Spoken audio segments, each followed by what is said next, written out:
We're going to start with introductions of the team.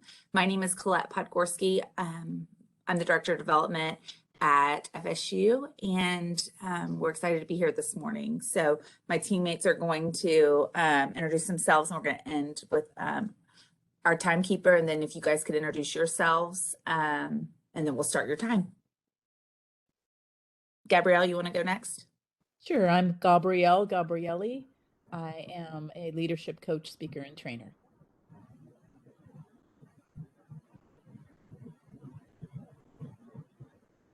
Chris? Sorry, I didn't know the order. My name's Chris Holly. I work with the Florida League of Cities. Before that, I worked with Leon County for about 10 years, and this is, I believe, my 5th year doing CHSP process.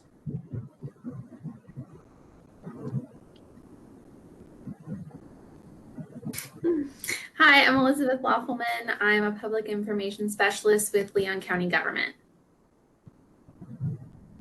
Good morning. I'm Bernice McMillan, and I'm the training manager within the Division of Workforce Services for the Florida Department of Economic Opportunity.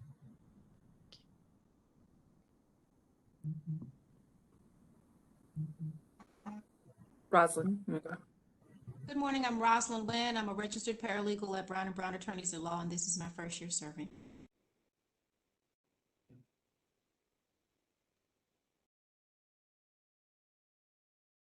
Is that it?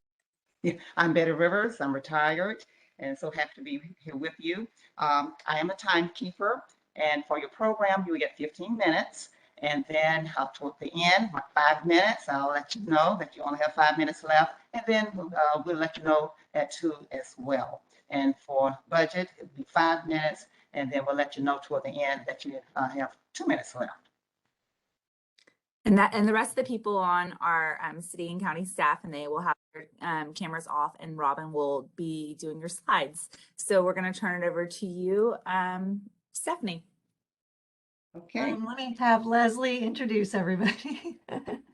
Hi, my name is Leslie Palboudreau. I'm the Executive Director here at Legal Services of North Florida.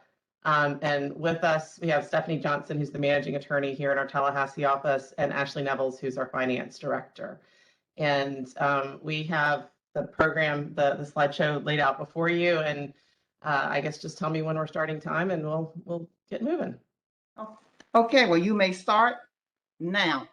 Okay, perfect. Well, thank y'all so much for your time today. I appreciate the commitment that you've made to the community in doing this, and it's meaningful, not just to us as an organization applying, but to the clients that we serve and to the partnerships that we have with the other organizations who are also participating in the CHSP process.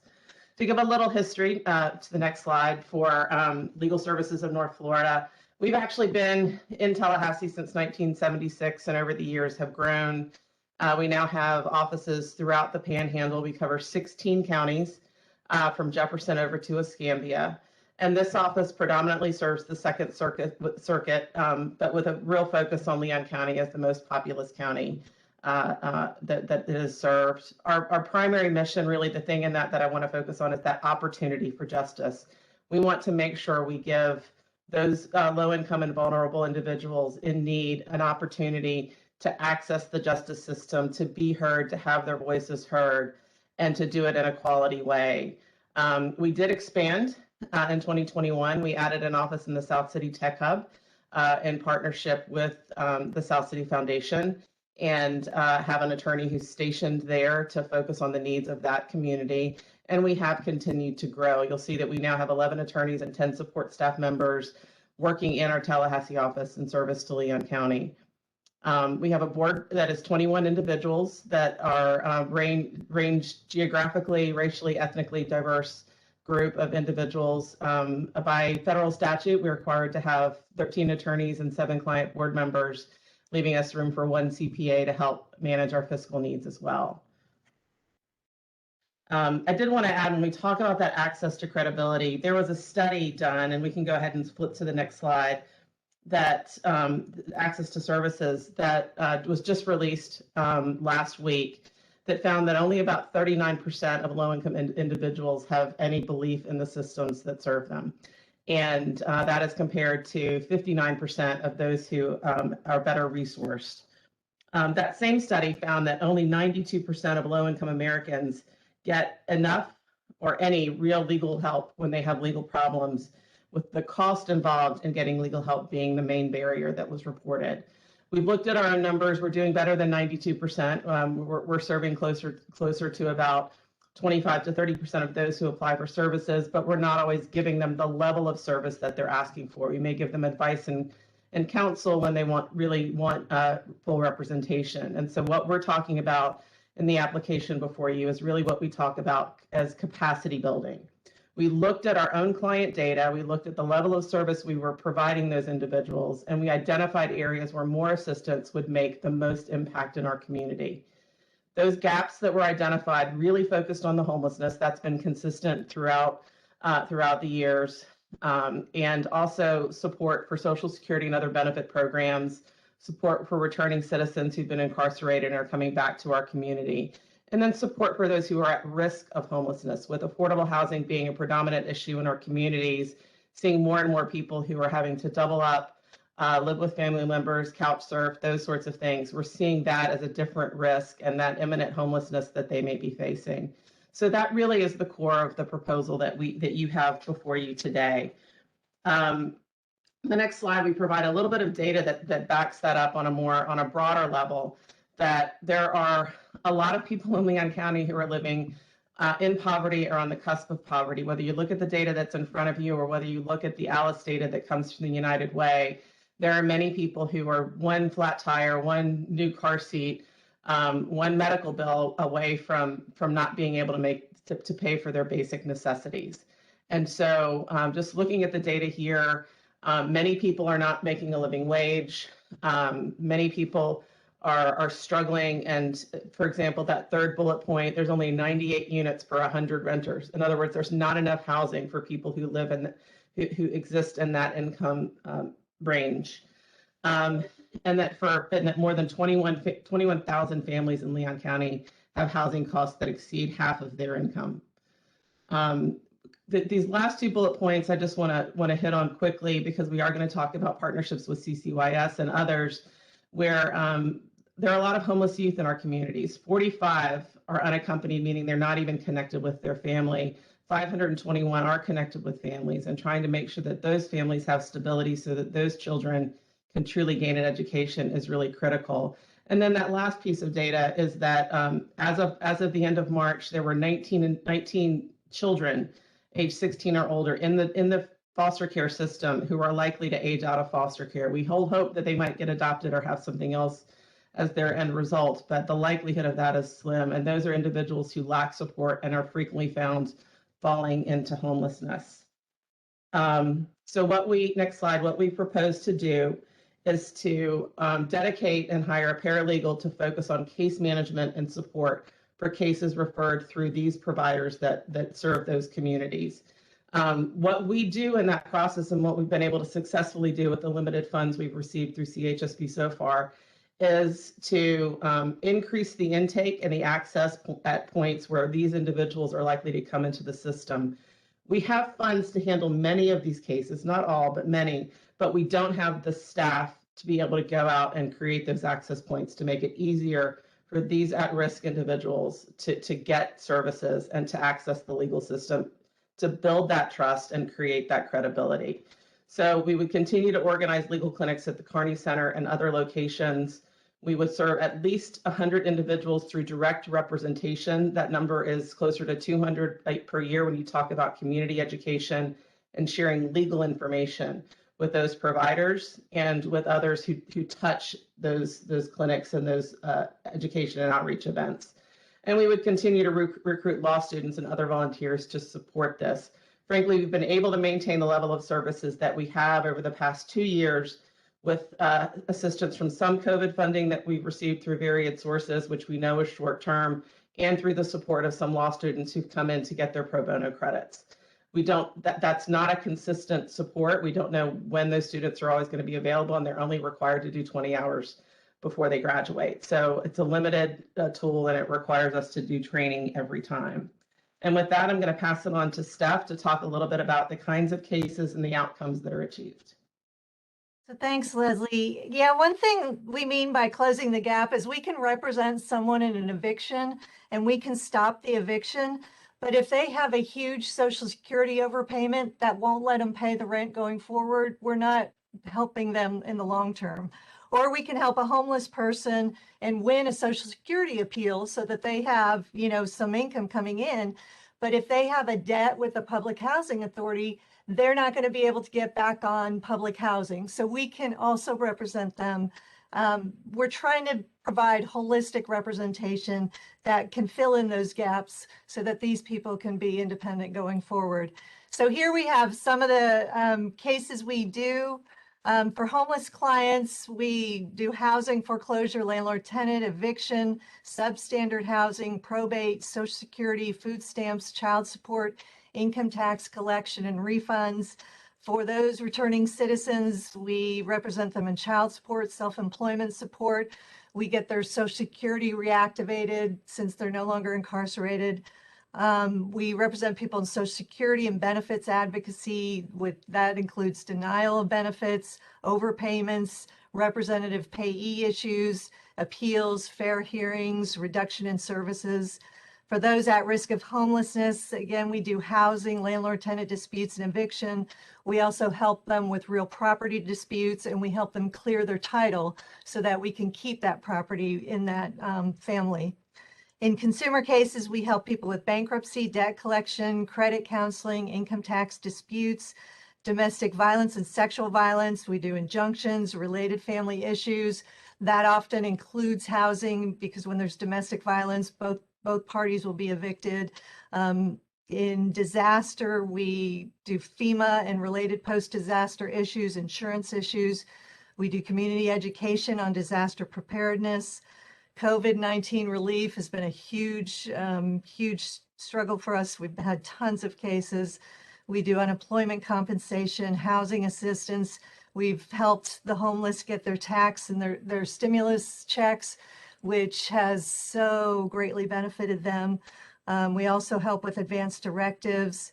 In economic stability, we represent people in unemployment compensation and other government benefits. And we also represent children. We help children get access to benefits. We help them with emancipations. And we also help with school issues because around COVID, there has been a lot of school issues affecting children. Next slide, please. So looking at the need during year 2021, 2022 reporting period. I'm sorry. 5 minutes left. Okay, thank you. We leveraged funding to serve more than 300 people. We had estimated 75. During the current year, we served 142 people through March 31st, and that was double the number that we estimated. We have a high number of Social Security, SSI, and income tax cases. We achieved a financial benefit of $477,558 in 2021. And $474,847 so far in 2022. The success we've had in getting Social Security and winning appeals in Kearney Center has leaked to CCYS. It also has leaked to RISE Center, so the senior centers, and they all want us to come help them with Social Security benefits. A couple case examples. We had one client who had been denied Social Security so many times that he lost hope. We helped him reapply and his benefits were approved. This was one of our disabled clients and he was dancing down the halls of Kearney Center. He was so excited and he was able to use that money to secure housing for himself. We had another client who became suicidal and engaged in self-harm behaviors while waiting for Social Security. Our staff got involved. We helped to support him in the process of using trauma-based counseling and informed care, and we helped him get those benefits approved faster. And another case that we don't have, but it's one of my favorites, Mr. S. He's a senior living on Social Security and he lives in senior housing where the rent is based on the area median rent, which we all know has gone up and up.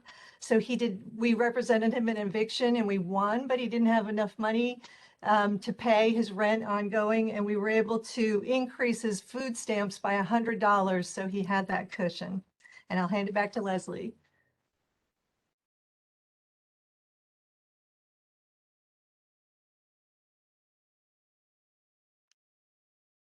Leslie, you're muted. Yeah, sorry about that. To add something to what Steph was just sharing, we have already expended the funds that we have for the current fiscal year.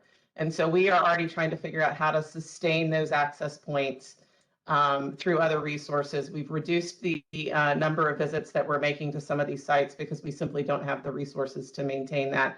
So you'll hear more about that when we talk about why we have an increased ask and funding. But I did want to just tie that into those outcomes that you're seeing and that Steph is reporting, that they're directly tied to our ability to make it easy for clients to seek assistance and to remove that barrier. To talk about how we operationalize and engage in diversity, equity, and inclusion, we do this through three primary ways: through policy, training, and client-focused practices. In our policies, we have a non-discrimination policy that is broader than what is required both federally and by the state, including gender identity, sexual orientation, and other protected classes. We have a policy specifically on how to serve those who are limited English proficient and deaf and hard of hearing, as well as practices for others with other disabilities. We also engage, just to talk a little bit more about policy in a way that's not here, but is in the application. We are members of the ABA, the American Bar Association, and I was a member of a team that was able to look at the standards and revise the standards for providing civil legal aid. And we specifically included a language on DEI and the importance of DEI in providing legal aid. It is a part of the core of what we do. Access to justice, making the playing field level, all the different things that go with that are very much related to making sure that those who are oppressed, who do not have the advantages and privileges of others, have access to those resources, and that we remove barriers in that way. It is core to the mission of what we do. So at least once a year, we do a formal training where we talk about sessions. We talk about bias, privilege, and DEI at our staff meetings. Supervisors receive additional training so that they can ensure that their staff are being seen through a lens of DEI. Then we have client-focused practices. We look at the demographics of our clients every year. We look at ways that we can make sure that we are letting clients get to us who otherwise can't get to us, and identifying the trends and needs before them. We have a very diverse, very robust case management system that allows us to add different fields for data collection and to ensure that we are gathering information that is helping us provide services to those who are most in need, and where we can most ensure that justice is achieved for everyone, regardless of race, gender, ethnic background, sexual orientation, Okay, age. you're done. Thank Okay. you. So thank y'all so much. Sorry you didn't see the 2 minutes. Thanks. Okay. Do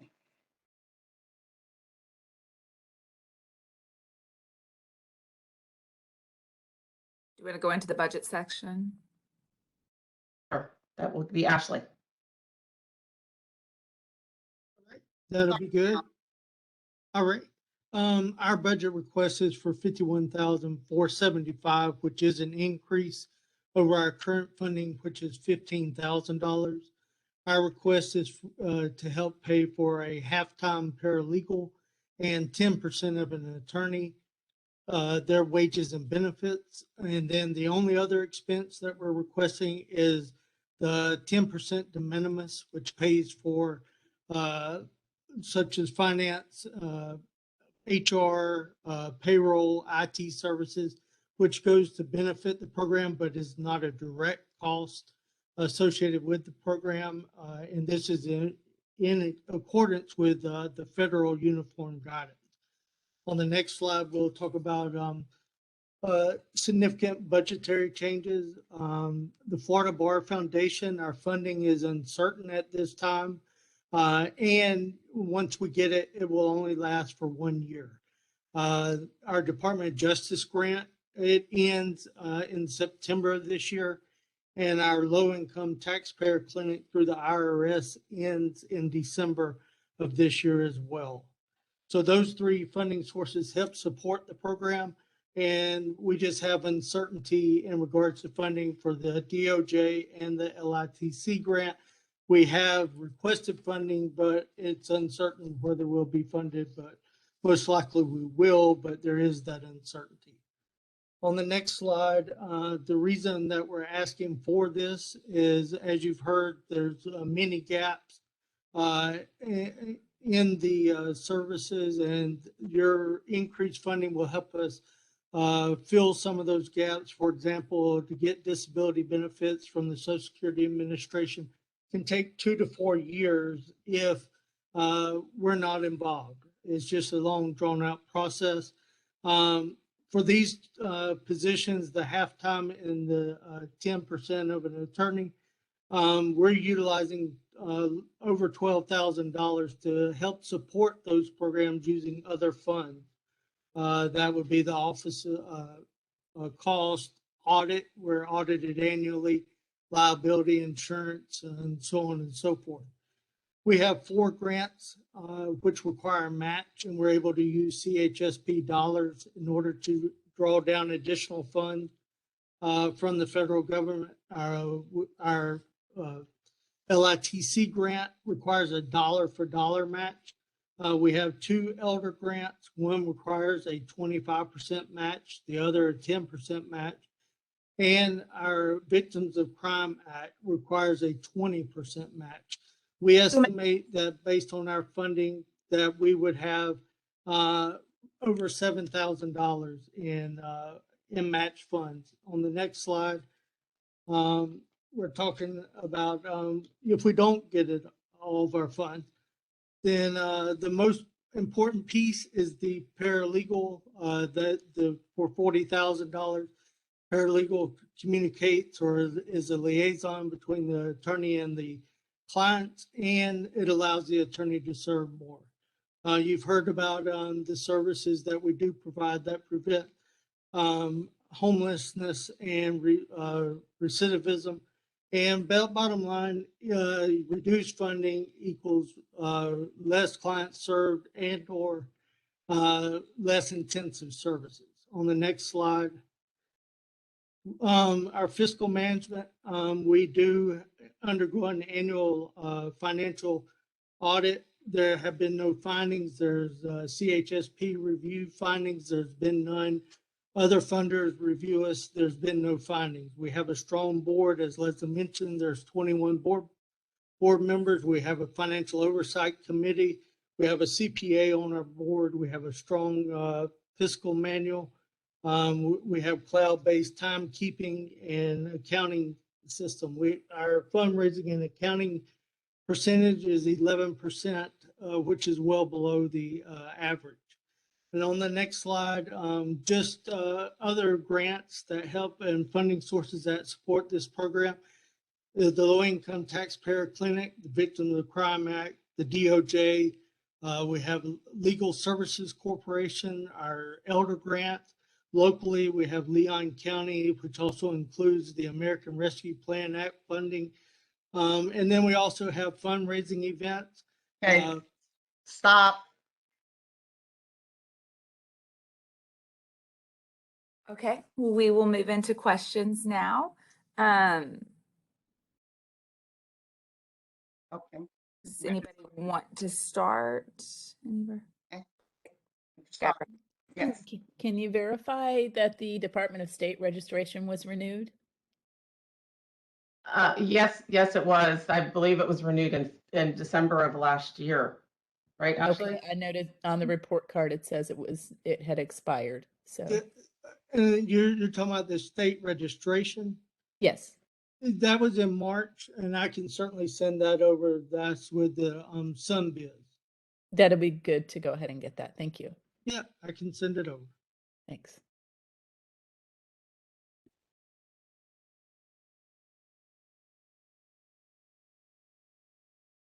This is Chris Ollie. I just want to chime in and thank you guys. I think that was an incredibly thorough presentation. You laid out outcomes for us, your financial management, your commitment to DEI. I also appreciate when you make an ask, clearly expressing that to us. I like to kind of say, some people ask for the world, but you guys have laid out exactly what you're looking for here in your ask.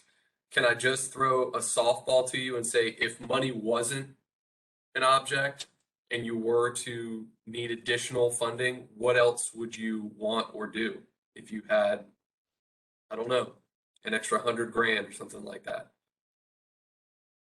Um, you call it a softball, but that's sort of what I call the dream question. And sometimes as nonprofits, we don't take the time to dream. So bear with me while I do that for a minute.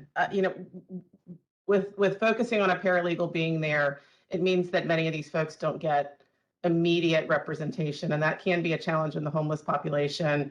We've done a lot of virtual consultations when something is urgent, but sometimes that one opportunity is the only chance we get to have to talk to that person and give them the information that they need.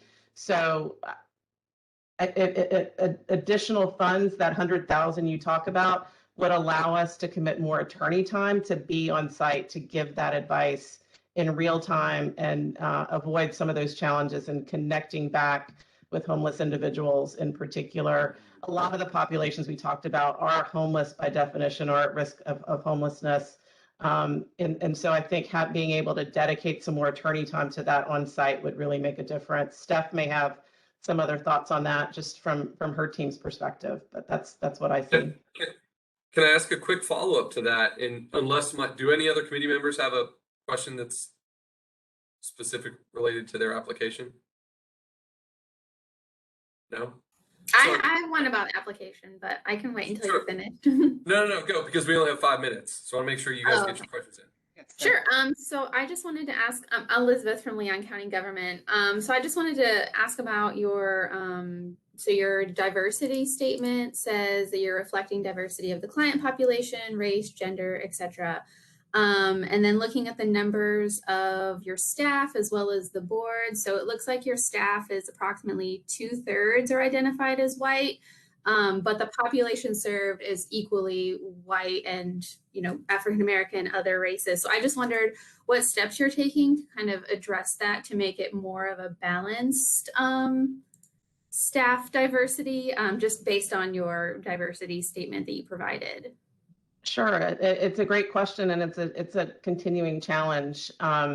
We interview who's applied. So I mean that's one challenge, and I will be frank with you, we do not get very many African American men of color, period, applying for jobs with legal aid. We don't know why that is. We know that there's studies that show that law schools are seeing fewer people of color going to law school. So that is an added challenge, that the pool is now smaller than it has been.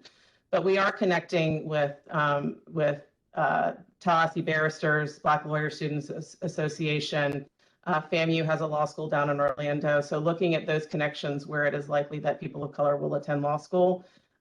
So we are making those steps and making those connections in hopes of getting those applications in so that we have a pool that reflects that. And we are continuing, it feels trite to say that we are hiring, but we have, since the application, hired more people of color because those efforts have been successful. Thank you. Denise, did you have a question? I did. Actually, I have two really quick.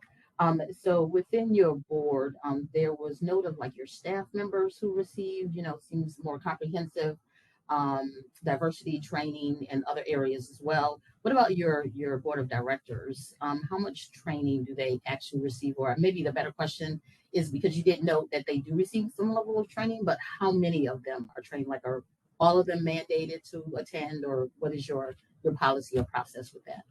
There isn't a mandate for our board to attend, but they all do. We provide DEI training at least once a year at one of our meetings, our board meetings. It's less extensive because because of the time involved, and so we've looked at other ways to do that. We have board members who attend the Building Better Boards training put on by the Chamber and Leadership Tallahassee. There's similar programs across our service area. And the good news about a service area is that anytime one of those is offered virtually by anyone across our service area, they're able to attend. So most of them have attended at least one of those across our service area that deals with DEI, or one of the national ABA trainings that talks about DEI and service providing. Awesome, thank you. And then my last question, I saw that Jazz for Justice is actually listed twice in your fundraising activities. So was that just like an error, or were there actually like two events noted, because it does impact like your fundraising activity bottom line? I see that Ashley's he's looking it up. Okay. I'll have to look at the specifics because I know we're almost out of time. we only have one Jazz for Justice event, but we do. It is held in Pensacola, but it is fundraised. The dollars fundraised is spread across all programs. But it is just one event that we have. Okay, thank you.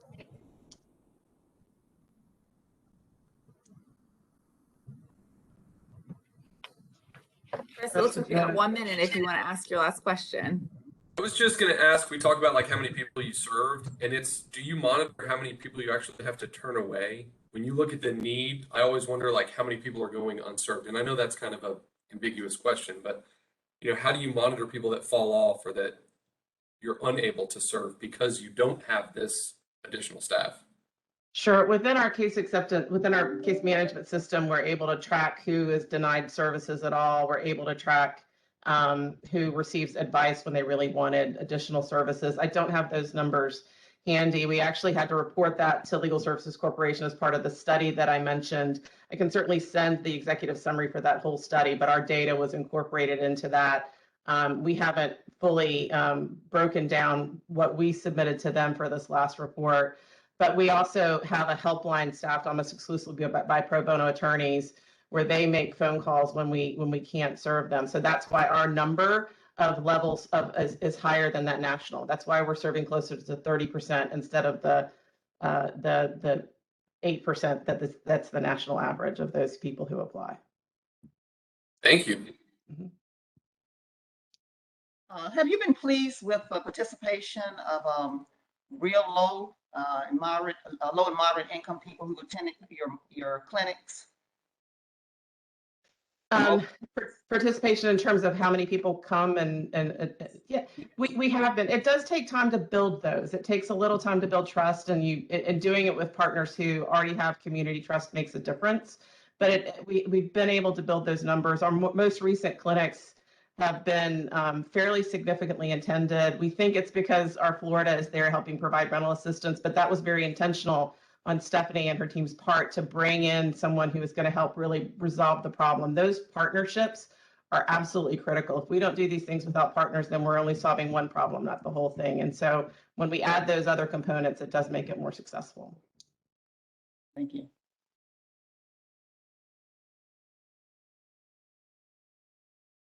Miss Betty, are we out of time? We have about 47 more seconds. I didn't have a question. I just wanted to thank you all for what you do for the community. Thank you. Appreciate that. I wanted to echo Chris's sentiments of what a thorough application you provided, and same goes for the presentation. Really well done. Thank you. And thank you for all you're doing for the community as well, of course. Yes, thank you so much, and we appreciate it, and we appreciate your time this morning. Well, thank y'all. I know you've got a day ahead of you, so I appreciate you letting us kick you off, and good luck. Thank you. Thank Goodbye. Bye-bye.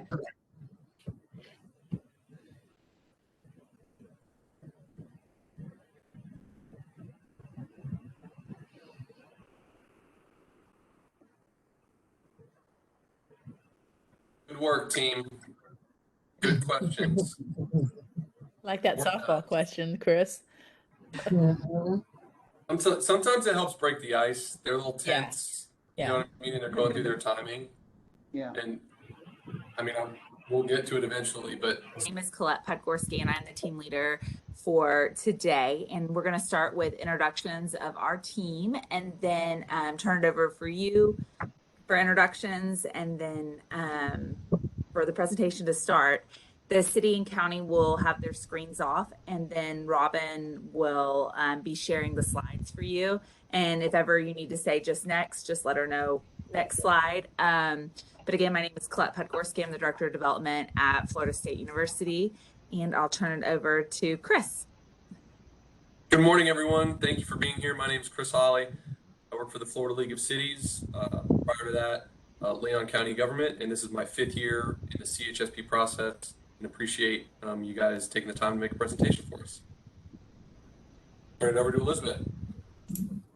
Hi, everyone. I'm Elizabeth Loffelman. I'm a public information specialist with Leon County Government, and this is my first year doing CHSP review.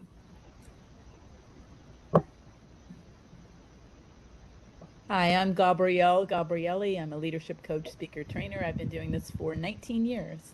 I'll hand it over to Rosalind. Good morning. My name is Rosalind Lynn. I'm a registered paralegal attorney at law, and this is my first year with the program. And I'm to Bernice.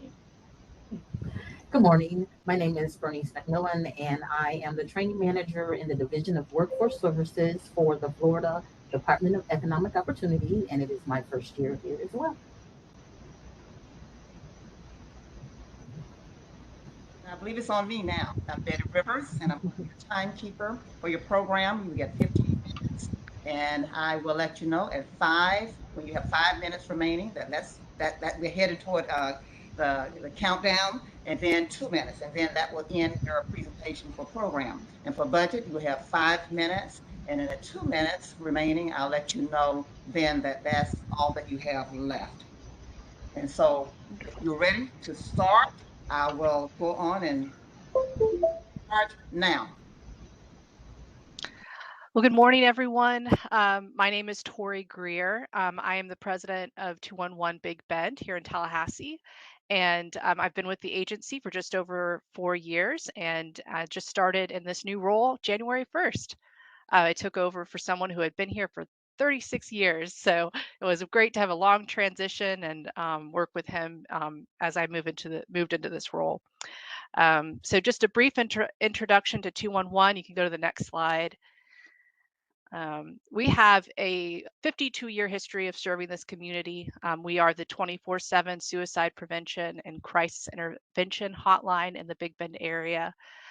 We hold the comprehensive human service database of information in our community. We're actually in Florida statute as the single point of information and referral for entire Florida's health and human services resources. We have a very long-standing and highly regarded training program for all of our hotline counselors. And we're also accredited by 2 national organizations, the Alliance for Information and Referral Services and the Association of Suicidology. And part of our success is due to extensive collaborations here locally and in the Big Bend. So you can go ahead and move to the next slide. So the mission of 211 is to provide 24/7 support with an emphasis on assessment and crisis intervention, suicide prevention, system navigation, and information and referrals to accurate resource information. We are confidential and anonymous, and with caller consent, we offer additional care coordination and support to ensure connection to needed services. We target all populations needing access to services, anyone needing immediate counseling, crisis intervention, and referrals to community services. We do have specialized programs that target families with children ages 0 through 8 that need developmental screenings and referrals, veterans and their families, and those needing connection to mental health services. We also answer the National Suicide Prevention Lifeline for the 850 area code. So we do receive between 1,600 to 1,800 211 and Lifeline calls each month. And you can go to the next one. Over 30% of 211 callers are provided supportive counseling for mental health and emotional issues. And between all our lines, we answered over 1,200 calls related to suicide that included over 87 that were assessed as high risk. And looking at the need for our program, I think the biggest piece of why this program is critical and has been over 50 years is that we are the single 24/7 access point to mental health services and other community resources in the Big Bend.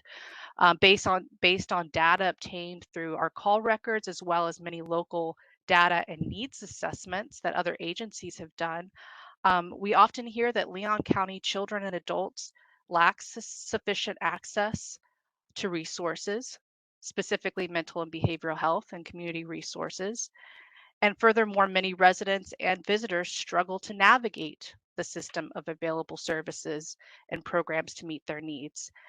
And our program, Helpline 211, addresses 5 very significant areas of need, including basic needs such as food, housing, healthcare, transportation, social isolation, loneliness, and mental health issues, which we've seen a rise in those issues over the past 2 years, and that continues to increase.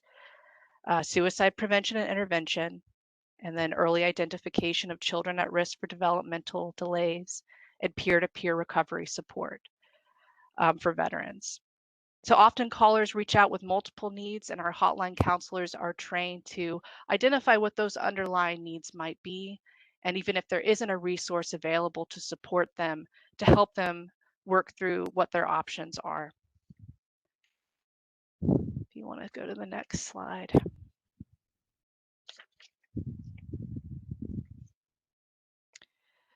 So our outcomes over the past fiscal year, and these are some outcomes that we've used through the CHSP process to evaluate our success.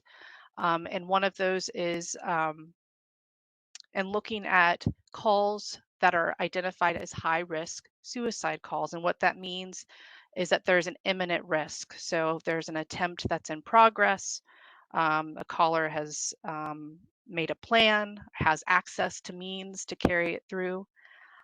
So this doesn't comprise all of the suicide calls that we receive, but just those that are in that imminent risk category. And out of 87, we were able to de-escalate 80 of those, resulting in 92% of high-risk suicides ending with a successful outcome. Another way that we evaluate our services is through follow-up calls with our with callers, and this could be through a phone call or a chat or a text. And 23% of 211 calls received a follow-up call. 13% of those were completed, meaning that a counselor was able to connect with a caller. We received over 20,000 calls and chats to 211, and our answer rate was 96%, which means that people who call 211 are immediately connected with a live counselor. And so we're proud of being able to maintain a very high answer rate, not only for 211, but also for Lifeline and some of our other statewide hotlines. Based on over 2,700 completed follow-up calls, we were able to report that over 4,000 needs were identified as met, and that helps us to determine if we're able to actually help meet callers' needs and connect them to needed services. And moving forward, one of the ways we want to continue to evaluate our outcomes is to focus on using text reminders of mental health appointments and other community resources that are available, and doing additional follow-ups with callers to assess their connection to services. So looking at technology and other ways we can reach people and help connect them to services is important because of how information is changing and how people get their information is changing. Many people still call us, but also many people prefer to text and chat. And so we are working on those areas as well.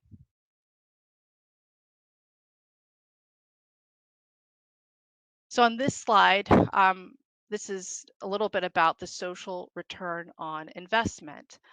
There's 2 pieces I wanted to highlight. One is the average cost of one suicide. And this is based on 2013 data, actually. So just think about this number has gone up. So just the cost of one suicide to a community in terms of lost productivity, cost of medical treatment. And so in thinking about the number of high-risk suicides we're able to de-escalate in terms of the cost savings, the cost avoidance, we think that's significant. There's also a cost savings with with 211. The University of Texas did a study that showed that the time saved for individuals and families, the decreased need for public assistance because of timely connection to needed services, all resulted in a cost savings.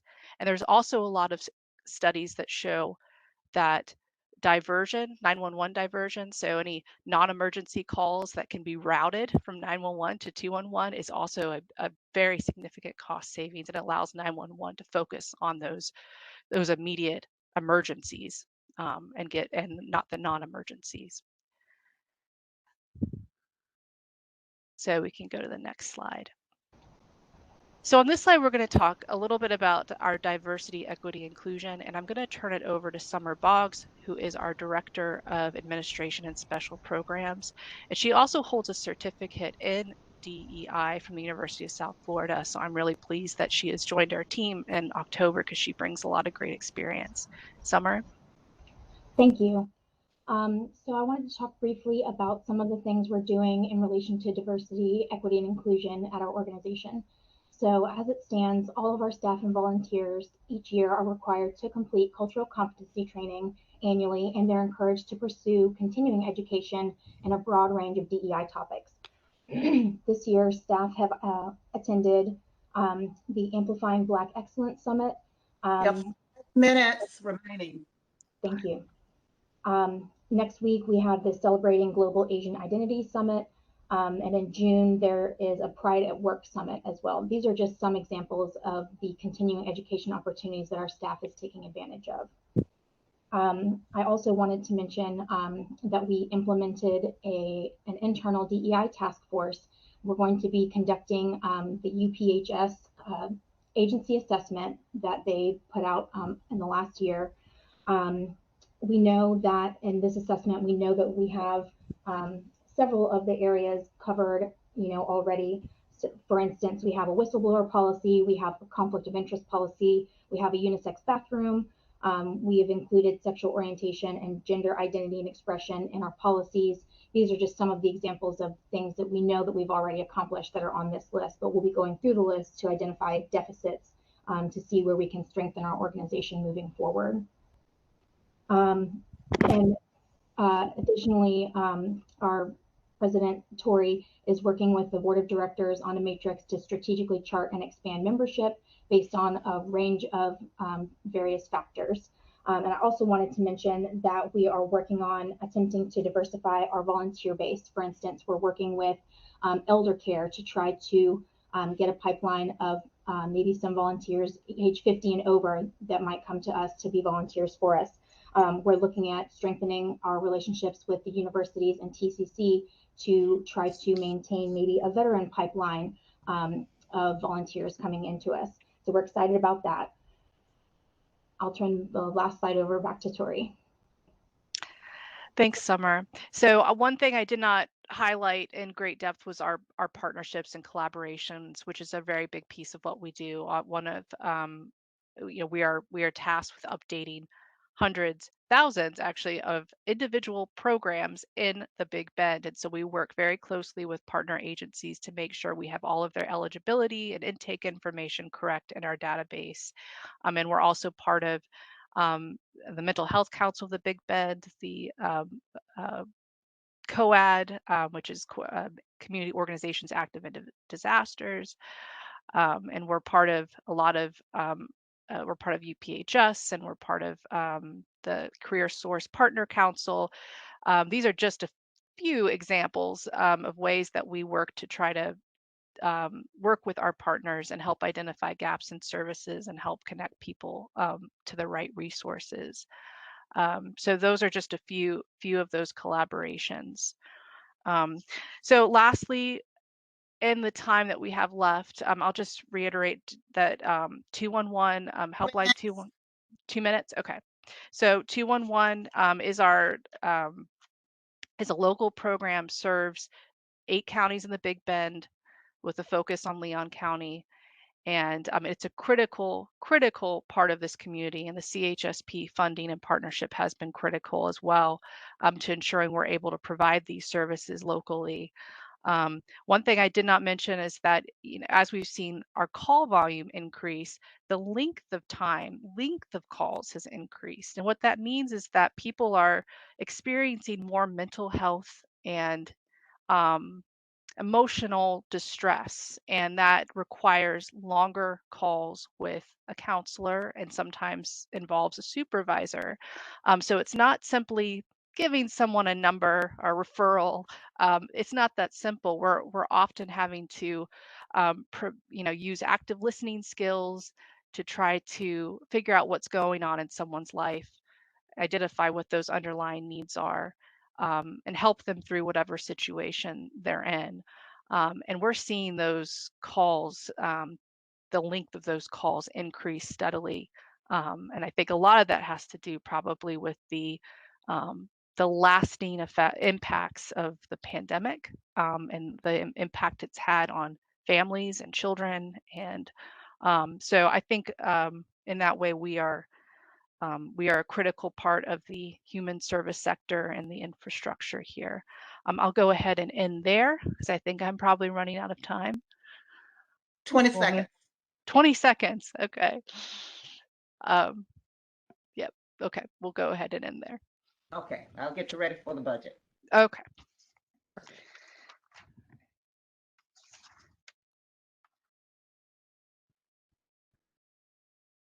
You can start the budget whenever you're ready. Oh, okay. So I'll start with just our looking at our specific funding sources. So our total proposed agency budget for next fiscal year is just over 1.8 million. And 35% of that funding is for 2 statewide hotlines. So those are not local services. Those are contracts with the Department of Health that fund 2 statewide hotlines. 65% is for local and regional services, so not just the Big Bend, but also some regional care coordination and support services that we provide. We have 3 major program cost centers, and that's Helpline 211, HIV/AIDS, and Family Health Line. Those are those 2 statewide contracts that I mentioned.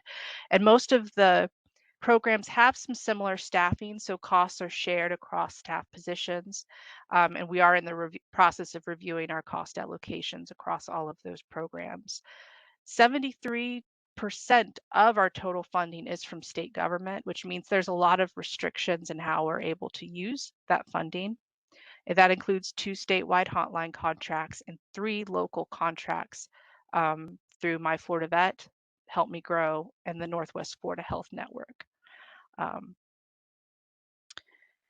We don't anticipate any significant funding changes next year, but we have seen an increased need for additional funding, again, because of the types of calls that we're receiving, the continued need for additional support and services, and the additional requests that we receive for collaboration, outreach, training, and education. We're also implementing new technologies like software and texting services, which add additional costs that are recurring. And increasing community awareness of our services is also critical. And we still find that even though we've been around for a while, that many people don't know we're here, and that's a huge problem because there's so many existing resources available for people. They just need to know how to access them, and so that's something that I think our CHSP funding is critical in supporting that additional community awareness, and keeping our hotline staffing hours where they need to be. We can't reduce them any further. In fact, we need to increase them. And I did, in our budget, request a slight increase. Our total, that's about a 5% increase from our previous fiscal year funding. This funding represents 13% of our total Helpline 211 program budget for next year. And we have set some ambitious fundraising goals, and we're going to work very hard to reach them. And like I said, we do have some state funding for a lot of statewide projects that we pursue each year, but much of that is there's some uncertainty at times with that funding. What is the time? 2 minutes, okay. We receive about $360,000 a year in in-kind services from our volunteers, interns, and other donations. So this really illustrates the importance of our volunteer program. But we are kind of decreasing our reliance on volunteers because we need more full-time crisis counselors to meet the demand with additional calls that we're seeing and the types of calls that we're seeing that require more training on crisis intervention and suicide prevention. The majority of our funding request for CHSP funding will be used for personnel expenses. Included in those personnel expenses are an increase in wages across all of our staff, in part due to new requirements, and also our salaries have historically been pretty low for our crisis counselors, and so we're working to try to get those where they need to be so we can keep people, keep good staff with us. We do ask for funding for our financial audit, which is not, and bookkeeping services and HR services and payroll services.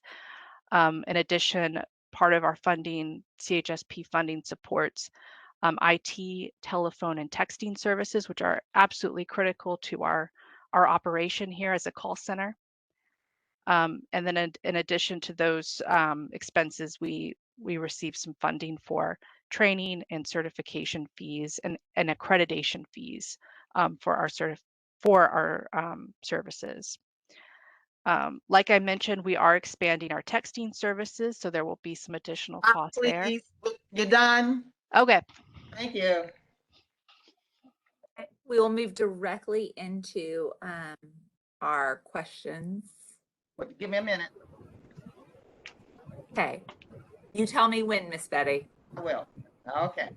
You may start now. Start. Okay. So I have a question. First, thank you for what you're doing. It's a phenomenal service that you're providing to our community.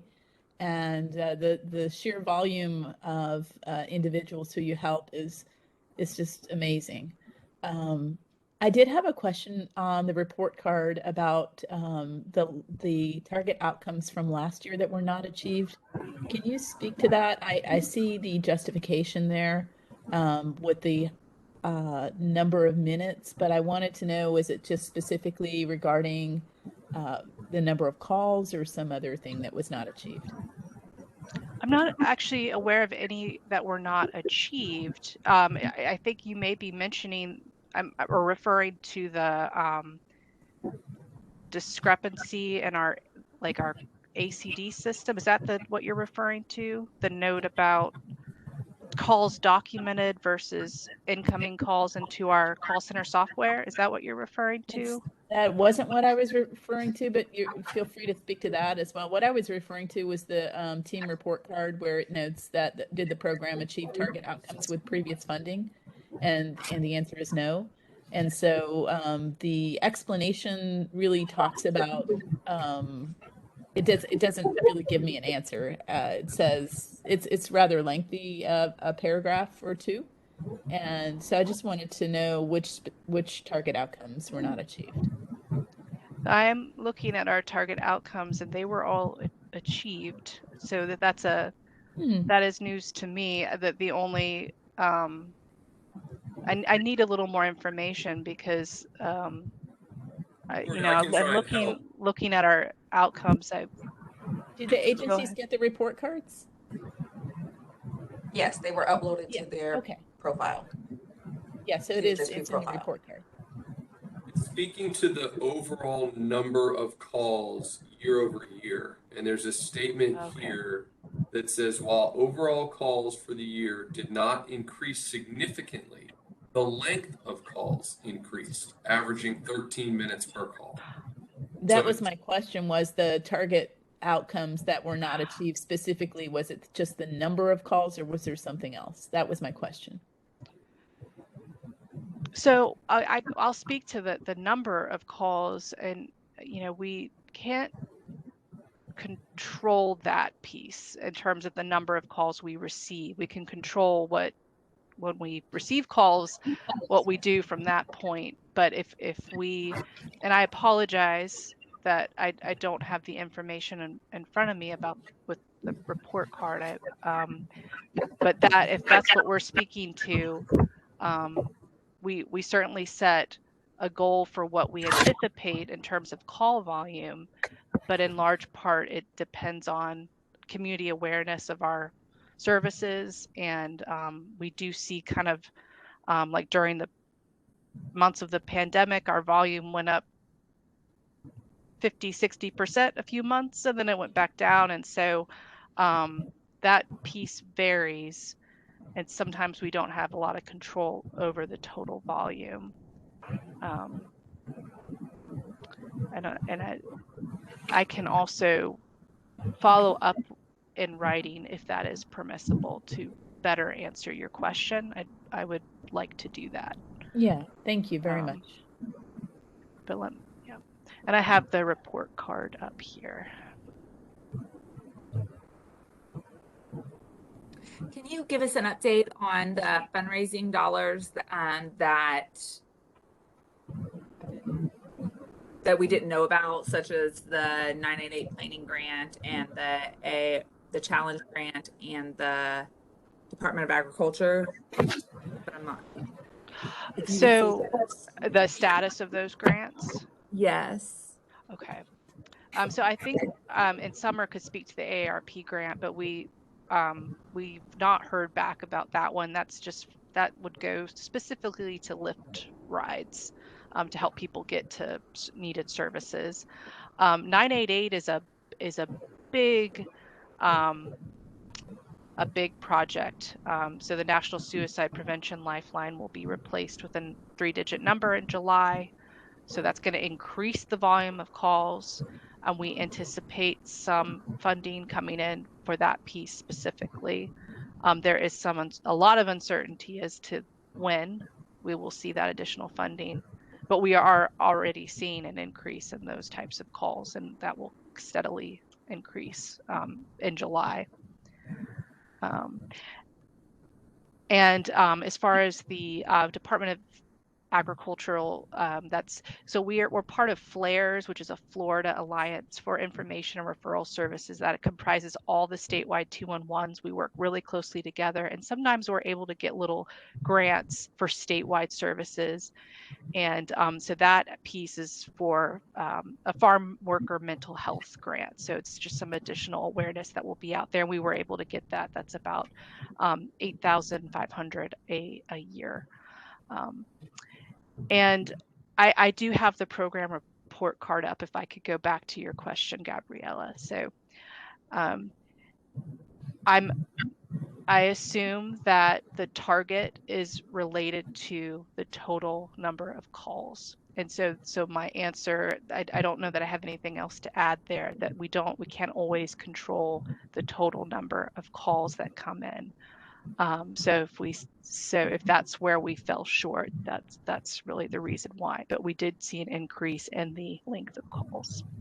Thank you. Tori, Gabrielle, I was going back into their application and looking, and it was a little confusing when I saw the report card, and we can maybe talk about this in deliberations a little more thoroughly. But the report card, when you talk about an outcome, to me, their outcomes that they laid out in their application are the percent of resolutions and things like that. And so it's confusing for me when you talk about your outcome being the number of calls, because that's completely out of your control. Yes, and that's why I'm still not sure what they're referring to here. Yeah, we don't need to belabor that. Okay. Did anyone else have a question? Looks like Colette, do you have one, or Bernice? Okay, Bernice, go ahead. I do. Thank you. Thank you so much. And thank you all for your presentation, and congratulations actually on the many activities that focus on DEI. Your plans are quite impressive. So really along that line, within the application, there were areas of opportunity within the board or management reflecting the diversity of the clients that you serve. So what is your plan of action, I guess, to better meet that particular need? So I started in January in this role, and so and I'm kind of new to working with my board, and I've got a really great supportive board of directors. But one of our action items is to basically look at a matrix, identify not only identify industries and gaps and skills that we need, but look at our whole picture in terms of community representation. And so that's something we're going to be doing over the coming months. It'll also be part of kind of a larger strategic planning process that we've 211 is we're growing, and we've not had a strategic planning process in a long time. And so I think that's going to be a key part of that is making sure that our board and staff represent the clients we're serving, and it will need to be more strategic, not just something we say, but how are we going to go about implementing it? One way that when it comes to staff diversity, we're already beginning to work on that, and this is something Summer already mentioned, is many of our paid hotline counselors come from our volunteer base, so that they move into paid positions. And so we notice a lot of our volunteers come from FSU. A lot of them are white, a lot of them are women. And one way we can maybe work on the staff diversity issue is to make sure we're recruiting a wider pool of volunteers. And so that's something we are going to heavily work on in the coming months as well. Summer's already started on that. Awesome. Thank you. 30 seconds. I wanted to first commend you guys for your ask. I wanted to commend you. I went through and looked at all of your salaries and in your budget, and thank you for highlighting that, because I think you are underpaying your staff. I hope you all know how important the work you guys are doing. I also noticed that the executive director did not have a raise in the proposed budget, but a lot of your staff did. That's incredible leadership on your part. I think you deserve one. Done. All right. We're done. Okay. I was going to ask about backups and what was there, but thank you guys. We appreciate your time, and thank you. A thorough presentation, and it was fantastic learning from you. Thank you you so much. I appreciate it. Y'all have a wonderful day. You too. Thanks for all you do. Well, good morning, Refuge House. We're glad that you're here with us. My name is Colette Podgorski. I am the team leader. I'm currently the director of development at FSU Foundation, and I've been doing this for about 15 years. The team is going to introduce themselves, and then we'll turn it over to you for introduction in your presentation. The city and county are here with us as well, staff, but their screens are turned off, and Robin will be sharing the screen and going through the slides. So I'm going to turn it over to Gabriella. Hi, I'm Gabrielle Gabrielli. I'm a leadership coach, speaker, trainer, and I've been volunteering with this process for 19 years. Chris. Hey, good morning, everyone. My name is Chris Holly. I work with the Florida League of Cities. Before that, worked with Leon County, and this is my 5th year in this process. Thank you guys for taking the time to make a presentation. I will turn it over to Bernice. Good morning. I'm Bernice McMillan, and this is my first year serving. And I am the training manager in the Division of Workforce Services with the Florida Department of Economic Opportunity. Next, I'm Elizabeth Laufelman. I'm a public information specialist with Leon County Government, and this is my first year doing this process. So I think Rosalind is next. Good morning. My name is Lynn. I'm a registered paralegal at Brown & Brown Attorneys at Law, and this is my first year with the process also. Thank you. Okay, I guess I'm on now. My name is Betty Rivers. I'm retired, and I'm going to be the timekeeper today. And for your program, you get 15 minutes, and I'll give you notifications, 5 minutes remaining, 2 minutes remaining. And for your budget, you will have 5 minutes, and I'll give you a notification when you have 2 minutes remaining.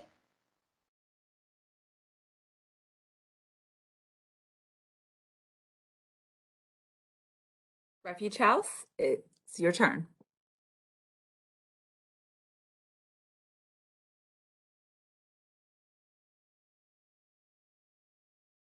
Can we hear Emily? Hey, Emily, it looks like you're on mute. So sorry about that. I'm Emily Mitchum. I'm the Executive Director of Refuge House.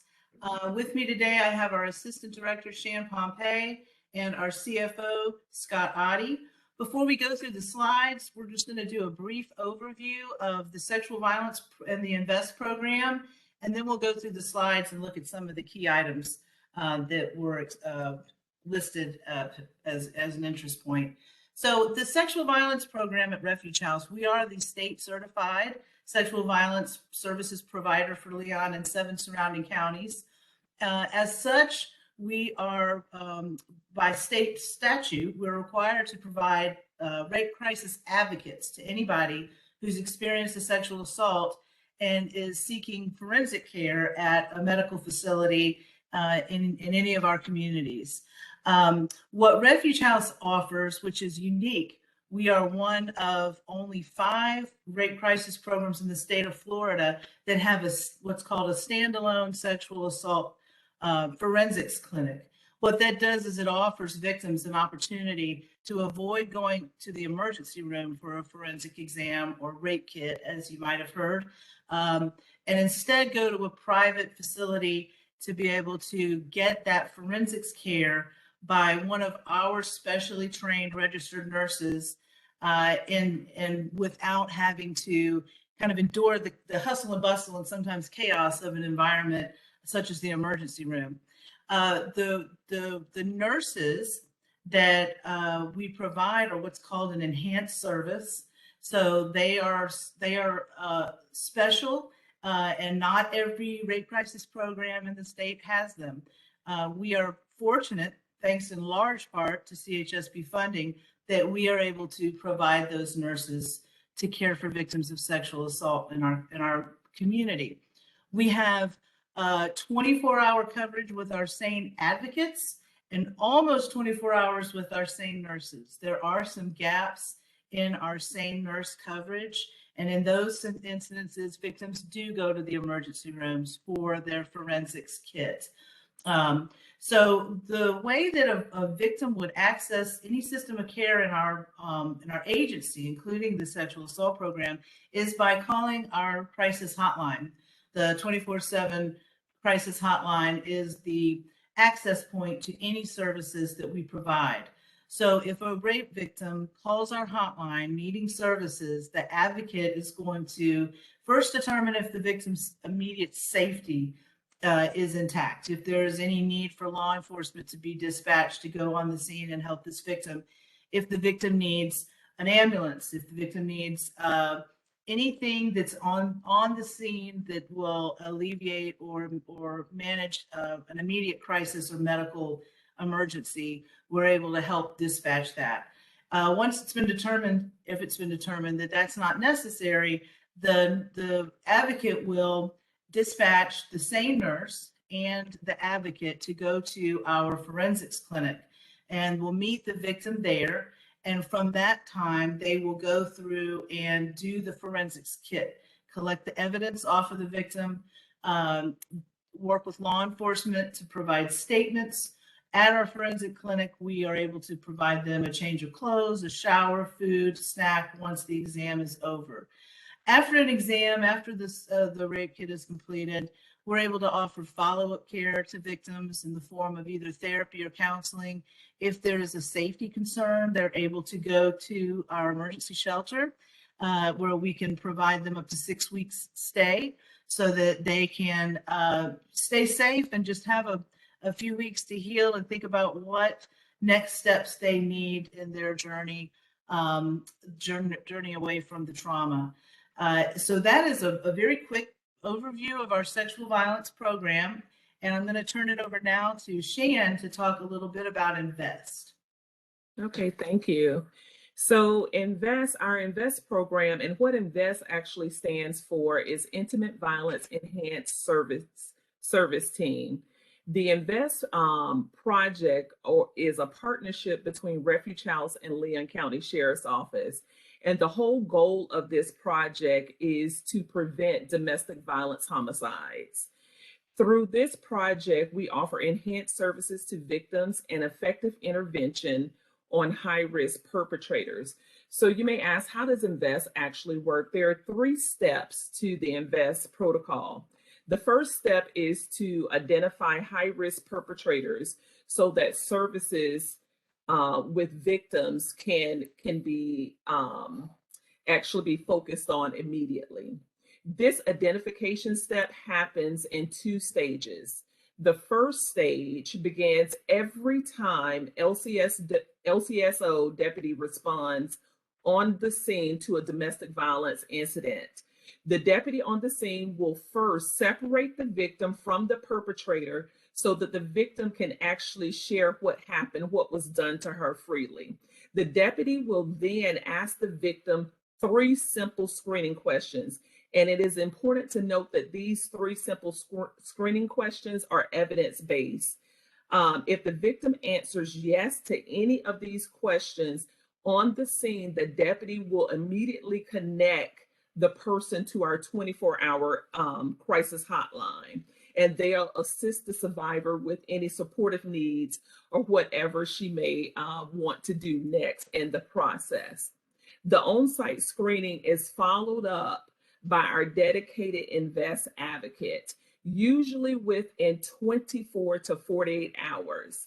And with this dedicated INVEST advocate, that person is tasked with identifying any other heightened risks that the victim may encounter.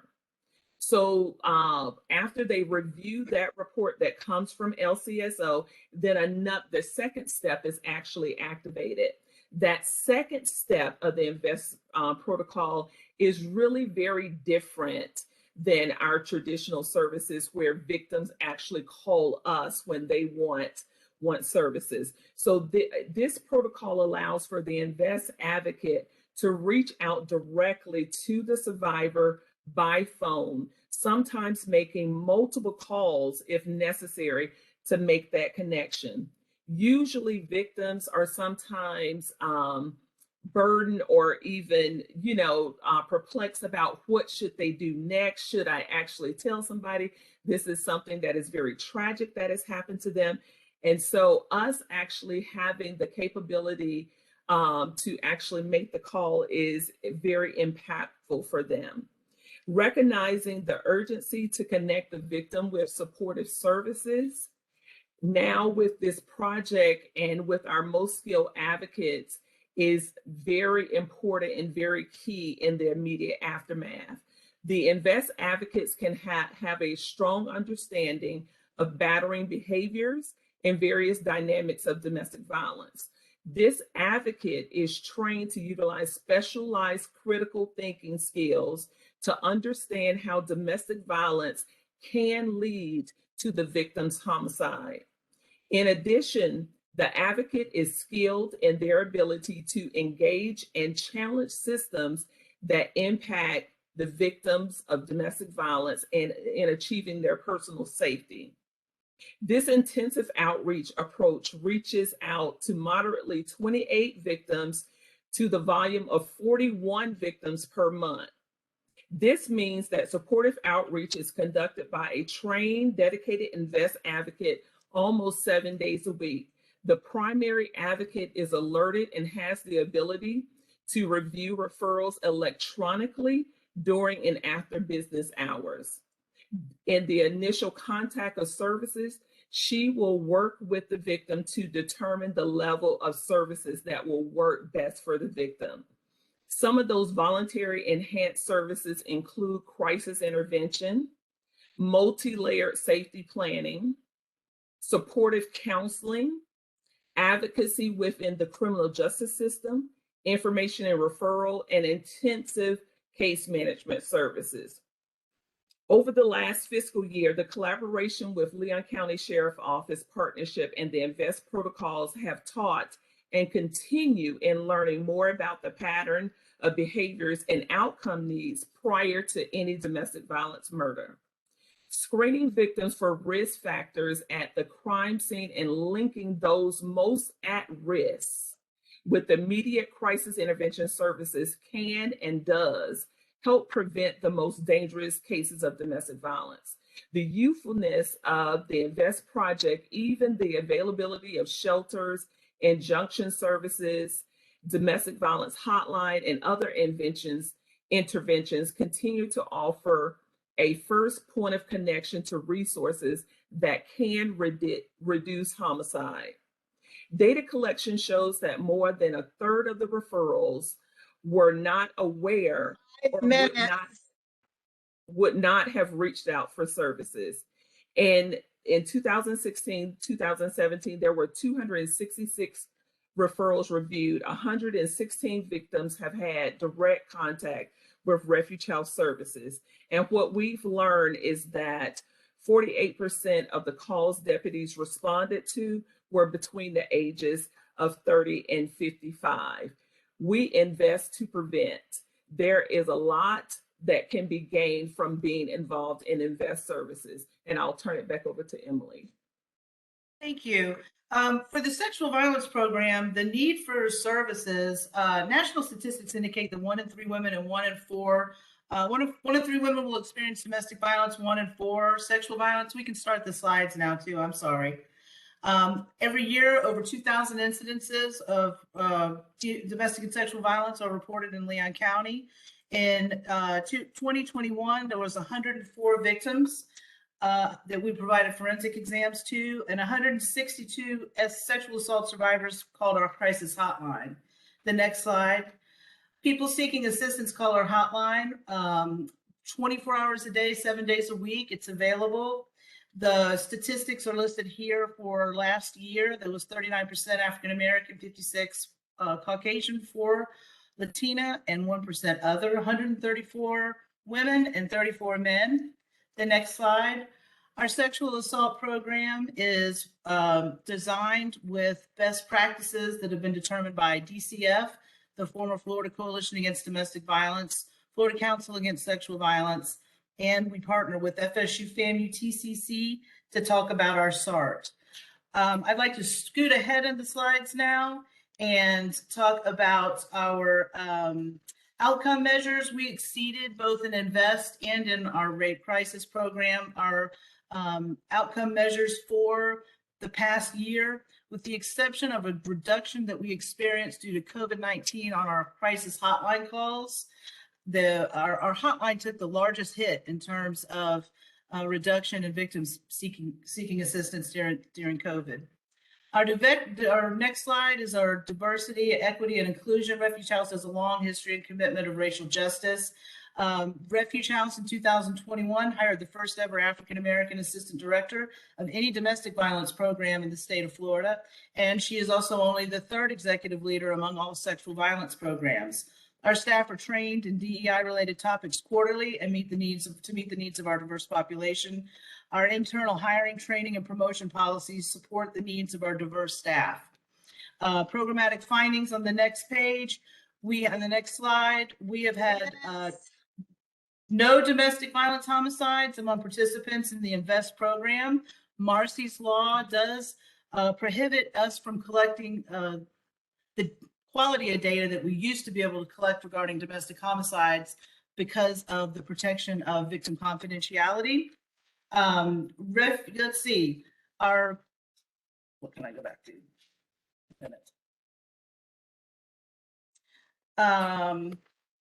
The program need for INVEST, there was 31 children and men in Leon County that lost their lives due to domestic violence between the years 2010 and 2020. Another 24 women and children were killed in domestic violence related attacks in the 7 surrounding counties. 4 perpetrators killed themselves in the aftermath of the attacks. African American women are at greatest risk of domestic violence murders and life-threatening attacks. Among the 31 victims killed in the last 8 years in Leon County, 17 were African American.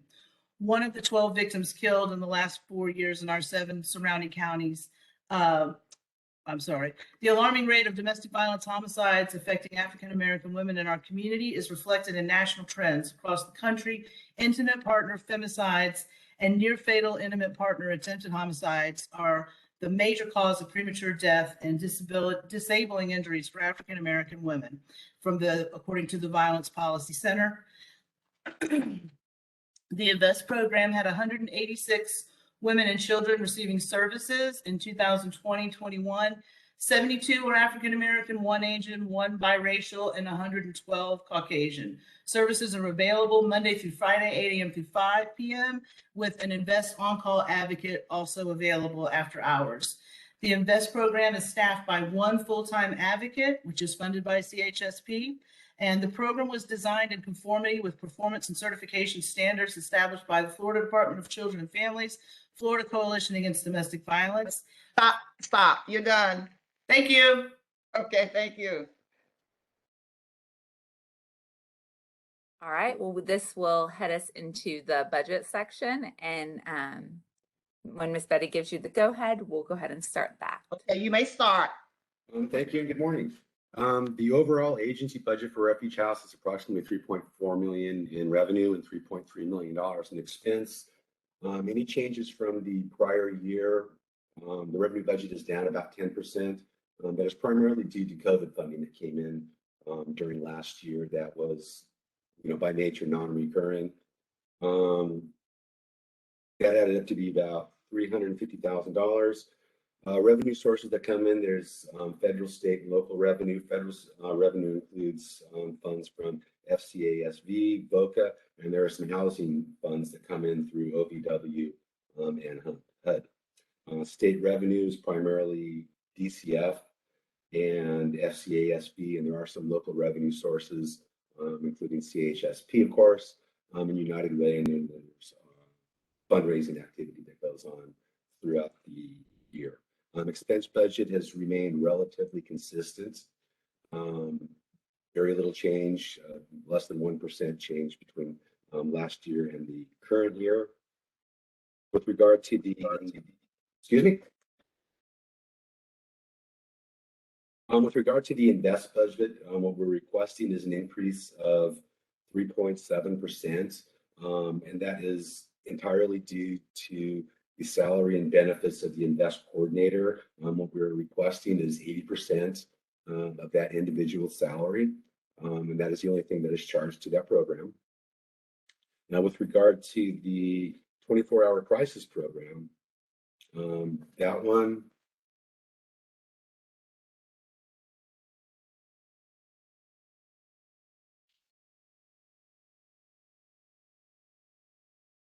is a little different in that there's a lot more going through that. We're going to continue requesting 15% for the coordinator position.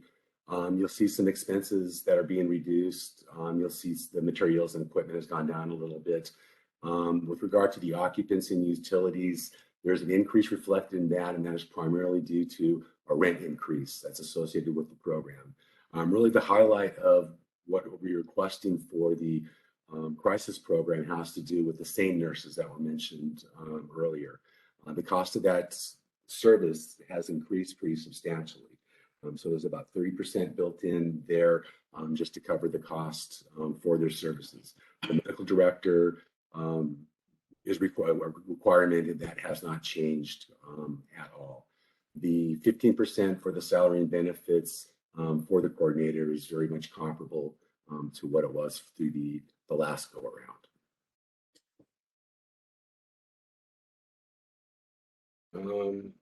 2 minutes.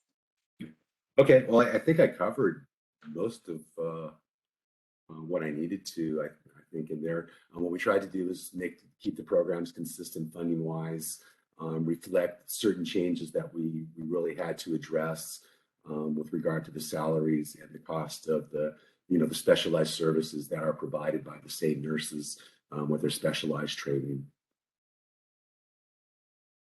And we do also have plans going forward next year for some pretty aggressive fundraising efforts. The grants do not cover the cost of our program services, and that's not unique to any particular funding source. It's across all of them. So to be able to fill in the gaps, so to speak, for those shortfalls in budget, we rely on donations and we rely on the efforts of our fundraising events in our community. And we have one coming up in just a couple of weeks, and we have 3 more planned this year, and then another very large one for 2023.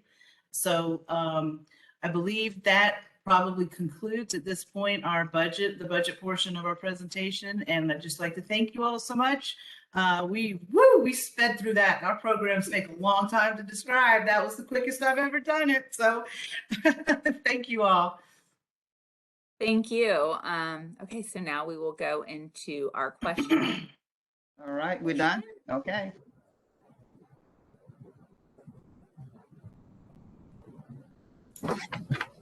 Can you explain more on your event or your fundraising goals and how you said that next year, is that in your plans for 2023? Do we see that as a since that will be in this cycle?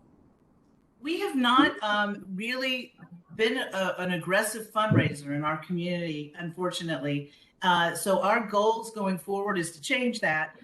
We have an event coming up in a couple of weeks. It's going to be our sort of our signature spring event. Then we are going to enhance our golf tournament, which has traditionally been our only fundraiser annually in October. We're expanding that to a 2-day program and offering more opportunities to hopefully attract different players and new people to that.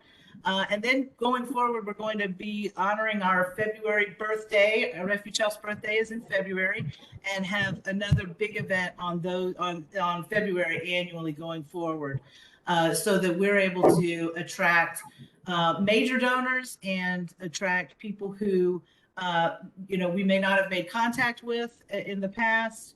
And hopefully that will produce some good reserve for us and help with our cash flow, which fortunately has been really good the past year, but we want to keep it good. So fundraising obviously is the way to go.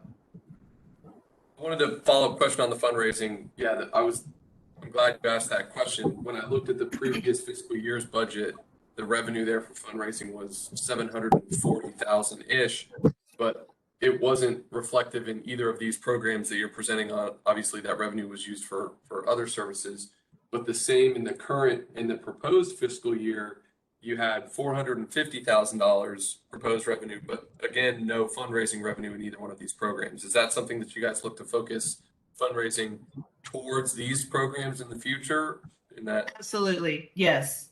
Really program-specific fundraising efforts are I think the way to go, and I think it's going to take some time to get the community used to that, because we just traditionally have not done so. We have some very wonderful major donors who honestly sustain us in terms of donations, but we need to reach beyond just those handfuls of individuals.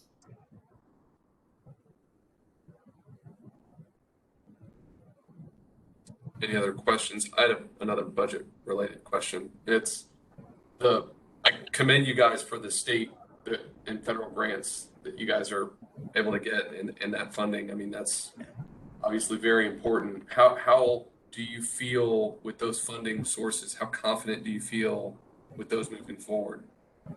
The thing that concerns me is the COVID has affected not only Refuge House, but so many social service providers, and that our numbers reduce, obviously, with the effects of the stay-at-home orders, the distancing, people getting ill. And I am concerned that the funders are now going to look at the reduction in numbers and in services and have that reflected in what we're awarded, in terms of what we're awarded in the grants. There's a lot of talk about that now. There's a lot of pushback about that from those of us who are service providers, but that's the biggest threat I see coming in the next year or two. I have a question. Good morning. I'm not quite sure how to phrase this, my first year. With regards to your board of directors and your board oversight and fundraising and diversity, do you have any plans to maybe either expand the board or maybe seek some different board members maybe to assist in fundraising activities as well as to expand the diversity of the board itself? Great question. Yes, we are seeking to diversify our board even more. We have mandates from our certifying entities to include our rural counties in terms of representation on the board.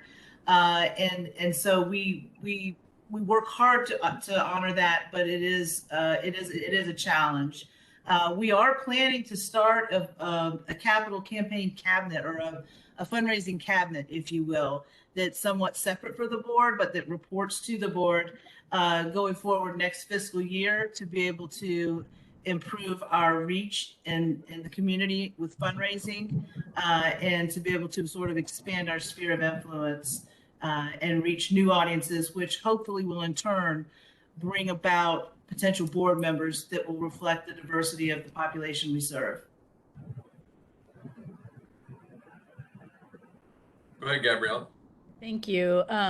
First, thank you for all you're doing in the community. It's really important work that you're doing, and I appreciate your service to the community and your application. I did have a question regarding a statement on the report card of the third year serious concern in the application for the INVEST program. It discusses the overarching goal and the need for outcome indicators, speaking to the program's effectiveness. No data was presented to document the program's effectiveness in meeting the goal of reducing the risk of incidents of domestic violence homicides. I looked at the application, and perhaps I missed something, but I also didn't see a measurement framework or outcome data collection point that spoke specifically to this concern. I wanted to see if you had worked on that. We're grappling with Marcy's law, which is a law that prohibits victims' information to be reported publicly. Traditionally, that has been the way that we were able to accumulate the data to support our statistics that demonstrate the domestic violence homicides. We're not able to access that information now because of Marcy's law, so it's difficult to determine, based off of, like everybody else, just reading the news or hearing the news, what is a legitimate what is, by legal definition, a domestic violence homicide. We're working with, honestly, advocacy at the state level to get that law modified at very least, and also working with our law enforcement about the way they interpret the law so that we're able to get more information. And that will be reflected in a new measurement and outcome metrics that we can provide next year. Thank you.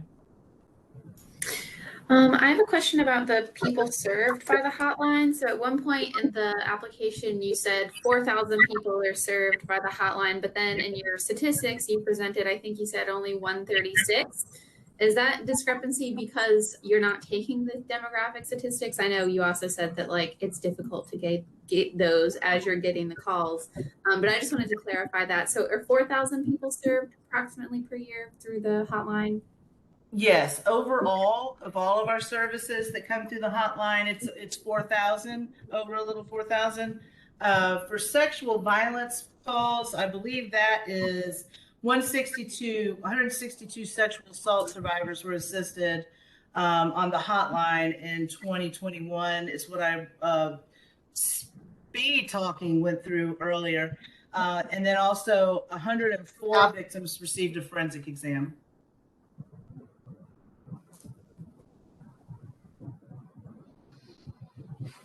I had a question real quick about the, so in the same, you requested a $7,000 increase, isn't that, can you explain, is that just spread out over all of those breakdowns or over all of the things that it's funding? Or is there anything specific that $7,000 is going towards? And also you said the increase on the salary for the INVEST, it was because of the increase in salary, but yet on the salary sheet, it stayed the same. So just clarification on the increases. Okay, well, with regard to the crisis program, the same nurses, that is simply a function of the cost of the exams is increased. That $6,000 is 100% related to that. As you look at the budget and you break down, you're going to see a lot of consistency with it because we didn't change things that very much. It's just that the cost of that service increased. And with regard to the INVEST program, there was an increase in the salary level throughout the agency. And I haven't been here very long, but there's been a kind of a goal to sort of realign the salaries to be able to sort of attract and retain the qualified employees that we're looking for, the staff. There's a lot of competition out there, and we found that we were kind of lagging behind.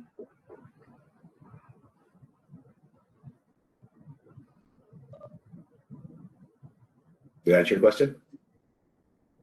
Yes. Okay. Any other questions? Yeah, page 20, the program of the rate program, the program client demographics show 100%. We're done. Not able to ask the question. You can go. Okay. I can.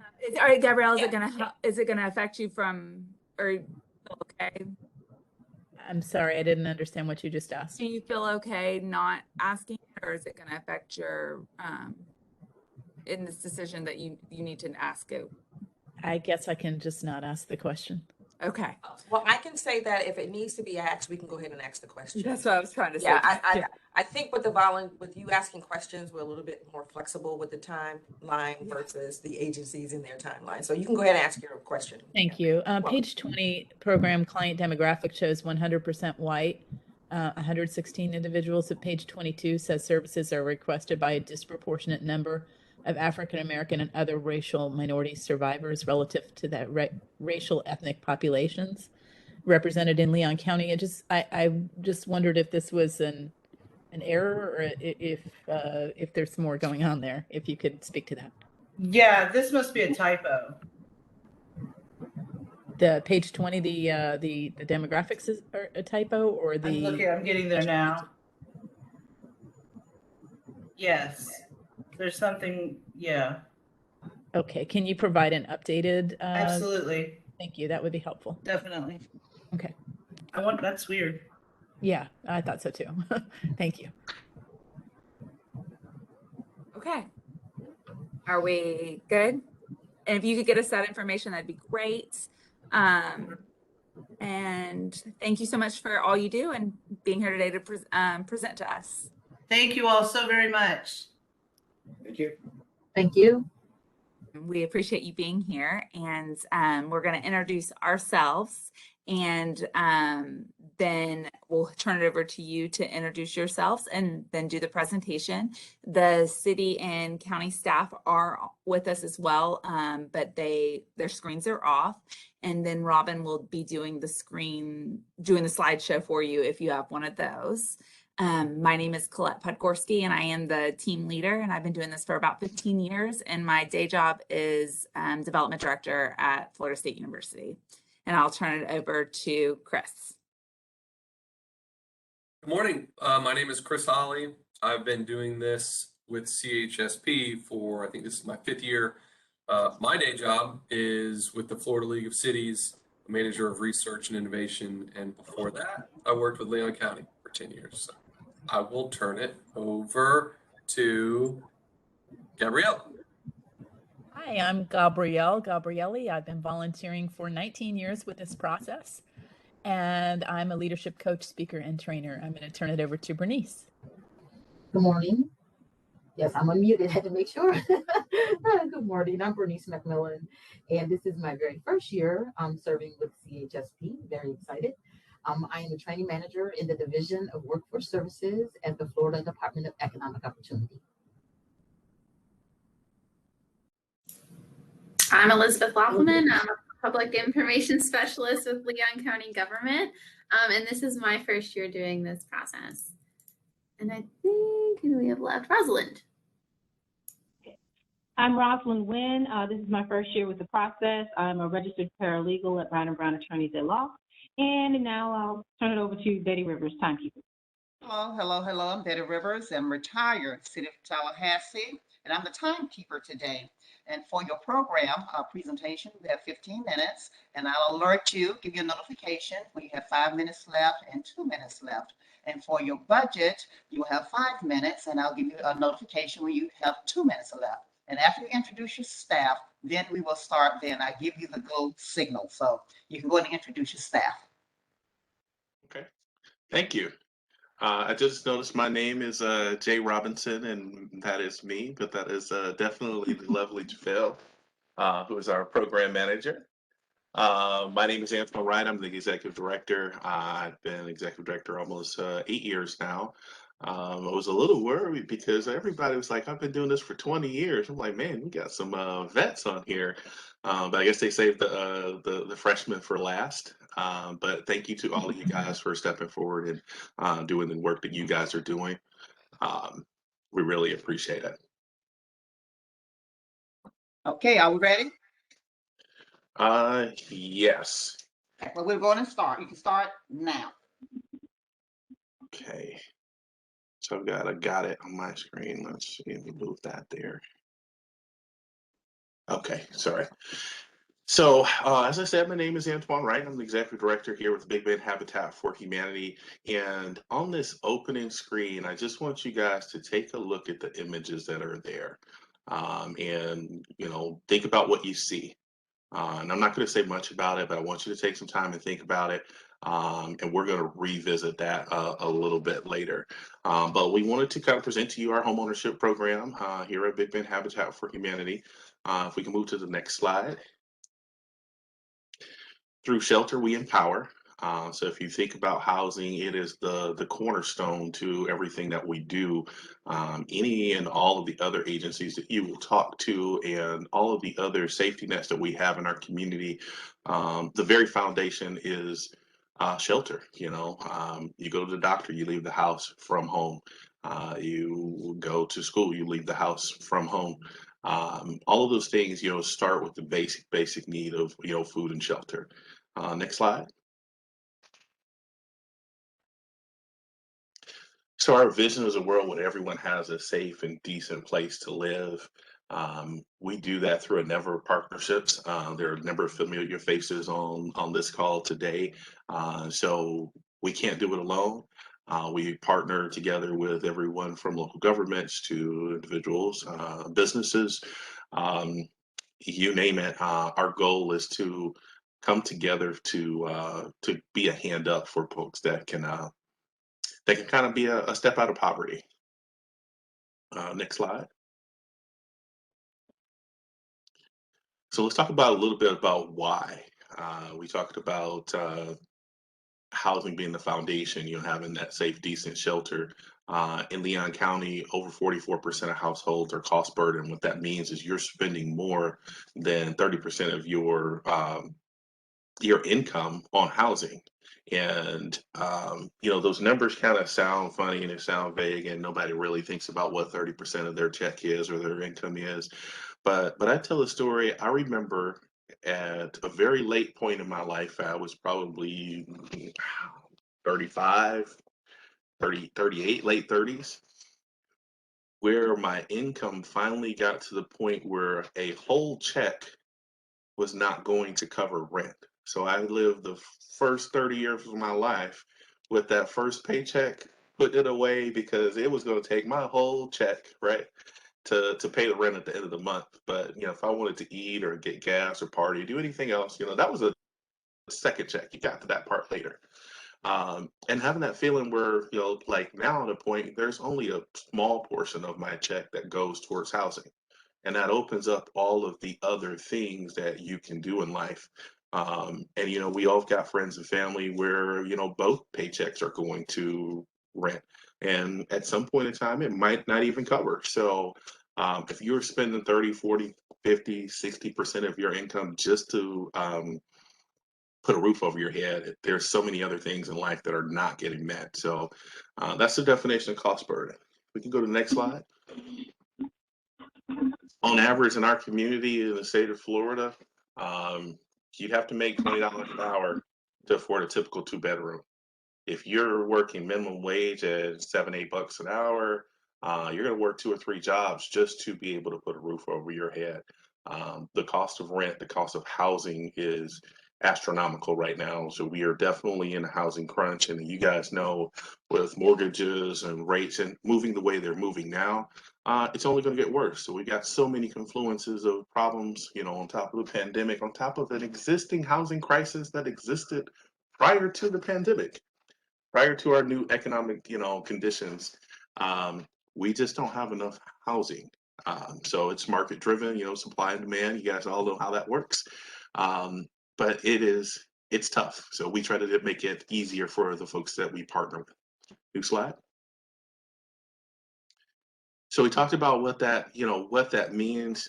The average cost of a 3-bedroom house here in our community, $1,500.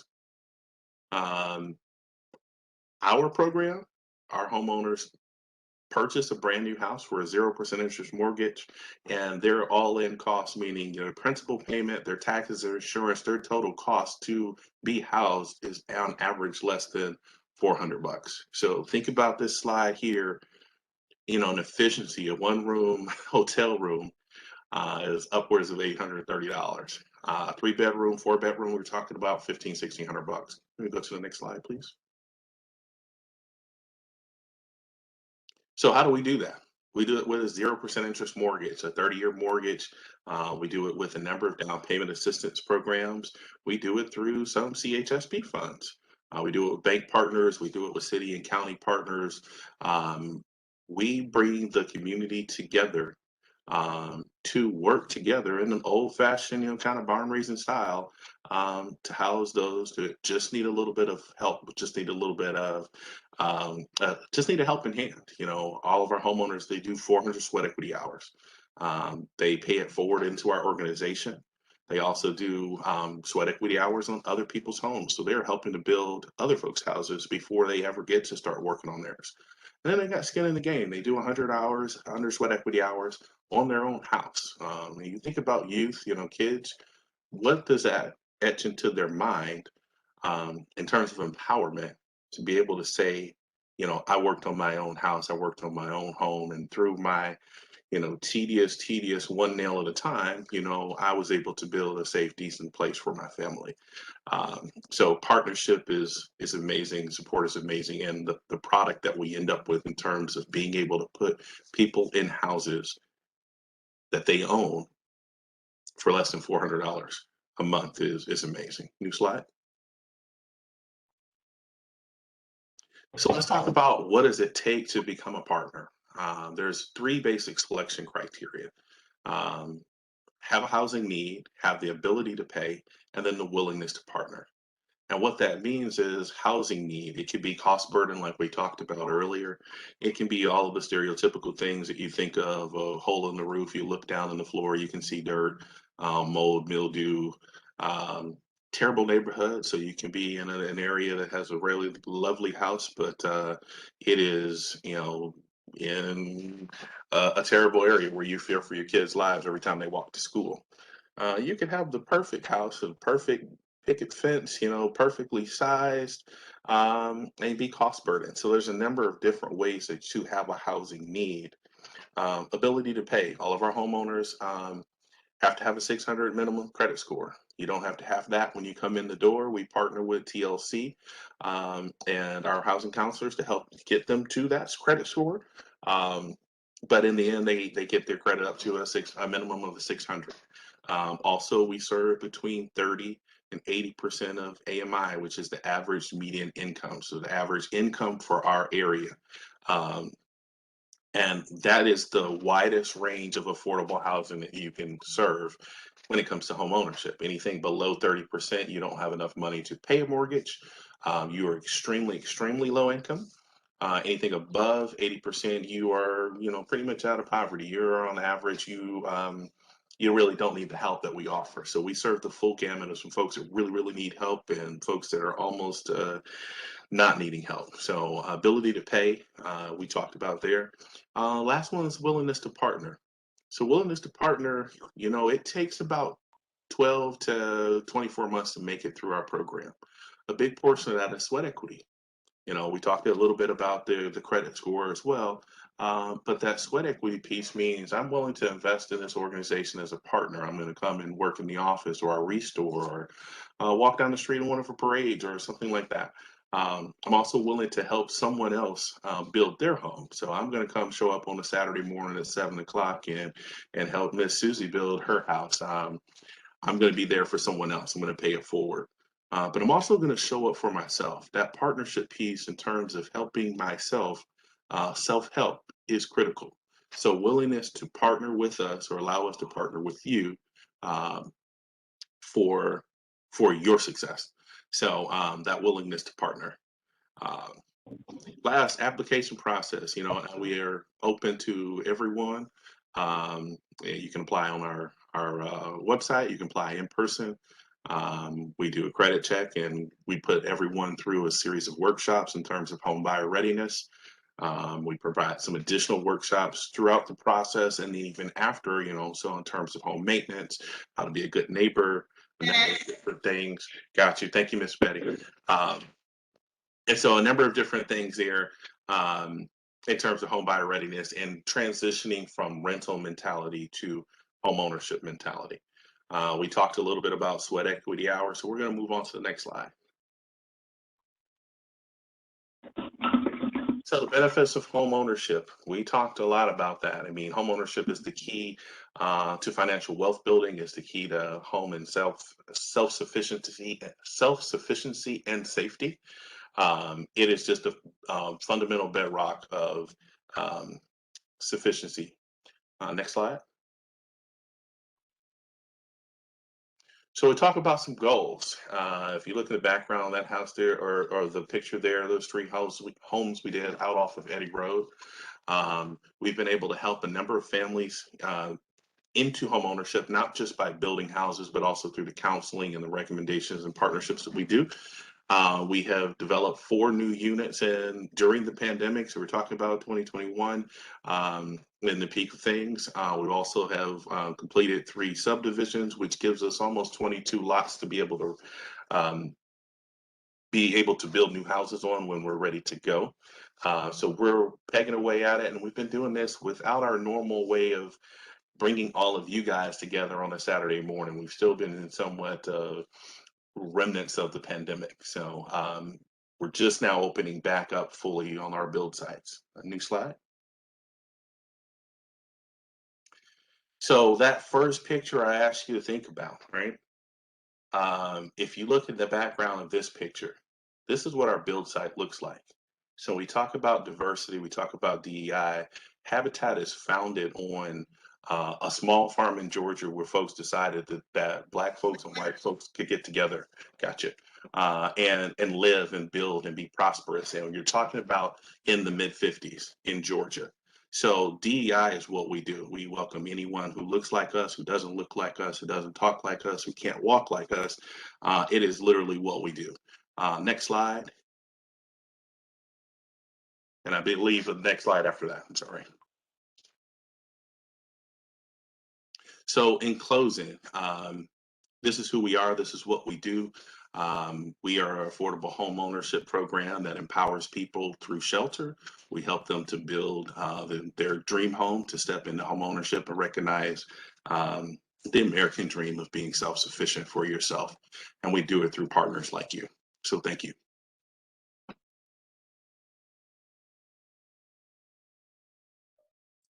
All right, you want to move straight into budget now?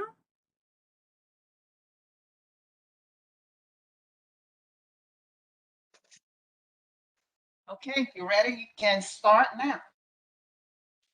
So let's talk about our budget a little bit. And I will try to go through this pretty quickly because we typically have a lot of questions about our budget. Technically, we are a really complex organization. So we are a land developer, we're a contractor, we're a mortgage company. And so our budget is pretty complex, and it never fits into the CHSP model. So it always takes a lot of questions. So I'm going to walk through. You'll go to the next slide. Our operating budget is roughly $1.5 million. The highlights on this for the 5-minute version, we do roughly about a third in terms of revenue sources in. So, and that is a third from grants that we write, similar to CHSP or others that we get through international or large banks or whatever. About a third from individuals. So our individual giving, fundraising, regular, things like that.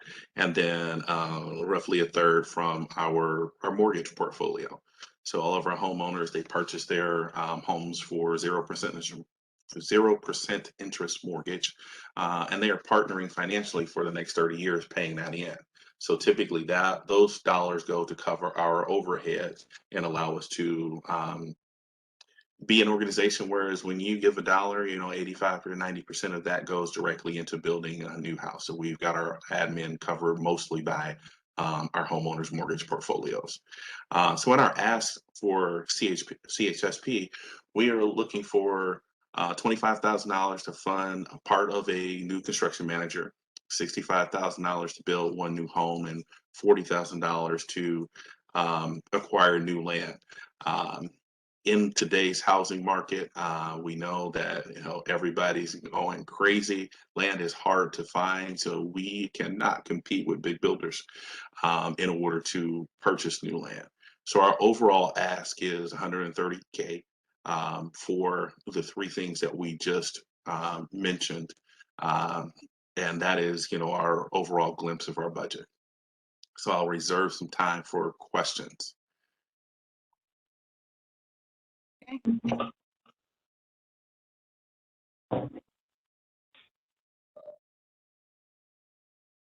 Are we, Betty, are you ready to start the question timer?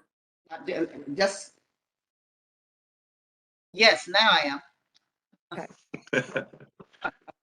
Okay, go. I've had some softballs, but I feel like now I want to start with kind of a tough question. Again, we are going to have a very difficult conversation after lunch today. Given we do not have a lot of funds, right? So your ask is substantial. If there were parts of your ask that you needed to prioritize related to the admin, the home, the land, help us, help you, and understand where those necessities and most important funding requests lie. And I know that could be incredibly difficult. You may not be able to do it, but I wanted to give you an opportunity to for the team. So I can do that. On paper, it's really easy to do. So I would say if I had to just rank order them, it would be the new home build first.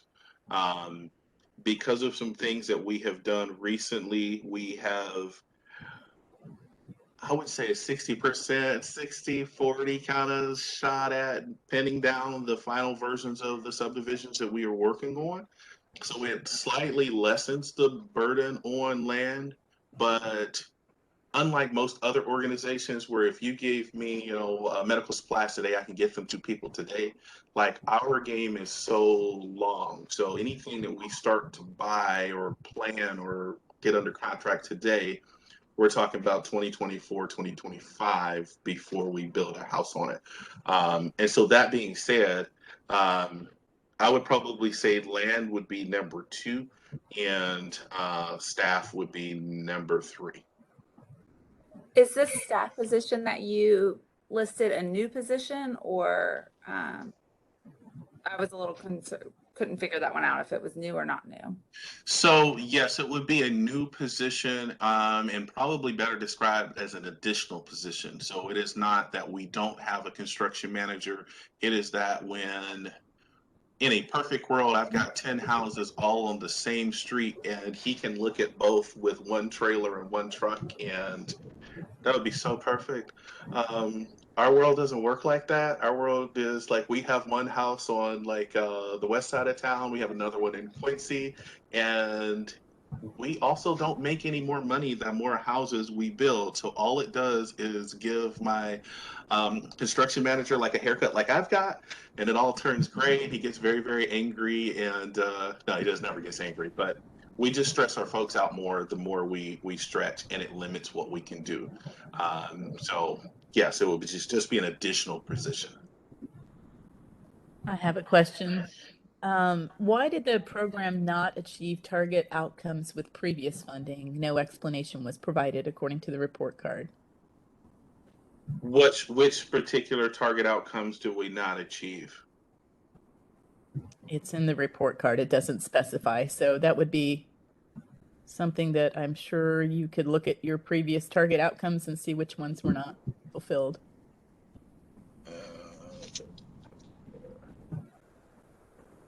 It's in the report card.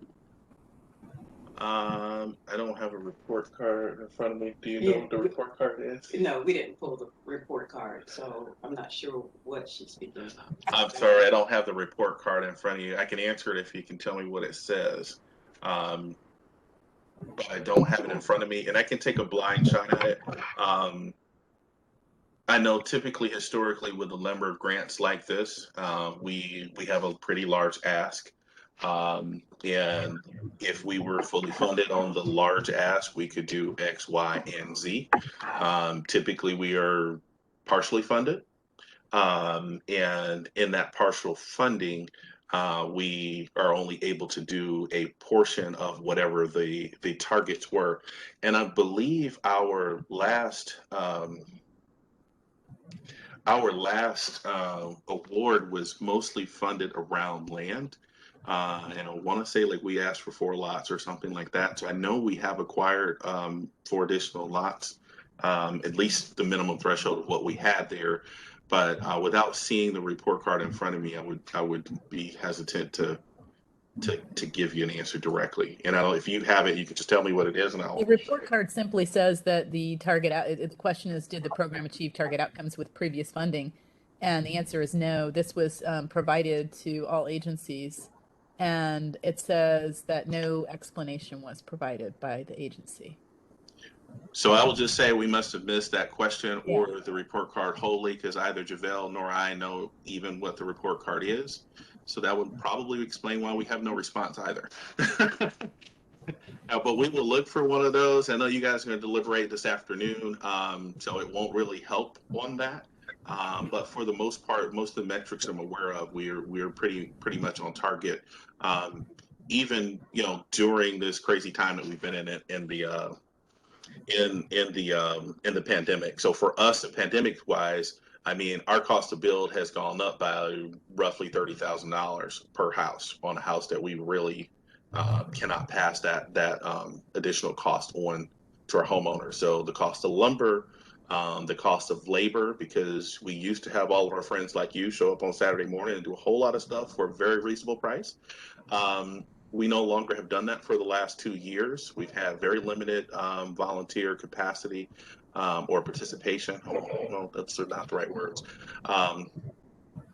We've had very limited volunteers, and we have mostly been using subcontractors, which the labor alone is 15, 16K on top of, an additional 15, 16K for materials. To help us with deliberations, would you possibly be able to take a look before we start deliberating? I'm sorry?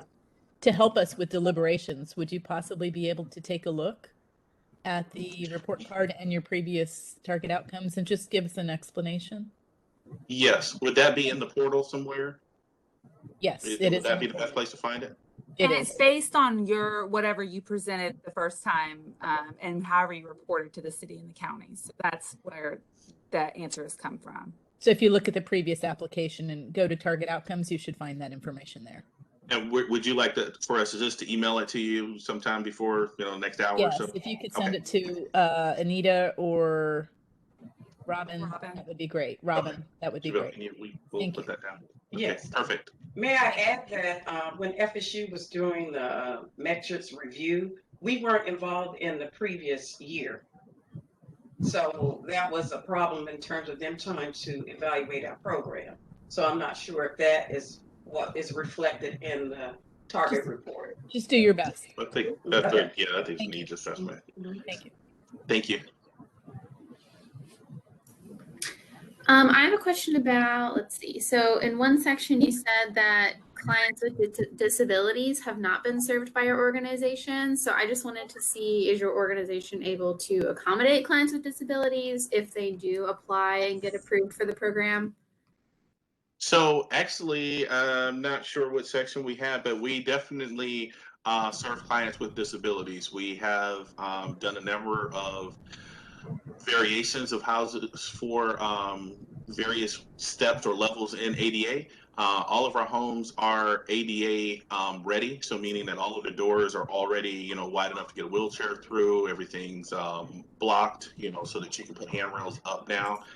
We just did a house for a mother who had a severely disabled son. He is, quadriplegic in a motorized chair. We installed a full lift throughout the house that gets him from the front door to his bedroom and into a barrier-free shower. So we are fully able to build a house to anyone's needs. Yes. Thank you.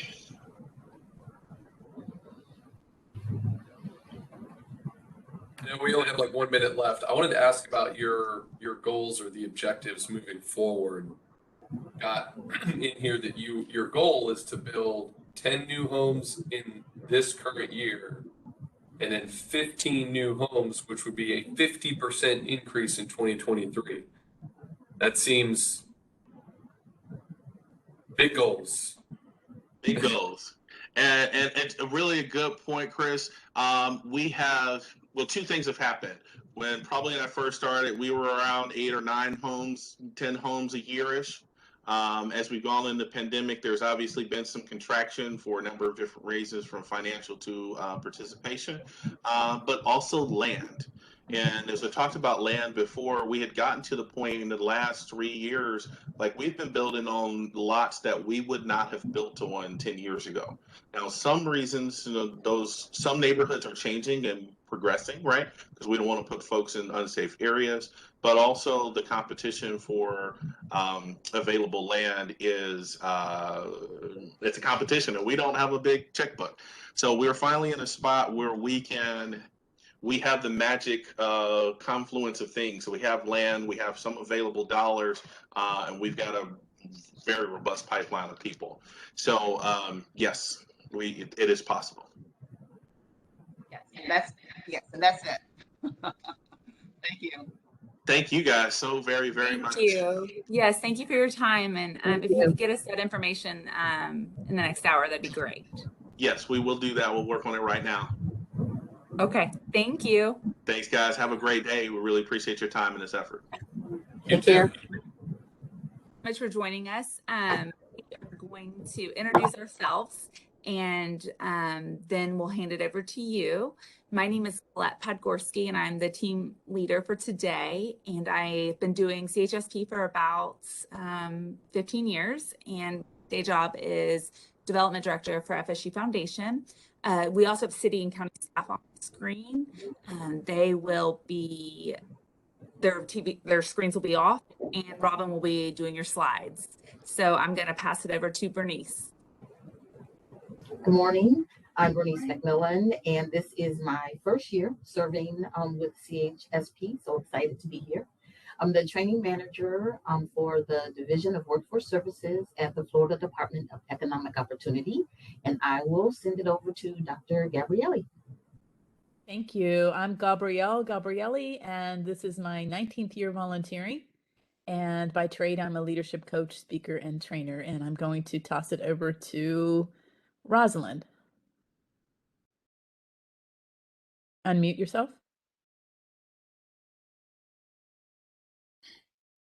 Thank you. Good morning. My name is Rosalind Wynn. This is my first year serving on the program, and I am a registered paralegal at Brown & Brown Attorneys at Law. And I'm going to pass it over to Elizabeth. Hi, I'm Elizabeth Loffelman. I'm a public information specialist with Leon County Government, and this is my first year doing grant review. And I think Chris is the only one left, so I'll give it to him. Thanks. Good morning, and thank you for joining us. My name is Chris Hawley. I work with the Florida League of Cities, and before that, spent 10 years with Leon County Government in their budget office. And this is my 5th year doing the CHSP process. Enjoy it, and I will turn it over to Miss Betty, our timekeeper. All right. Again, I'm Betty Rivers. I'm retired, City of Tallahassee, and just I've been doing this as a volunteer for 3 years. So your presentation today for program will be 15 minutes, and I'll give you a couple of notifications. At 5 minutes remaining, I'll let you know. At 2 minutes remaining, I'll let you know. And your budget presentation will be 5 minutes and a notification at 2 minutes to let you know that we're about to wrap up. And then we'll have question and answers then. So after you introduce yourself, I'll then start, you can then start your presentation. I'll give you the signal of go. Okay, would you like for me to start introducing myself now? Yes. Okay, well, hello everyone. Thank you for allowing me to be here today. I really appreciate this opportunity to represent SNS Foundation. I am a graduate from FAMU. I graduated in 2006 in business administration with concentration in finance. And I graduated in 2011 from Trinity University in a master's in project management. And I got my real estate license in 2016. And currently I'm working for a private company handling over $5 million a day in financial transactions. So that's what I'm currently doing. And I'm doing my nonprofit on the side with my team. So that's just a little bit of background with me. And I'm ready to get started. Okay, we're going to start. Is it okay if I turn my camera off so I can just focus, because it's kind of distracting me? Can I turn my camera off? Is that okay? Sure. Okay. However you want. Okay, thank you. And just say next slide when you're ready for the next slide. Oh, just let you know? Okay. I have this notification. It says resize to change the video size or the number of videos. Okay, here we go. Okay, are we starting the time now? Well, let me go back. I had already started. Let me just wait a minute.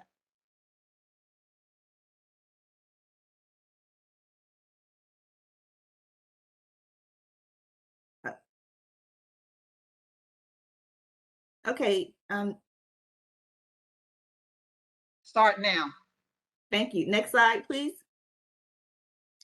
Today, we're going to briefly discuss the following in the allotted time frame. I'm going to talk about SNS Foundation.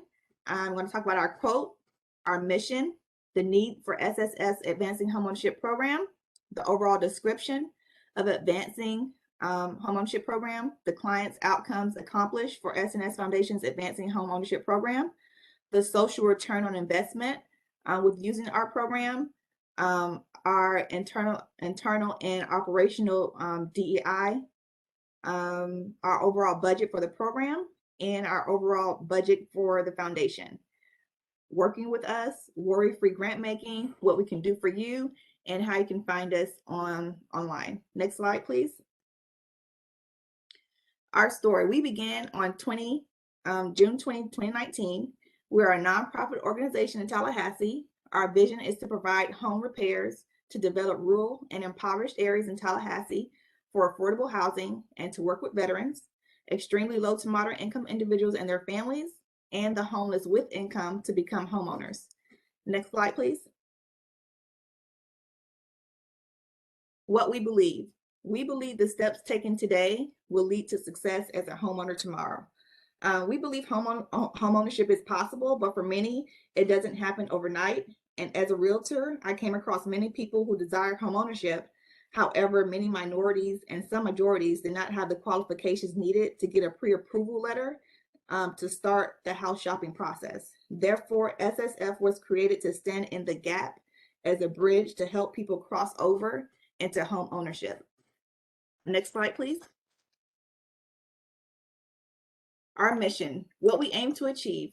The mission of SNS Foundation Incorporated is to provide temporary housing up to 18 months at reduced rent to qualified participants while receiving free financial coaching on how to save, budget, and build credit score in order to qualify for a mortgage to purchase a home for the first time.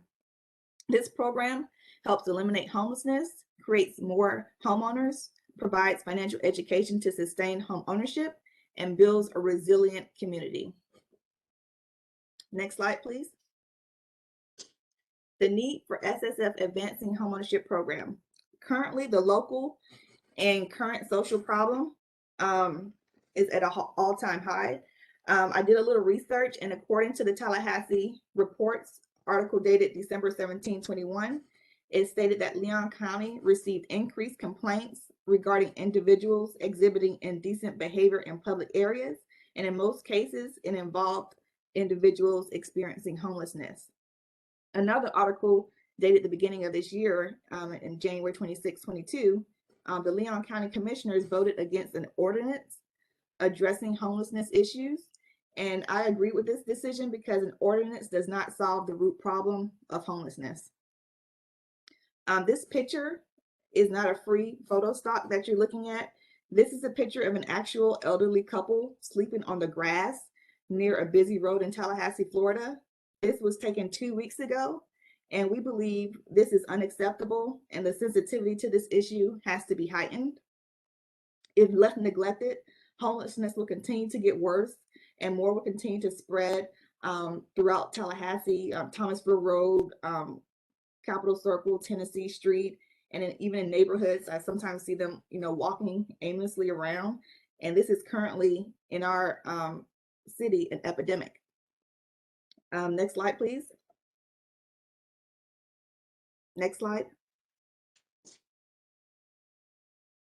So SNS Foundation Advancing Homeownership Program helps participants and their families become resilient.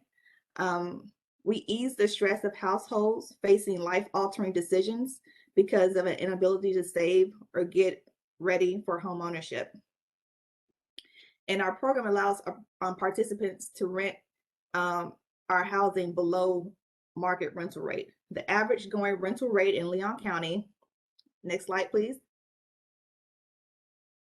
According to the Towns Charts, Tallahassee, Florida, is $10.23. And according to the rental rates to the United States is $10.62. And Tallahassee is 3.8% smaller. Also compared to the state of Florida, rental rates are $11.75, and it's 14.9% smaller. Also, more surprisingly is the median owner cost. Next slide, please. The cost associated with any mortgage, utility expenses, insurance, and other miscellaneous costs is $11.27, which is a little over $100 for the rental in Tallahassee. And we view having rent below the market rental rate and providing the financial literacy is a critically important to our overall mission, as this helps alleviate the homelessness. Next slide, please.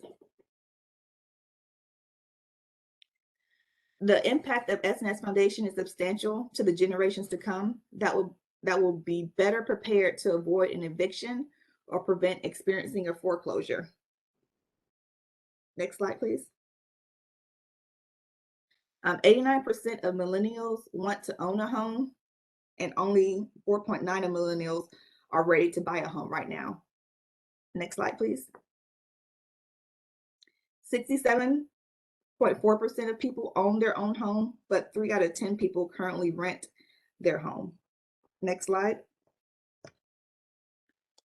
The overall description of our program, the demographics, the program, the activities, the operation, the staffing, and our partnerships. When we submitted our application for CHSP in March of 2022, we had 310 participants for the fiscal year. 260 out of the 310 was comprised of Black African Americans, and 50 out of 310 comprised of whites. And since we submitted that application, next slide, please.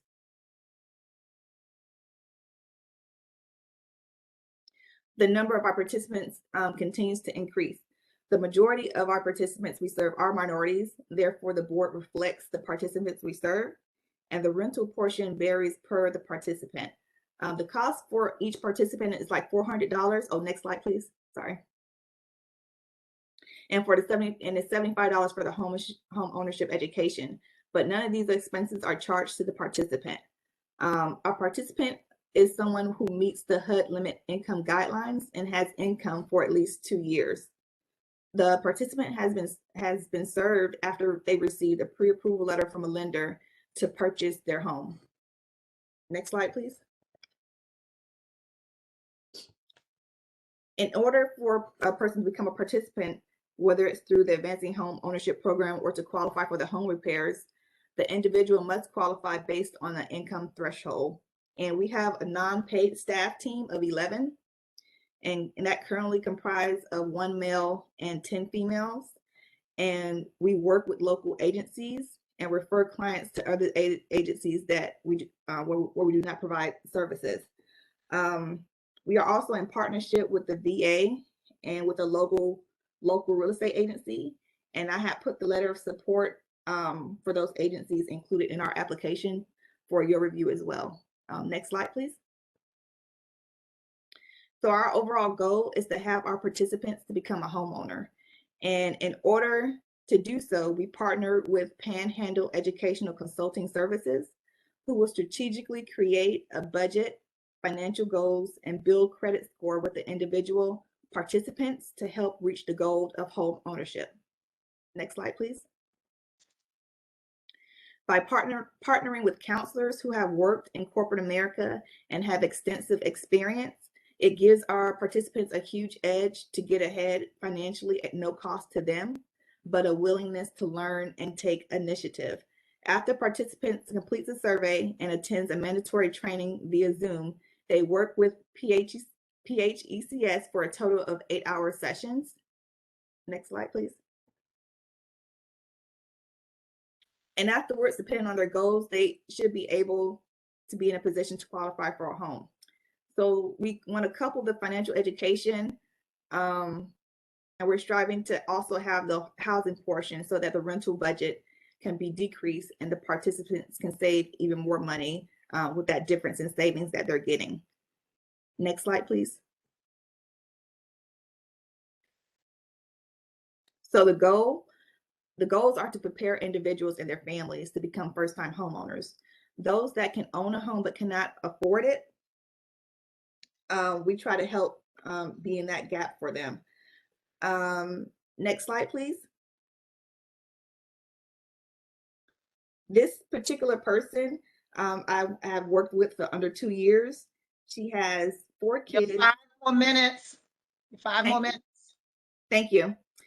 She has 4 kids, and she's currently a single Black female. She worked a regular job, and I've been working with her for a little under 2 years. In a considerably short amount of time, she was able to buy a brand new house, a 4.3, for over $200,000 and start a storefront business doing her passion, which is baking.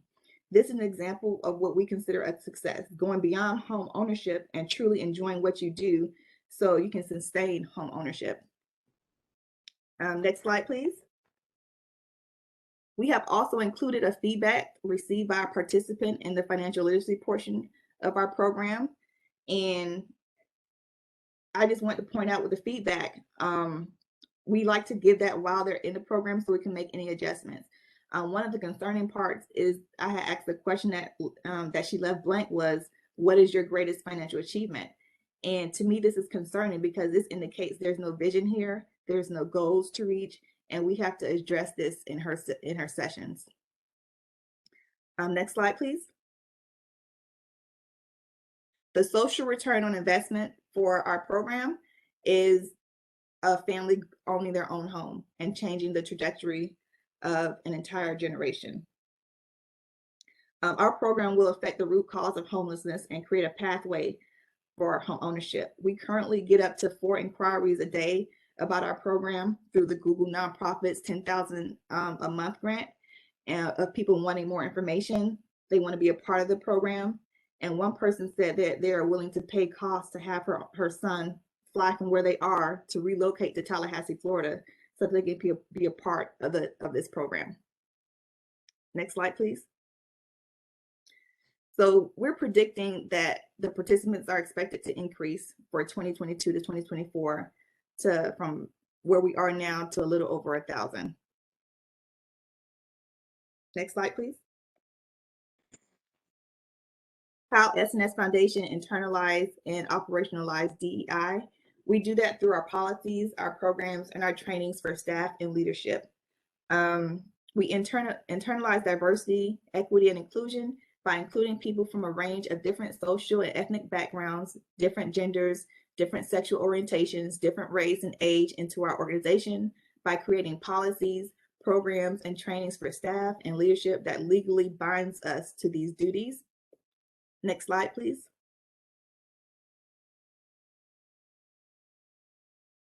Our policies take into consideration the limitations of everyone involved. Next slide, please. Because of the You have 2 more minutes. Thank you.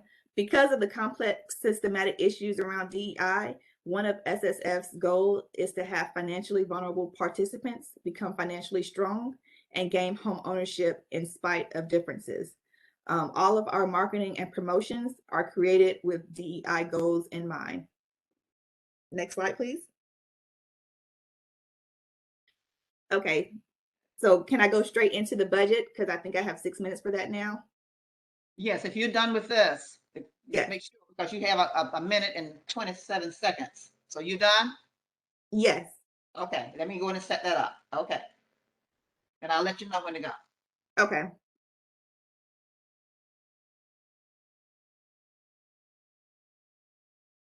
Okay, go ahead and start. Okay, so now I want to briefly discuss the budget in 5 minutes. The SNS Foundation Advancing Home Ownership Program budget that details the specific sources of income and expenditures. So for the compensation and benefits for year 2022 to 24 is $160,000. For professional fees on contracted services is $80,000. For the occupancy, utilities, phones, and network is $239. Next slide, please. For the materials, the supplies, and postage is $400. For rental and maintenance, it's $340,000. And for the meeting costs, travel, and transportation, I think that's zero. Hold on, I can't. Something's blocking my view there. 1 second. It's $0. Yes. Next slide, please. For the staff, board, and development and recruitment, that's $0. For the awards and the grants and the direct assistance we received, it's $21,500. And for the bonding, liability, and insurance, it's $692. Next slide. And for payments to the local, state, and national and annual Secretary of Filing fees, it's $122. And for the budget category, printing, copying, membership dues is $950. And for printing and copying, that's $50. Next slide, please. So the total CHP funds requested amount is $603,903. At the time of the submission on March 25th, 2022, this is the amount that we requested. However, we will accept a funding amount less than this amount that will be used to fuel the mission and vision of SNS Foundation Advancing Home Ownership Program. Next slide, please. The CHSP funds will be used towards the salaries, professional contract services, the financial assistance of those needing home repairs. We are striving to obtain donated mobile homes and donated real property such as land. The funds can assist those that need emergency rental assistance. Next slide, please. And for the overall budget that details the income and expenditures, including administrative and fundraising costs, I have included that in the application as a separate spreadsheet. Next slide, please. You have 2 more minutes. Thank you. Working with us, why we're right for you. Next slide, please. You become a catalyst for change. The participants get resources to get ready in buying a home. You have a tremendous impact in the participants' path to home ownership and making sure that we have the administrative budget and the things that we need in order to continue to provide and expand our services to those who need it. Next slide, please. Why we consider this a worry-free grant making? Because the financial returns on your funding and the returns on your funds is an entire household, which equals to communities building resiliency from one generation to the next. And the length of time for participants in the program, they have to be ready to purchase their home within 18 months of joining the SSF program. And everyone can, I guess, is not qualified to be in it, not just based on income, but sometimes, you know, if they, for example, have a recent bankruptcy, that takes some time to get off the credit report. We wouldn't be able to help those, but there's a majority of them who we can help. The next slide, please. What can we do for you? We can do public recognition. We can publicly share what CHSP has done to help advance SNS Foundation. Currently, we have on our social media with YouTube over 10,000 views and over 1,000 subscribers that continue to grow daily. And you'll be supporting a cause. You will feel you are making a meaningful impact when you see the outcomes of those you have supported. Next slide, please. And you can find us on Facebook, Instagram, YouTube, and Twitter. And the last slide, please. I just want to say thank you so much for. That's perfect. Perfect timing. Yes, I was trying to make sure I did it within 20 minutes. This is my first time through this, and I was trying to hit all the major points and give you everything that was asked in the presentation. So now I know it's 10 minutes for questions, and I'm ready to take those. And thank you so much for listening. I really appreciate it. Okay, team, if they're ready, I'm going to start. We're going to start with the questions now. I have a question. Yes. The goals and objectives on page 2 are not listed on the application. There are no goals or objectives on page 2. It says you have several goals, but then the statement is really not about goals. And so I wanted to see if you had a list of goals. Also on page 21, number 1, the goal has no objectives. And on page 21, also number 2 and number 3 are required items left blank. I was just wondering if you could address those, please. Are you looking at the application itself from CHSP? Yes. Just start with the first question is dealing with goals and objectives on page 2 of the application. I don't have the application in front of me. That's my fault. I apologize for that. But the goal to you, it says for goals and objectives, it gives you some examples of how to make them measurable and the like. And your response there is, SNS Foundation has several goals. We are grateful for the milestones that we have accomplished in the literacy section of the Advanced Homeownership Program. However, we have the below market rental rate housing portion and a case-by-case homeowner repair portion of Advancing Homeownership Program for those that need help to save for a purchase or to fix their home free of charge that we are actively striving to build. Well, I know our main goal is to get them ready to have a pre-approval letter. That's the goal of the home ownership program. Our program is very practical. It's only one program, and our whole goal is for them to have the pre-approval letter at the end of 18 months or sooner. And we believe that's measurable when they have that from the lender. So that would be good to put in your application under goals. That's a okay. Sorry about that. It was a team effort, and a lot of people were touching it, and I'm sorry that was missed, but that is the goal. Thank you. One more, sorry, average cost per client, that's a mandatory item on page 15, and it's blank there. Do you have that information? $475, $400 for the financial coaching, and $75 for the home ownership. Okay, thank you. Thank you. Can I ask a follow-up to that? There was a point in here that said that you've calculated 310 clients. If you've calculated that, is that based off of some formula, or are these counted clients that have been served? Where did the 310 number come from? So our waiting question, so thank you. Yes. We have a survey that we created, and so far over 60 people have done the survey. And our grant team said that it's safe to say that it's probably 5 people in a household. So we did that times 5, and that's how we got the number for our participants that's waiting to be served.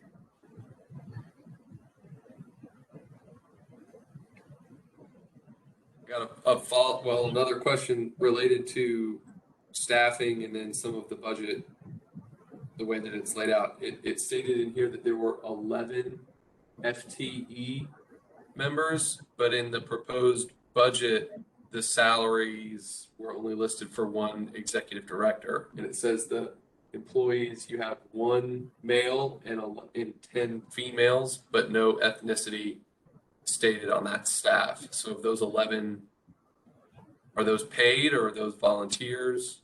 Everyone is a volunteer. The only paid people are the financial coaches.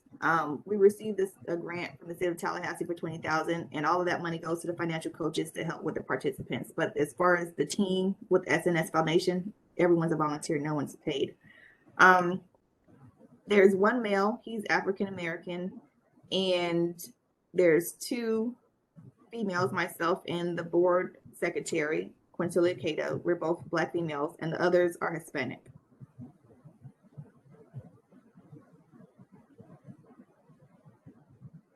So it wasn't 310 people that went through the financial coaching for that 20,000. Do you, or I'm a bit confused on that number. And then that 20,000 that you received went directly to PHECS, as that what you're saying? Yes. And so there's currently 2 people through the process that's only getting the financial education portion. Until we get the housing portion, it'll be difficult to send more people through. So we just have the majority waiting. So you've paid them $20,000 and only 2 people have gone through it? Oh, no. The way it's done is $2,500 at a time, and I paid him $800 so far for 2 people. So you still have reserves of the rest of the money? Yes.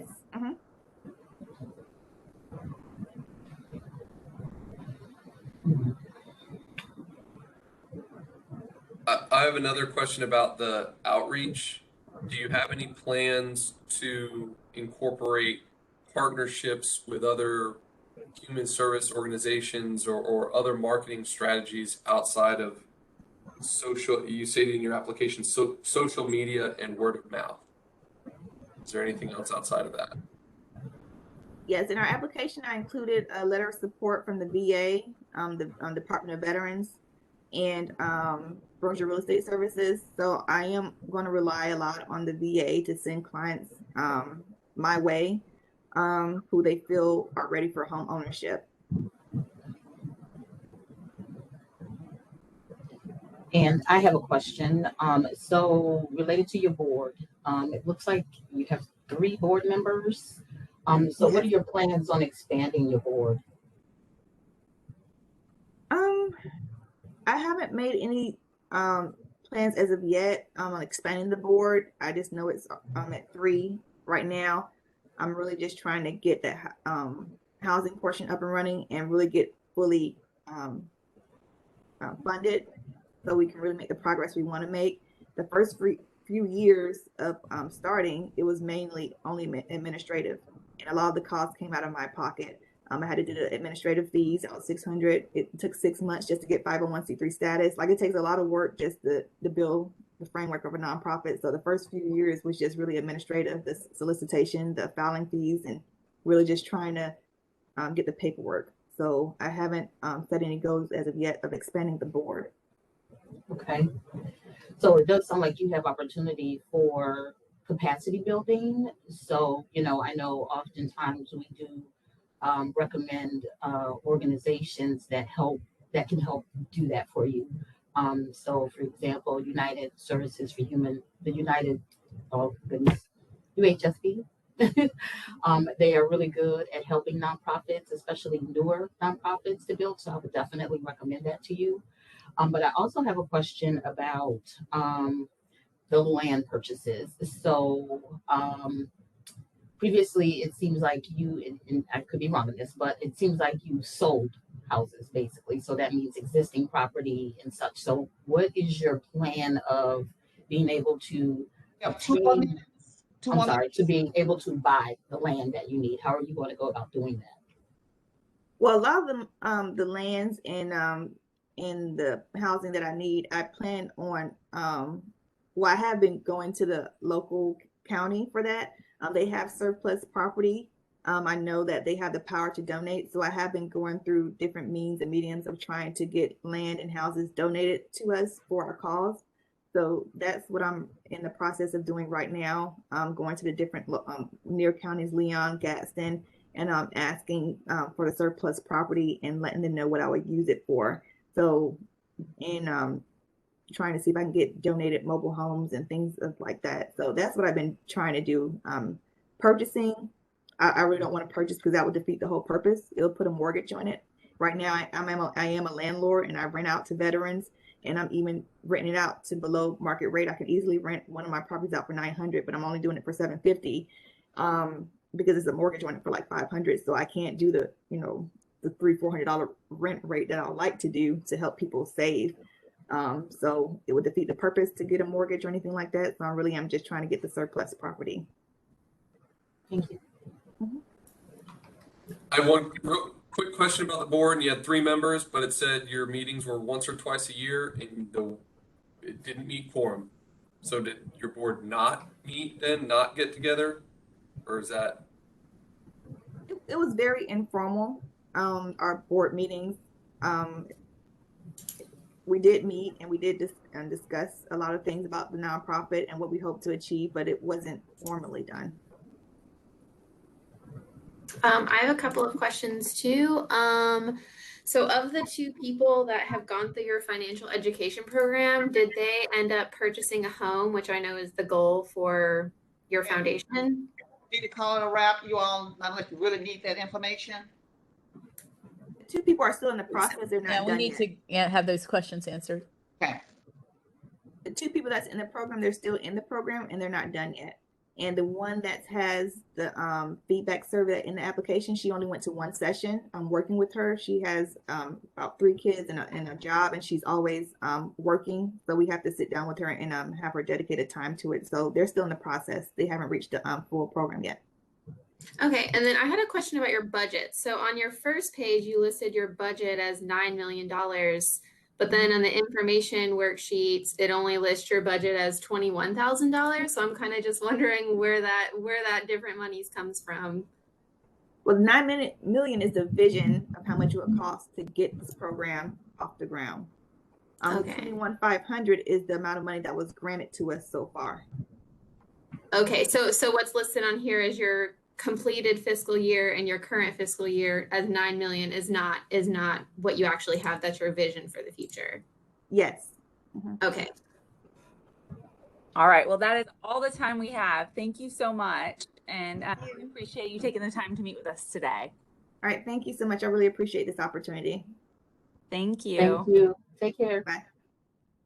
Bye. Or maybe 3, the 3 agencies that you had questions about regarding their report cards. And I can start with 211 because that's an agency that the city funds, and we completed their report card. So in their year-end report, the one discrepancy we found versus what was in the application is regarding their Help Me Grow service. And their accomplishment states that 54% were connected to services and 22% were still in progress. So at that point, we could not say or validate that this accomplishment had actually been met. So we said no, and that's why we put their language from their year-end report on why that accomplishment was not met. And I think it may have been confused with some of the language they put in there because they were referencing calls. Right. In their justification, but that's the one outcome. That's the only discrepancy we saw.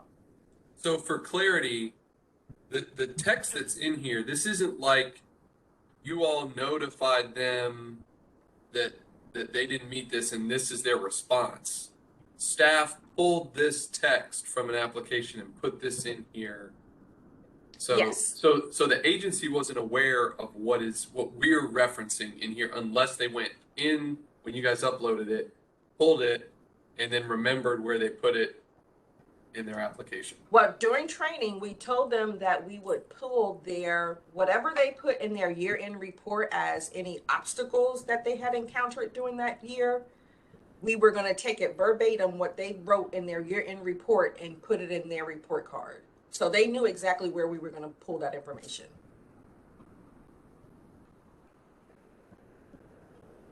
But again, I think it's that in just the, in their defense, they get busy. We had the training in March. So between March and May, things get lost and they may not have gone in to review their report card, but they knew that the report card was going to be uploaded to their profile before their presentation time. That's helpful. Thank you. In their actual application. So that's why the answer is no. But the current documents are in the portal because we told them, hey, we need to make sure you're compliant before we can even put you in the process. And so they showed us, hey, we're compliant. We just, messed up uploading these in the system, and that's why they're in the notes and communication section. So that piece, and that happened to a ton of agencies. That just so that part's compliant. The implementation timeline, their goals and objectives. So there's two parts of the timeline. Anita, would you like me to send it to them? Can you share it? That's true. Yeah, of course.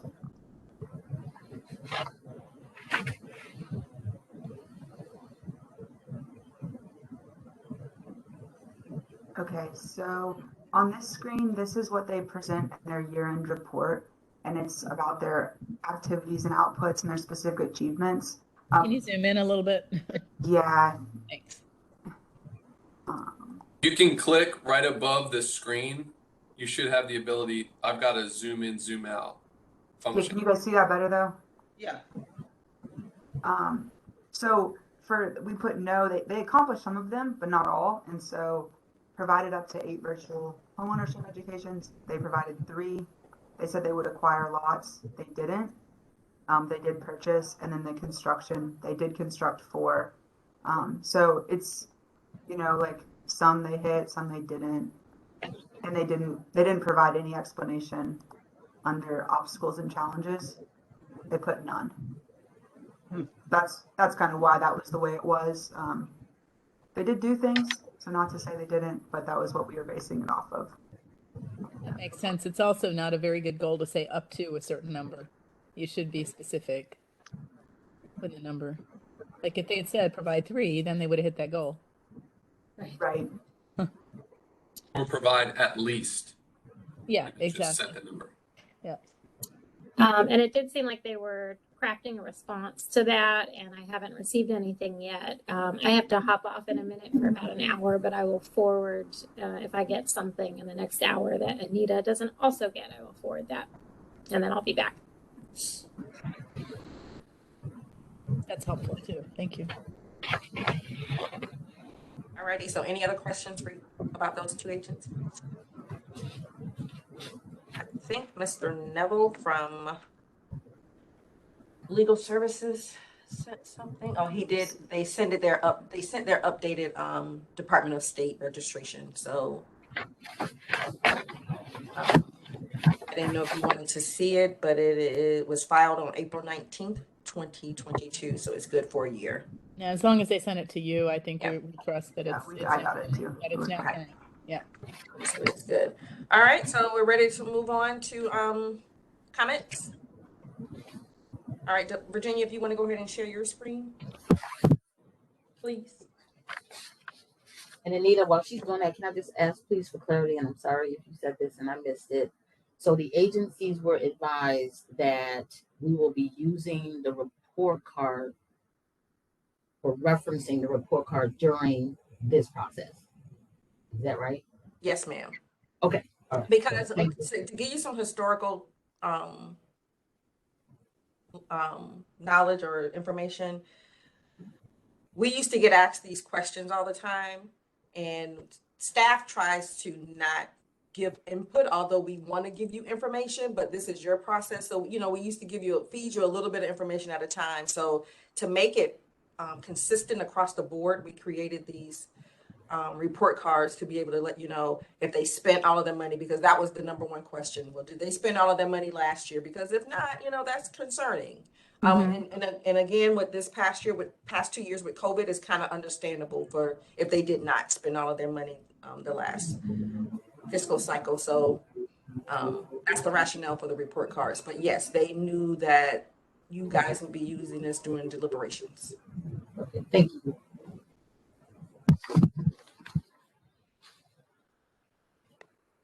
Okay, so I can see visually, but can everybody see a Word document only? Did someone say to make this bigger because it's so small? Yeah, enlarge it. I'm There's a asking. zoom in function. You guys Okay, now not have, okay. I see it's, it. yeah, it's right above the window. There's, mine is set at Yeah. 61%, but There you you go. can zoom Yeah, it okay, here. that's what I Spread did. it Much out. better, much better. Perfect, perfect.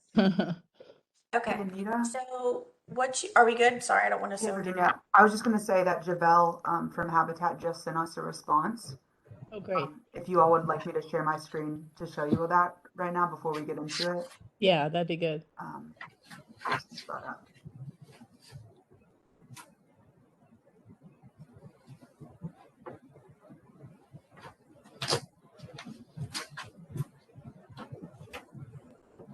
Okay. So in this spot, they address, that education workshops, the lots required in the new homes they built. It's different than what we see in the year-end report, but that's the response. That's everything. Interesting how different it is from the application. Yeah, totally. Okay. And this isn't the application. This was their year-end report. Okay. That they submitted end of last year, end of 2021. So it should be, it's the same reporting period, but it's coming from that. I don't understand how they would have only said that they provided 3 at the end of the year when there were that many. That's so interesting. Okay. Okay, I'm going to stop sharing and then pass it back to Virginia.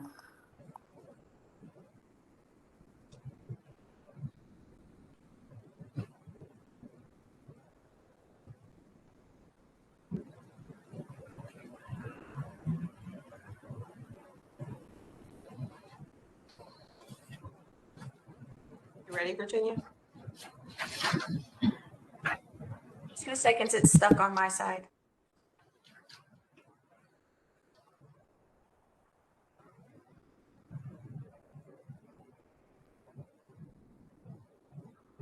So what Virginia has done is, like I said, compiled all of your comments by agency.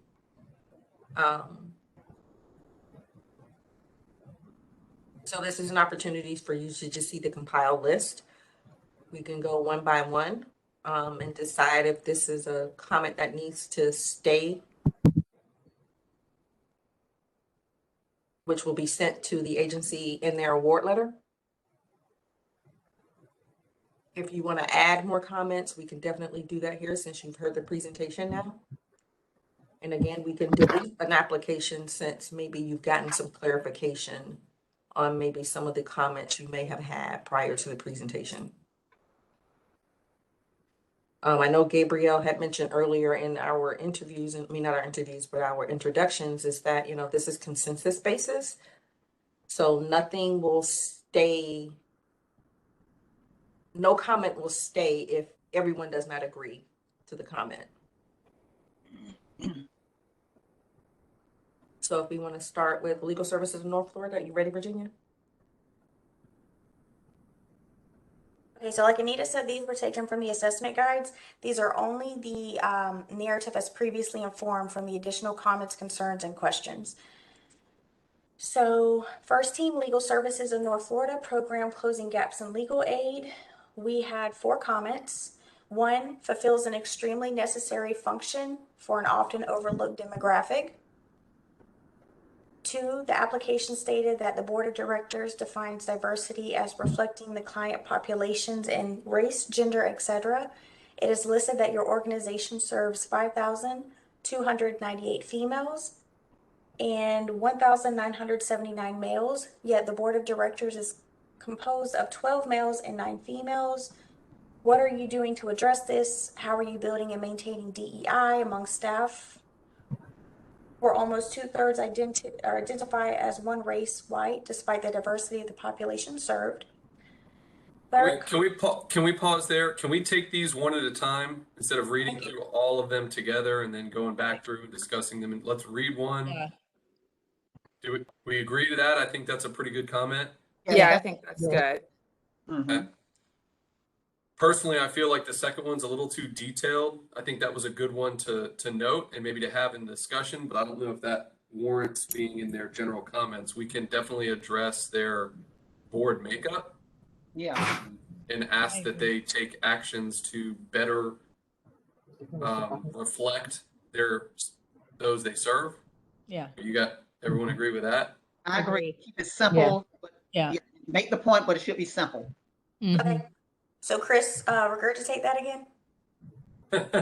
Oh, I'm not good with language. I just say ideas and someone's got to make them sound good. We'll go with just that their board. Yes. And I don't know who made this comment, but have the board reflect the client population. Have the board be more reflective of your client population. And actually have board and staff be more reflective of the population. Yeah. Yeah. Or you can say something, it's. I would say the there's an review opportunity to be more, I would say maybe to add something like there was an opportunity. Right. For that versus kind of like calling them that.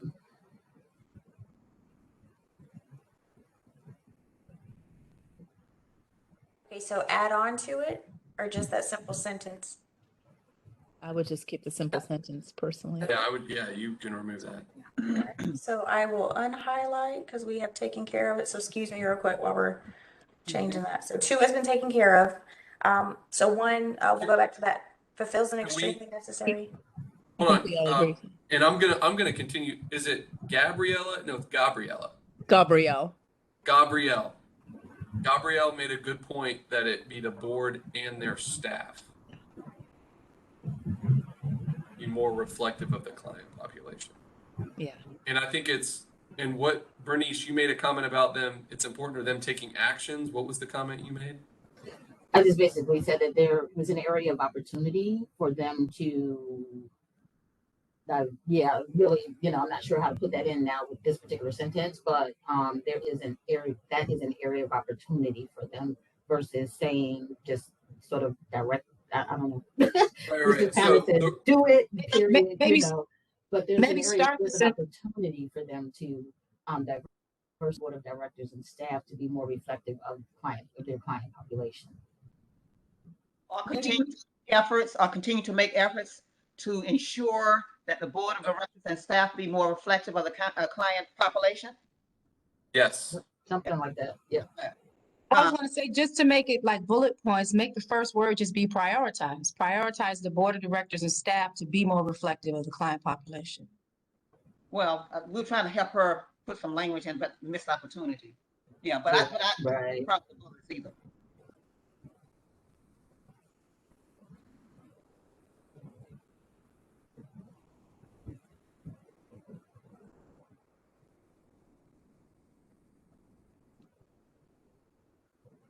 Okay, so read that one. Is that better? Continue to the efforts in building and to be more reflective of the client population. I mean, you could say continue to aggressively pursue. I mean, it's yeah. Pursue. And Virginia or staff, city, county staff, when we did this before, I remember the committee kind of threw out ideas of kind of how we want it to do, and then we trust staff to wordsmith it and capture the idea. That was something that I know Pat was really good at. So we don't have to sit here as a committee and spend 5 to 10 minutes to get the exact verbiage that we want. If you guys understand our goal and you can make a bullet and then make us sound smart later. Yep. Is the committee good with that? Absolutely. Yeah. We trust staff. Very much so.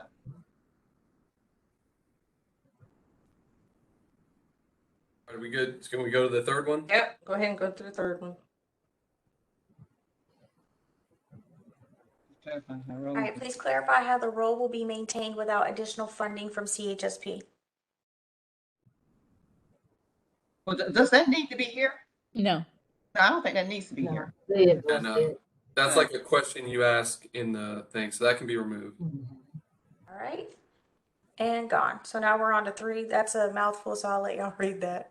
And I wrote it. Really, the last sentence is the only one I think that is relevant to this. That others were questions and statements. So. So, and if you guys are comfortable, I think this is an opportunity. I think the goal of that comment was a compliment to them. Mm-hmm. And I also was very impressed with their data. Me too. And that it was very thorough. Oh yeah. So you want to Now, put are that we in as being number 4? like, but right here we also say DEI efforts are impressive, but before that we talked about how we They kind of had more DEI efforts than any other organization. If you look at all their documentation of what they are doing, even if and they did No, I also agree, say yeah. that, they said that they're working on diversifying staff more as well. But okay, as long as we don't feel like those are conflicting. no, Yes. I don't think it's conflicting because they still have a little ways to go. But I would kill the first sentence. That was the first sentence in number 3 was related to just me organizing my thoughts around what the funding requests were. So, but yeah, I agree. If you wanted to add data, something about data, Chris, to that third sentence, I really was impressed with the level of detail of the efforts that they're undertaking for DEI. It wasn't just one training. It wasn't just one effort. It was multiple efforts to improve DEI. And it's been, since before probably the push from others are just kind of getting started. They've been doing, I think, a really good job with DEI efforts. Yeah, I'd be okay, Virginia, if you're comfortable breaking DEI out into one. I just think to Gabrielle, her point that they were far and away, they had done the most work than any other presenter today. So I'd like to just recognize that in a statement, in a standalone statement, if the rest of the committee is okay with that. Okay, because I was going to ask, what's the collaboration and documentation, Gabrielle?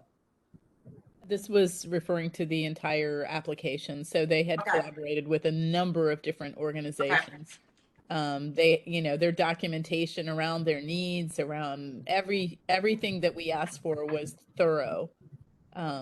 Yeah. I had a comment in here about wanting to highlight the impressive nature that they laid out their data and clearly expressed the need, identified the need for. Yeah, I 100% agree. Okay, so bringing DEI to its own, does anybody have any other comments they would like to add to it? So we can, I think, if you can just put detailed longevity, I think we can finish that sentence for them. Just their efforts.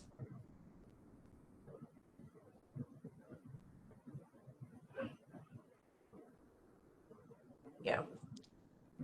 Okay, and then since the presentation, does anybody have anything they would like to add to this? Okay, I see a bunch of head shaking. Okay, awesome. So that's the first. Well, they did have Jazz for Justice listed twice, so that was kind of weird, but yeah. Had what? Jazz for Justice listed twice. I think that was just yeah. An error, yeah. Oh yeah, I was just looking at my notes. And I agree, it does make a difference. The bottom line, you're adding it twice, but I think that was just an oversight. Were they the only one that expressed using CHSP funds as a match? $7,000 of it was a match. I know that, but I think a couple other 2-on-1 did too. I think. Did they? Okay. Personally, I always like someone to take the investment that they're getting from here and make it go as far as it possibly can. So I would recommend other people do that, but it's stretching dollars. Yeah. Yep. So Virginia, if you can just put matching dollars and we can write a sentence on that.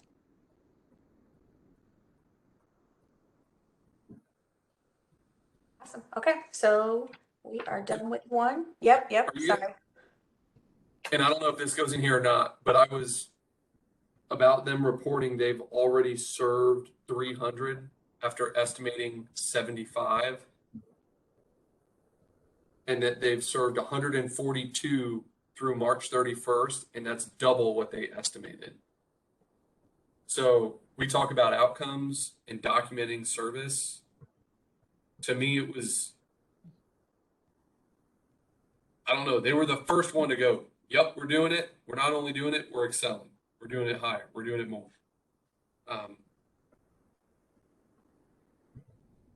So you want to say something about outcomes, Chris? Yeah, reporting your current outcomes even in the middle of the year. Okay. Where you are today. Excel, okay, outcome, Excel with projected outcomes, something like that.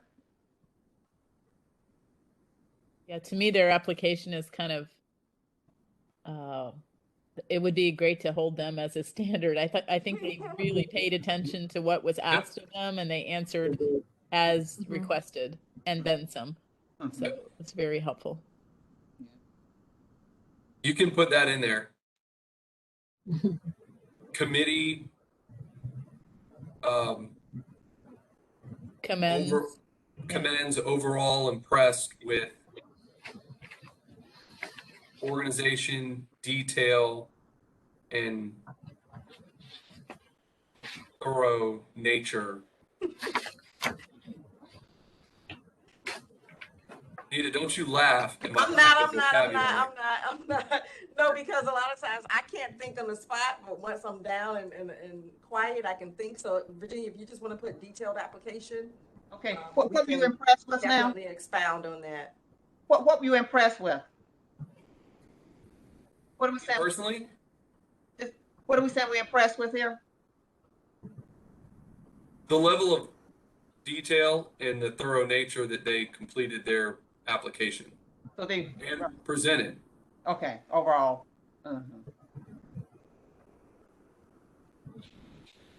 It was definitely exemplary. Okay, exemplary. Yeah. All right. Okay, I just wanted to. I knew I needed something else there. Okay. So are we done with legal services? Yes. I think so. Yeah, that's good. Before we move on to the next, Virginia? Okay.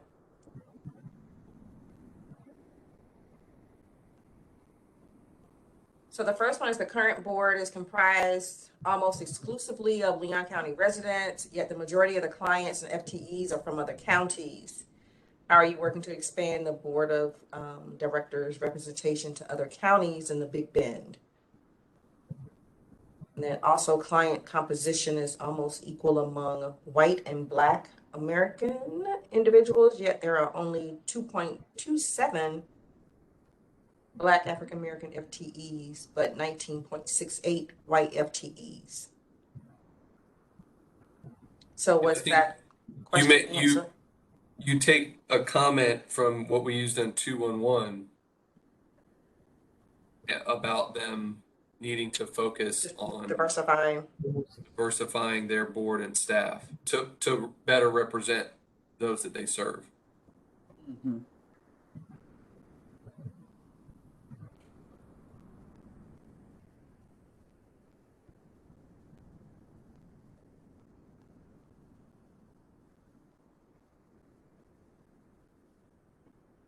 I thought their cost saving efforts were really like how they pointed out the dollars saved, the cost of the suicide and how much money they saved, like the details were impressive.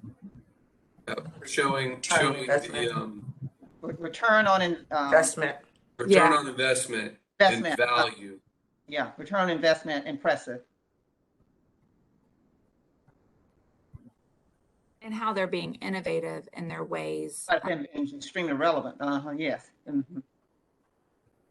And they're like thinking about how to reach more people, like with the texting and the growing. Yeah. Oh, yeah. That was, yeah. Yeah, Chad, I think we should call that out specifically, that they are doing an excellent job with communicating with people in their preferred method of communication. I don't want to digress, but that is so important because we work with a tutoring program at Foundation, and really that's the preferred way to communicate with them, text. We do it 3 ways: text, email, and call, but they like texting. Yeah. I was going to say this during the question time, but we ran out of time. They mentioned partnering with TCC, FSU, and with elder care organizations to diversify their volunteer base as well as their full-time employees. It just seemed an oversight, and I don't know, maybe she just didn't say it, but maybe they need to consider partnering with the local HBCU. That would greatly. They have a social work program over there. They could get I more. was thinking the same thing. Yes, yes, Yeah. yes, absolutely. That is a big oversight. To me, I was kind of surprised that that You wasn't can mentioned. entire pool of educational resources there. Yeah. And help get the word out too. And help, yeah. Yeah. Uh-huh. And it'll help diversify their staff too, because with Yeah. 10%, Yeah. 10% Black is pretty. Well, mhm. I mean, I would just say Yeah, you can just say Florida FAMU. A&M University. Yeah, just say fam. Yeah. I didn't want to just pull my rattlers in it, but yeah, you can. I'm a rattler. I'm a rattler too. So Okay. I went to J school there. So yeah. Okay. English department. Excellent. Can you just put interns at the end of that sentence, Virginia, so we'll know to add more specifically to number 4. Yeah. To expand, You said add what to it? Interns at the end. to expand pool of interns. Yeah. Just staff and staff also. So yeah. Because 10% is the current makeup of that demographic, and it's like, why wouldn't you reach out to potential employees that are more diverse as well? So You'll put staff, interns and staff, Virginia, on number 4. Interns and staff. Yeah. I think and I wasn't thinking collaboration with recruiting, even to recruit staff. Mhm. Consider collaboration and recruitment from recruitment of staff. For recruitment of staff and interns. Yep, exactly. Get both of them. And I don't want to recreate the wheel here, but you could copy and paste some of these comments from last year. We not allowed to do that? Yeah, we no, can. you I can mean, definitely do that. And that's the point where we can start if you want to read some of those comments from last year. I mean, yeah, because that's a second, especially when it comes up again, you need to say this is the second year we're talking about this. Well, this is like the varied technology methods used to reach clients is outstanding. And it is commendable that the agency continues to upgrade its system to more efficiently respond to consumers. Mm-hmm. That's a pretty eloquent way to say what we were talking about texting. Yeah. You want to read the other comments, Chris? I mean, there's 10 of them. You want me to read them? Yeah. Just real quick. Okay. The outcome findings reported in the outcome data collection table are quantifiable and clearly demonstrate how the program impacts the community. Y'all give me a thumbs up, thumbs down. I mean, I don't know that we really need to include it. I mean, do we need to go back and do this for the previous application too? I wouldn't really I wouldn't copy everything. Yeah. There's one in here about having a board member with a medical background, but I don't think that's applicable because they didn't talk about it today. The program design appears very effective in connecting the community with available services in real time. I mean, that's just a kudos for them.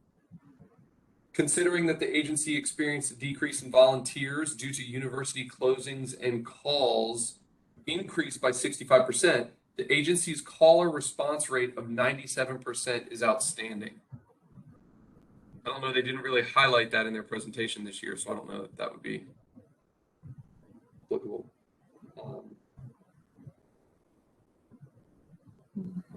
I mean, a lot of these are just kudos. I mean, I don't know if you guys just want to shower them with compliments, but the agency provides critical services to address, is it a myriad of community needs? I hate pronouncing that word. That's still relevant. I mean, I think that's a good. I think that's a good one too. Okay. You want me to say that again, Virginia? You can just tell us the number. What number it is on there?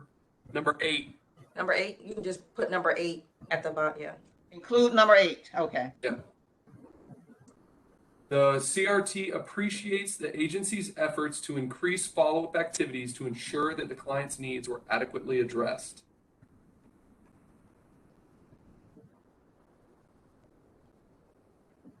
Leave that up to you guys. I'm impartial.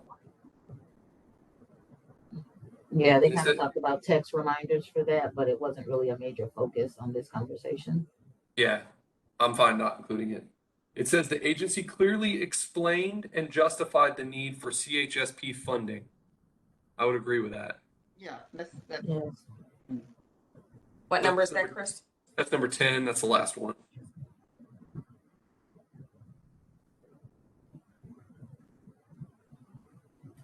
See, now they actually, did we put something in here about continued pursue efforts of board? Yes. Diversifying board. Yeah. fine. So the third statement in here says the upcoming board president exhibits a strong commitment to board diversity, which includes race, gender, and areas of expertise. The board's current composition is 8 white, 3 African American, 1 Native Hawaiian Pacific Islander, and 1 person listed as multiracial. But what was our comment? Just to continue efforts of. Yeah, and I think that's still relevant, definitely. I think the composition has changed from last year as well. Yeah. According, Okay. yeah. And we'll No, go back and verify that. And the staff also was 10%. They're the group that has the DEI specialist, right? That started in the fall. That started in the fall. So she just started. Okay. She just started. So they made note in the application that they were just starting to do some more DEI efforts. Which the plan that they have in place is pretty impressive though. Yeah. Training and all of that. So Yep. Can you guys they did include a comment in there? They did specifically say that they are working on improving efforts. Yeah, they even talked about an internal DEI task force, right? So yep. Yeah, something about that level of. I mean, they're just getting started though, relatively speaking. So it's good they're doing it. They have a plan in place, but it's not fully implemented. Yeah. Well, we can also add to that comment, that the CRT looks forward to hearing. Yeah, next that's cycle. impressed with DEI and say we Yeah. look forward to seeing the implementation of these plans of the DEI. Yeah. I would kill the impressed with. I would say looks forward to. Look forward to, yeah. Yeah.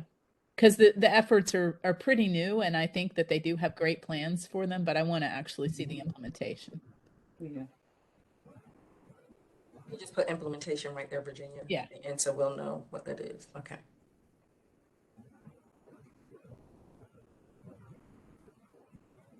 Implantation. So any other comments for 211?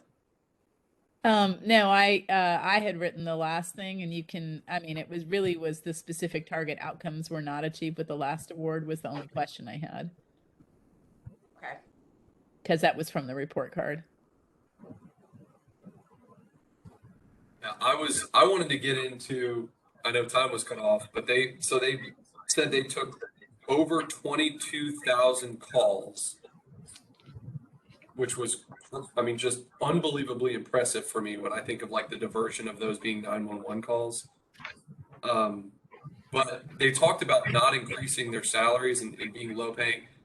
Like, you want qualified people handling this? Do they have a plan in place to keep that staff or to increase those salaries? Like, I know they're asking for like 7,000 more, but how are you going to pay these, these counselors like 20 and 30 grand? To me is just, I don't know. But so if the committee, and you guys shoot this down if you want, some kind of plan in place to keep staff or keep quality staff or Staff retention. Staff retention, like a plan. Do they? Okay. But really, if you got to put more money in that. It's not outside the scope of what we're doing. You know, saying? If you suggest that, are you suggesting that you want to give them more money? That's the only way they can do it. Right. I was like, I don't think that's. So you may want to tread carefully. Yeah. And what I was saying is, while I agree, I'm thinking this is outside of the scope of this process. Yeah, I think so too. Yeah. Yeah. Okay, so are we good with the 7 comments that we have projected for 211?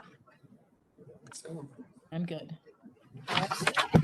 So now we will move to Refuge House, specifically the 24-hour crisis response program.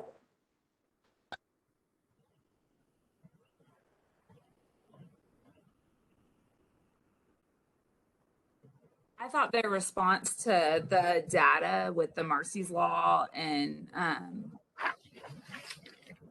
they were able to, I think they were able to answer that question.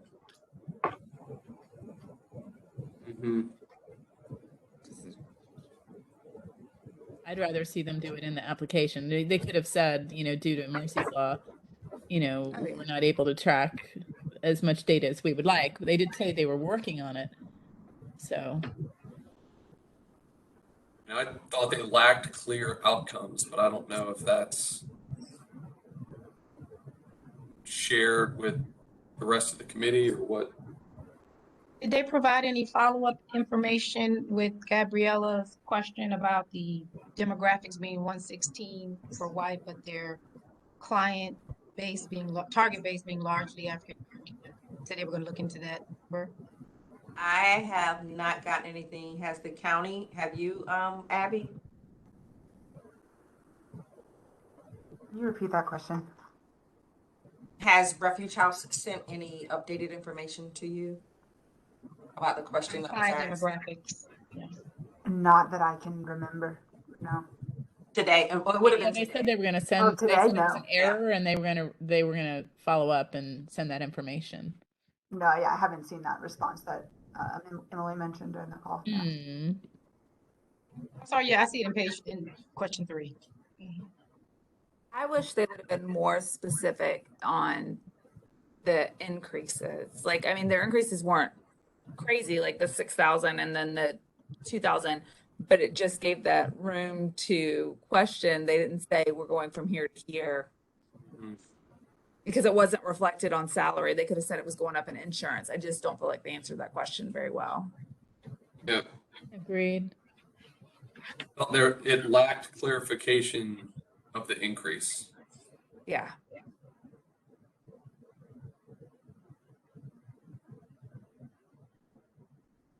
Yeah, I said, is it salary or cost of service increase? Right. And so like the invest, they said it was salary, but on the salary sheet, the salary was flat. Yeah. And then, which is fine. And they still could have been a greater cost to them because of other reasons, but they just needed to answer the question.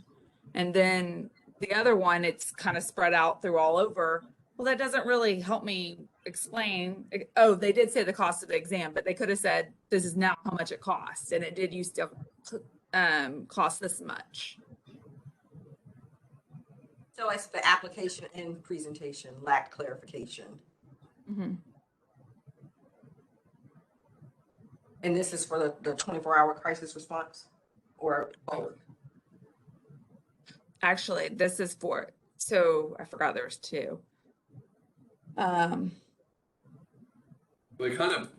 They said it was the cost of the exam increased, but they did not give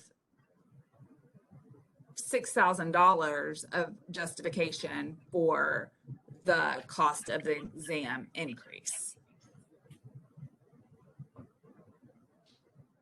Does that make sense?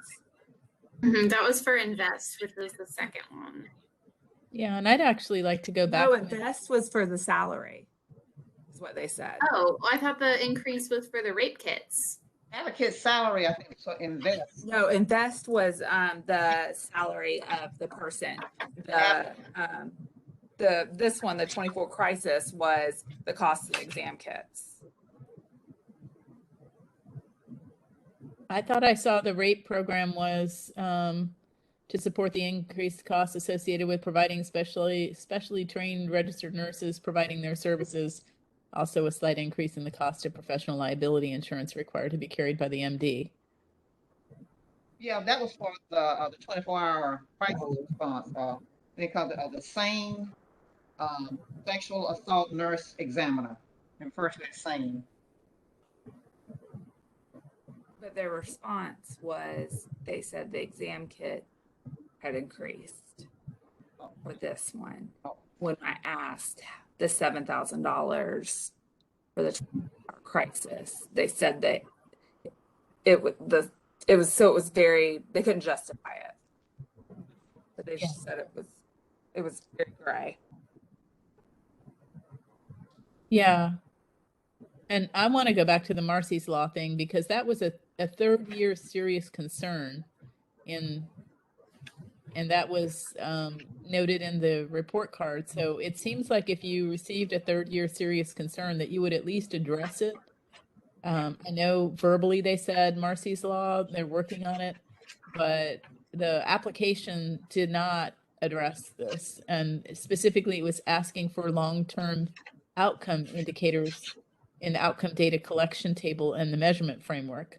And I think that this could have and should have been addressed in the application, especially given a third year serious concern. Yeah, when she was giving her response, I was kind of baffled because to get a long-term outcome, you don't need demographic information. Exactly. Yeah, I'm looking it up now and I'm looking at that doesn't seem to apply. What'd you say, Rosalind? I was looking at the specifics of Marcy's Law and providing demographics numbers, not specific identifying information. Doesn't seem as if it would violate anything. Yeah, I think that was just an excuse. I wasn't buying it when I was hearing it. I mean, I love what they do. It's important, but when you're filling out an application and you have noted in the report card that this is a third year serious finding, or serious concern, that you would at least address it in the application. You would at least make note and the presentation, quite frankly. Majority of the law basically provides them victims of crimes more protections against their perpetrator, accosters, yeah, about notifications and court proceedings, refusing to testify. It doesn't really say anything about, because we're not asking for names or dates of birth and stuff like that. So yeah, I don't think it really applies unless they haven't actually read it all the way through.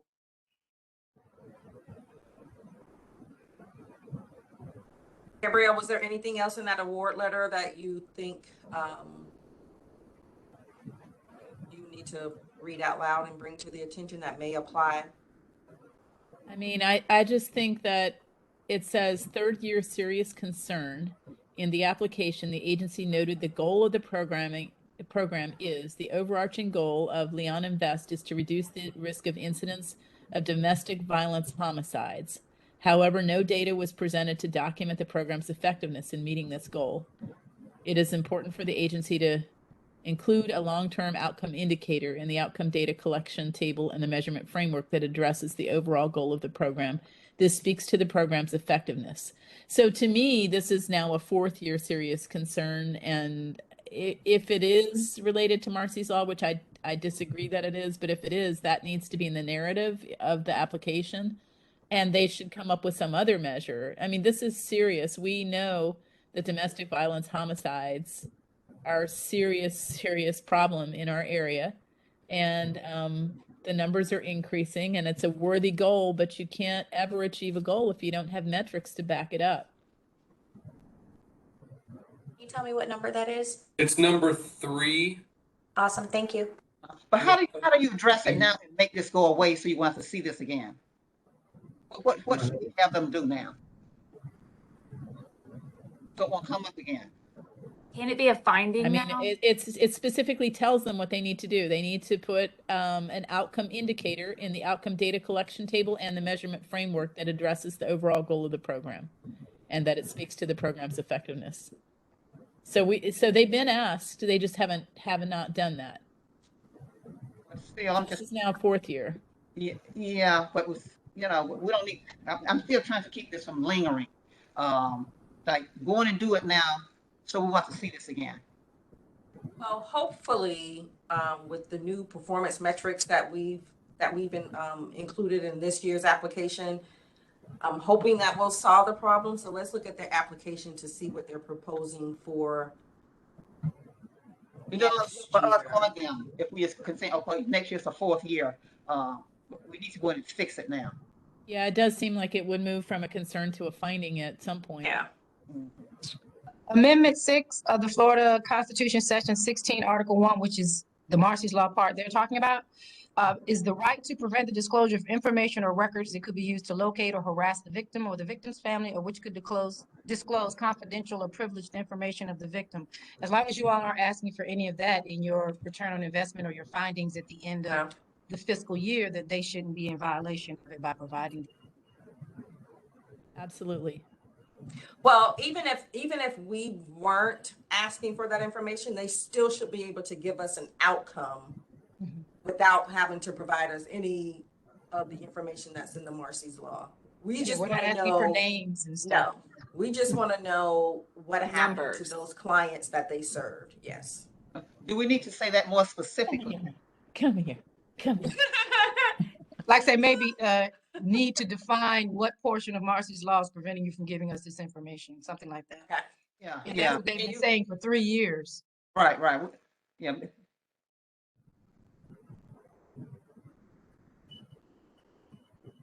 Okay. And looking at the award letter.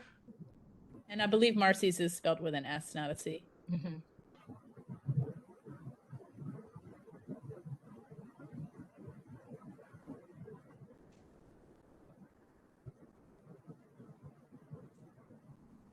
I think that was the most egregious thing in their award letter. Everything else is commendable. Program addresses a critical community need. They mentioned something about fundraising being canceled during COVID.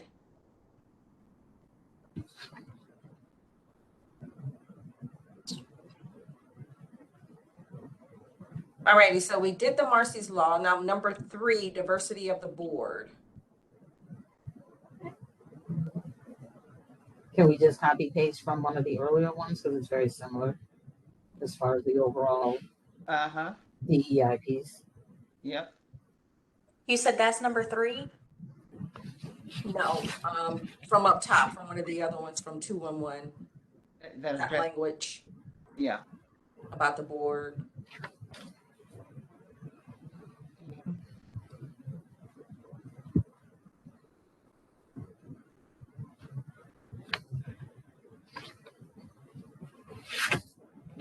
Also, can maybe we add on there, because that was the question I asked her at the end of 3, reflective of the client population and to increase fundraising potential.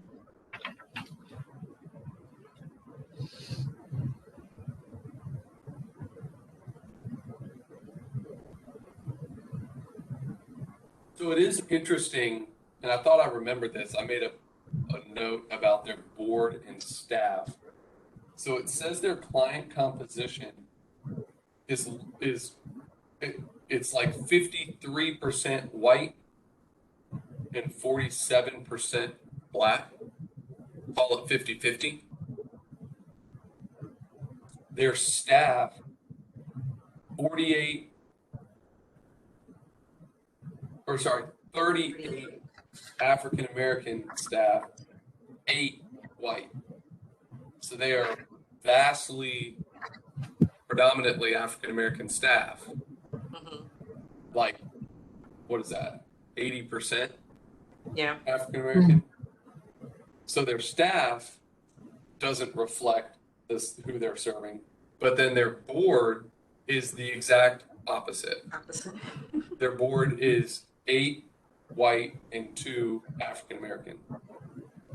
So is it more important that your board be reflective?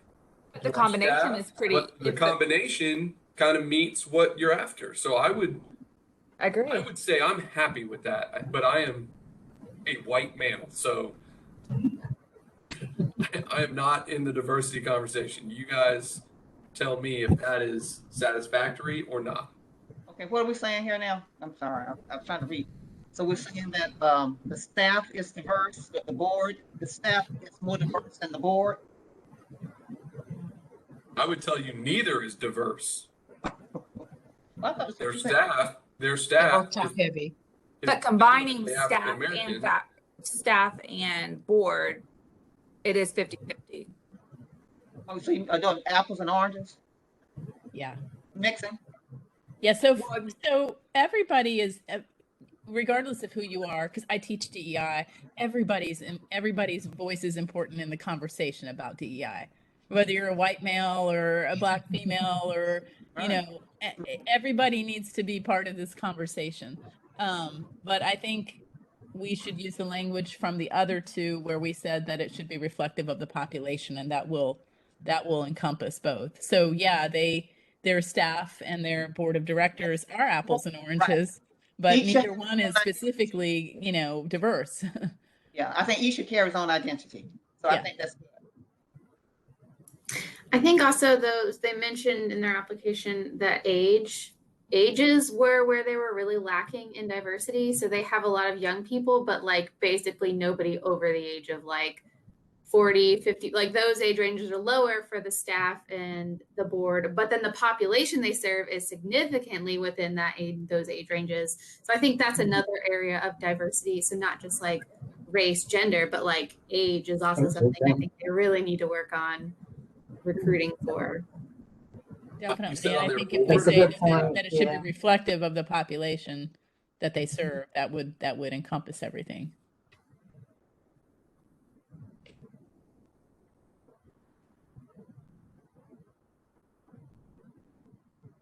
I think, so do you not think number 3 encompasses all of that?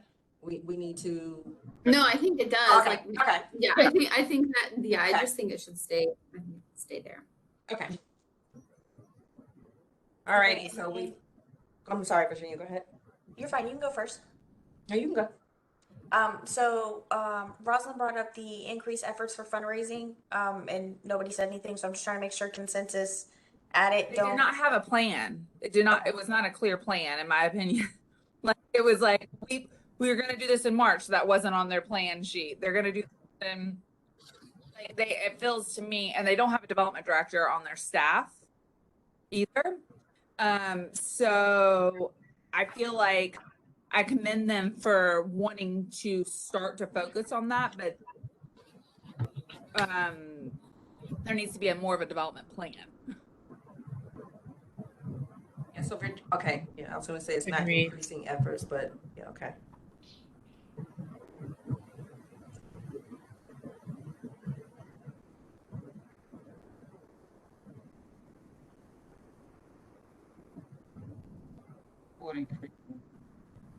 Fundraising efforts.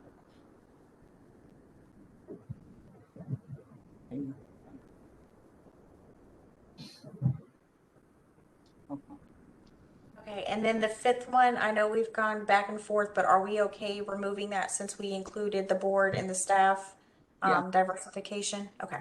But no, the demographic information on page 20 was an error, so they still need to resubmit that. It showed 100% client demographics, 100% white, and they said it was an error, and they were going to resubmit that page 20. Oh. So if they resubmit that, what section is that, Gabrielle? I know it's page 20 of the application. You printed your application. I'm looking at it on. No, I don't print anything. I do everything electronically. So my notes and everything are all electronic.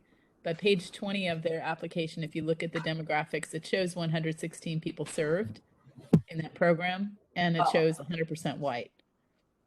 And they said that was an error, and they would resubmit page 20 with that, with the correct data. That's the 24-hour crisis response program. Yes.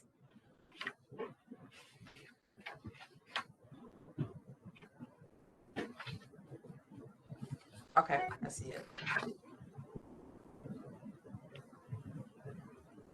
So as long as they submit that, then that would solve that problem. But I do think, you know, it's an error right now that needs to make sure it's addressed. Okay. Right now, if not, then we need to talk about that. If it's not an error, then that's another issue. So yeah, they said it was an error. So all they need to do is just follow up and show us.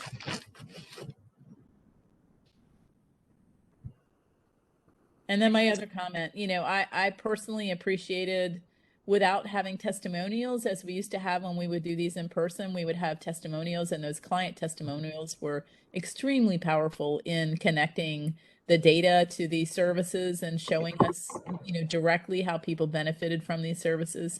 And in lieu of that, I thought that the question 4, many of them, including Refuge House, did a really good job of sharing stories.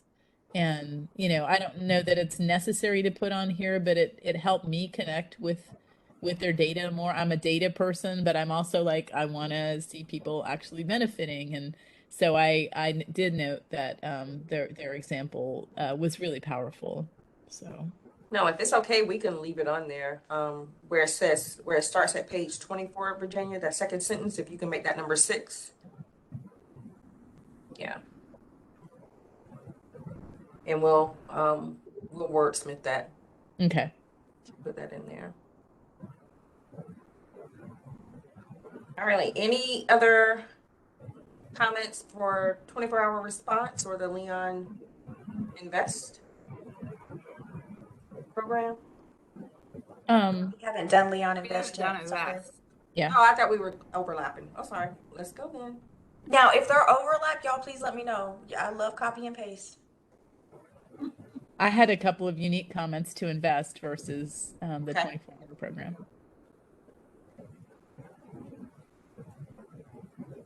And that third year of serious concern was specific to Invest.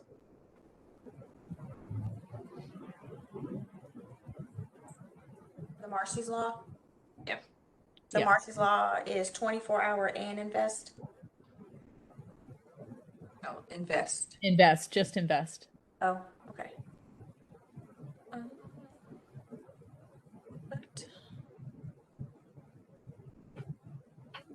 All right, and then Colette, I did move the comment from 24-hour to Invest about the application presentation, like clarification. That was Invest, correct? Okay. She said it's both. Both. Actually. Oh, I already did it. Sorry, I'm double working. One of the things I noted on their application question 6, how does your organization internalize and operationalize diversity, equity, and inclusion? I said that needed work. It also says, what does DEI mean to your organization? They basically said that they provide diversity training to staff and the board, and they will incorporate formal DEI training in the future. So it didn't really show me that they answered that question well. So what you're saying is they told you they would do it in the future, but they didn't tell you what they were going to do. What are they going to do for What are they DEI? gonna do? Okay. Yeah.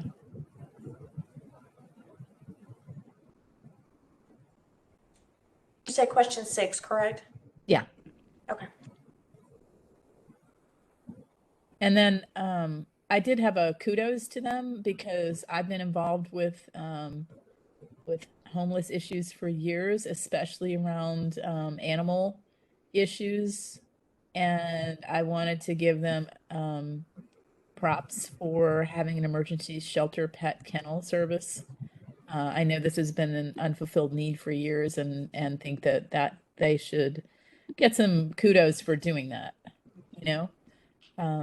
So often in the situations of people going into shelters, their pets are often the only thing that they have, and they often will not go into a shelter if they have to leave their pet behind because that's all they have. Yeah. And they recognize that, and they've done something about it. And so I did want to give them a shout out for that. I know that that's a big need. Excellent suggestion. Yeah, it's specifically called Emergency Shelter Pet Kennel Services. That's great.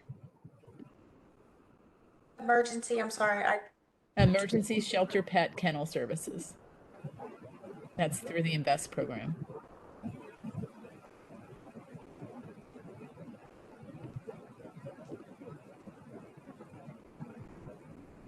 And we'll get some language from that. Okay. That specific part of the application.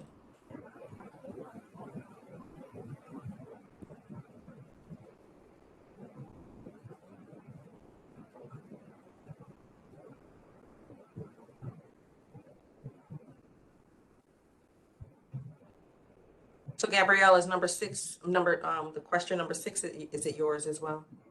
Probably. Let's see. Yeah, and we didn't ask that question. So the application specifically says, how many times does the agency's full board of directors meet? And of those meetings, how many times did the board meet the quorum requirements? And they only answered the first part of the question. Everyone else said, yes, we met 9 times and and we had quorum every time, but they didn't say that they did. So that would have been a question to bring up then, but I think we had run out of time. So I would just say the application, in the application, they need to state if they met quorum.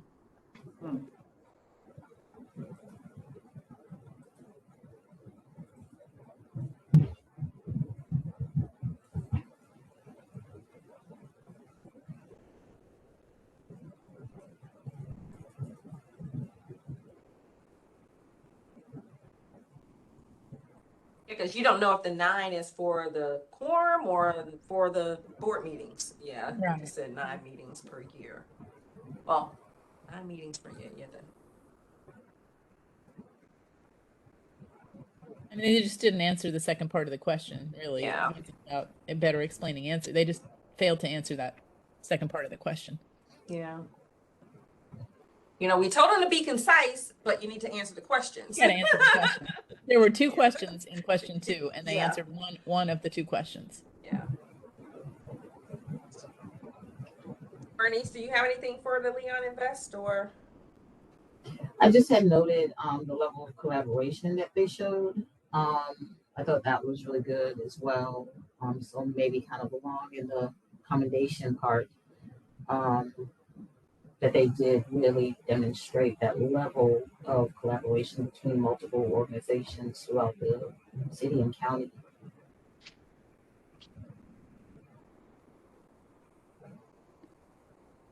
Ms. Bernice, I just want to make sure you're talking specifically about the local municipality collaboration or just overall collaboration partners? Yeah, just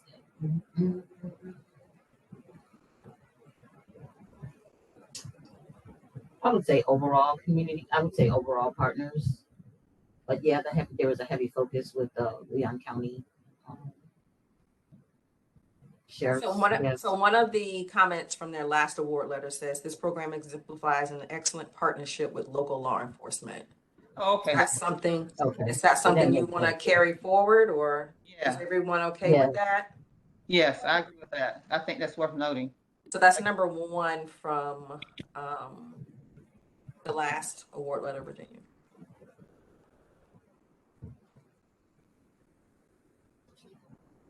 That's been added. Did we have any comments in either one of these for Refuge House about their fundraising? Yeah. Yes. Yeah. Where was that? Our crisis, there Develop was a plan towards the agency fundraising. Okay. I mean, I think They that's mentioned it, yeah, they mentioned it when I asked them about that. but there's no plan. There is no plan. They basically just said, yep, on our radar. And Okay, there's so there's no fundraising professional either. What she said was they're developing a fundraising committee, or they're putting together a fundraising committee. I don't know what that means. They just need to keep doing it. They need to. It needs to be safe. I mean, they raised, it was like $750,000 in fundraising in the previous fiscal year. None of it was reflective in either one of these programs. So they're either going to do fundraising for these programs, or they're just going to ignore these and come to CHSP to run these 2 programs. So my comment is more, you're doing it, but you're coming to us for money for these 2 programs. So you need to take some money out of that pot, or however you're going to do fundraising for these specifically. And he said we had a plan, but so it's just, what was our comment in here? Develop a plan. If I'm understanding correctly, you want development and implementation of fundraising efforts. And implementation. For both programs. Diversifying revenue for both programs. Through fundraising or whatever other means. They need a plan. Because I see what you're talking about, Chris, and on their budget, proposed budget, they have $450,000 for fundraising, but they didn't allocate any of that funding to the program, to these two programs. And even on the application though, I mean, they had Fruoff Foundation. I'm trying to think. I know they had Fruoff, they had annual appeals, but they didn't.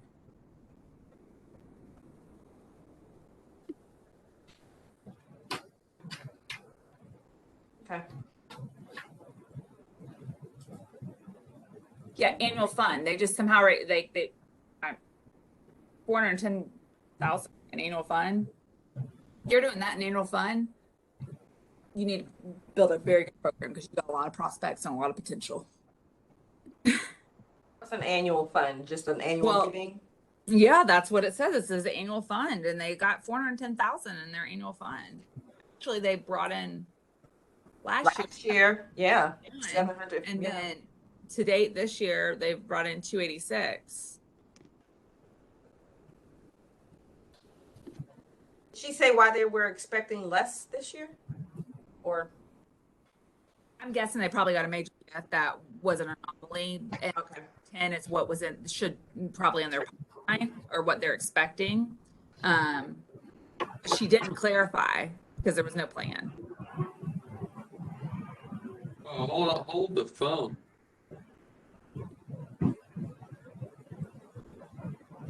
Did you say hold the phone? Yeah.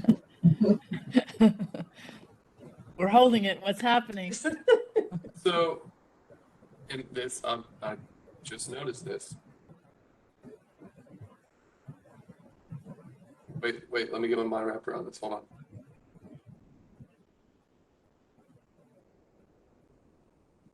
So they put $500,000 into their savings account last year.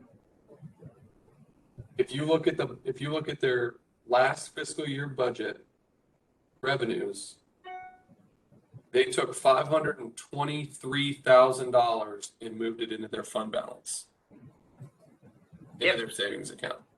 But that's just something for us to know. That's not a comment that we got to put down. I know. It's not, we're not their responsibility, and that's actually good. Who knows what their plans were? Maybe that was donor driven. We don't know all of those things. So then the current fiscal year, they're looking at 186,000 putting into their savings account. So, and we wish we would have thought about this or seen this before and asked, what are you saving for? Exactly. Every day to build something, to just have reserves? Like, what are you saving for? What is your agency goals? How did I miss that earlier? Ah. Don't put that in the comments. Scratch that. Let the jury retract that from their. I'm sorry, I was on mute. I was saying, I think that goes to what someone already said, that they know how to raise money. They're just not raising for these programs.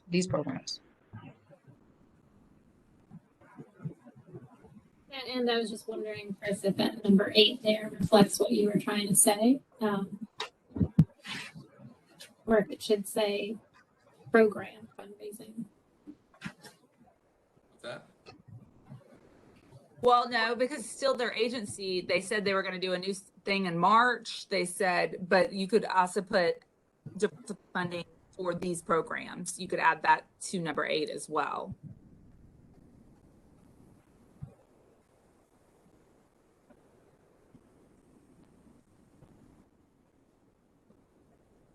Guys, not that I'm looking at the budget, they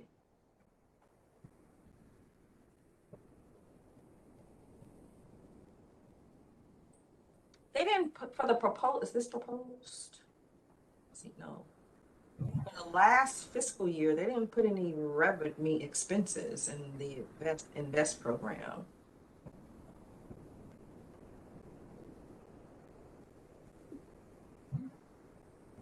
In the invest program, the only expense is the salary, the 37,000. Yeah. Oh, okay. I see it now. Okay.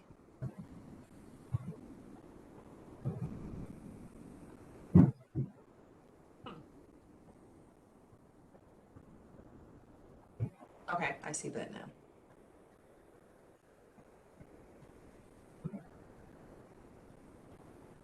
So everything is just salaries. But wait a minute. Yeah, I think so. In the Invest program, it's only that they requested 43 or in the change, or 42 and some change, 43 and some change, but 37 of it is going to salaries, and the rest, I'm guessing, is benefits.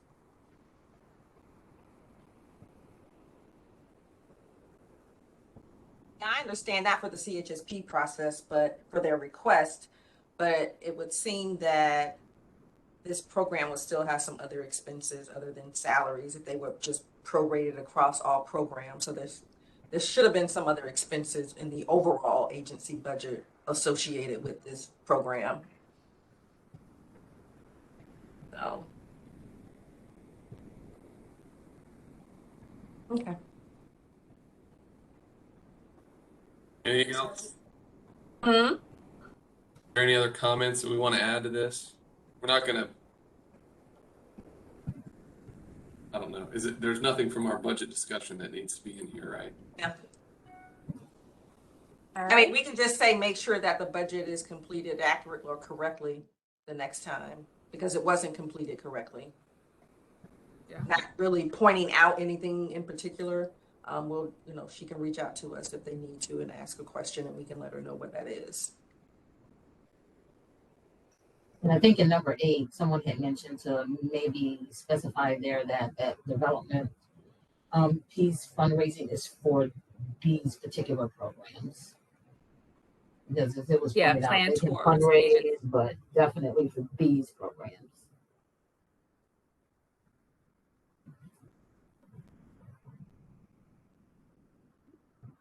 Okay, is that all right for Leon Invest?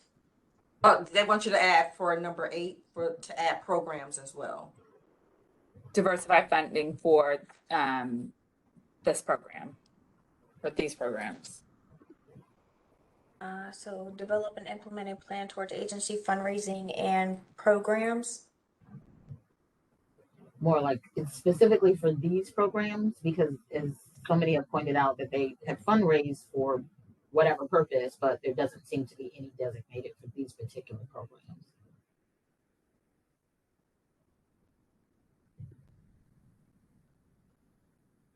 I think it's all right. All right, better? Yeah, that makes it more specific. Awesome.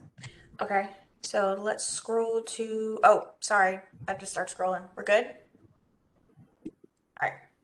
So now let's Big Ben Habitat for Humanity program home construction. So the first was just I'm interpreting this as a compliment, provides a valuable service to an underserved community. Majority of budget goes to projects and not administrative costs. Yeah, I had a comment just about them thoroughly identifying the need.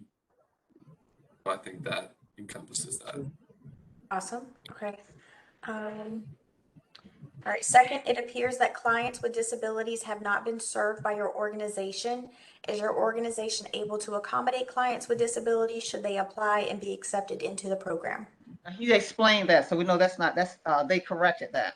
Yeah, so I would propose we delete that comment. Yep. And provide them kudos for being open to constructing homes. Yeah. Well, constructing homes. Accessible homes. Yeah, constructing accessible homes for people with disabilities. People with disabilities. For people with disabilities. Yeah, because he gave a great example. That you can delete. Yeah, there you go. Perfect. Yeah. So Elizabeth, I know that was your question. You're fine with that response or that comment? Yes. Okay. Yes. All right, lastly, what I have is current liability insurance and Form 990 extension, just question mark. Why did the program not achieve target outcomes with previous funding? No explanation provided, 24% administrative fundraising costs.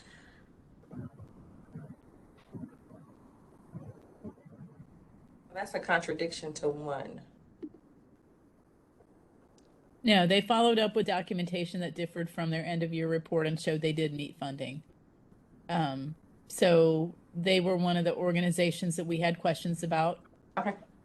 I asked the question and these were my comments, but they did follow up with documentation that differed from significantly from their end of year report. For example, they said 3 versus 8 and it ended up being even more than that. So that's fine. And they did go ahead and submit the current liability insurance. So you can just delete all that and the 990.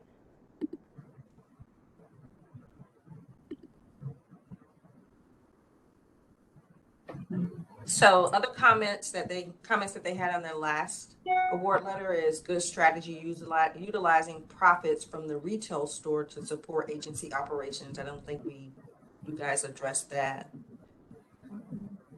Excellent board diversity, robust grant writing and fundraising results, great collaborative partnerships utilized to implement the program. Would y'all mind including that one? I had a note on here, impressed with their excellent partnerships to have their dollars go as far as they possibly can to I get think the I'm rent 4. down as low as possible. That's Banks, that's a staple for them, because that's what they do. Yeah. I think we need to continue to note Yeah. that. Yeah. This is an excellent program design that addresses the housing needs of low-income households, setting them up for long-term success. Excellent job demonstrating the return on investment actualized by this program.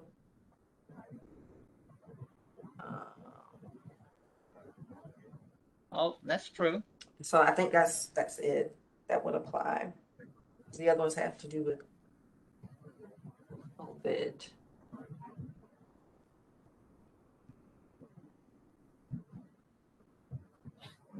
So for Big Ben, we have those 3 comments.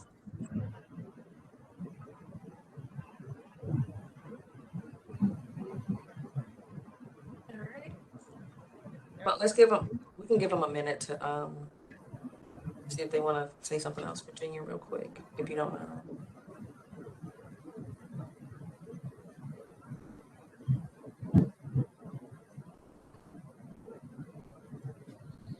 Is it another? Another. Oh, sorry. Go ahead.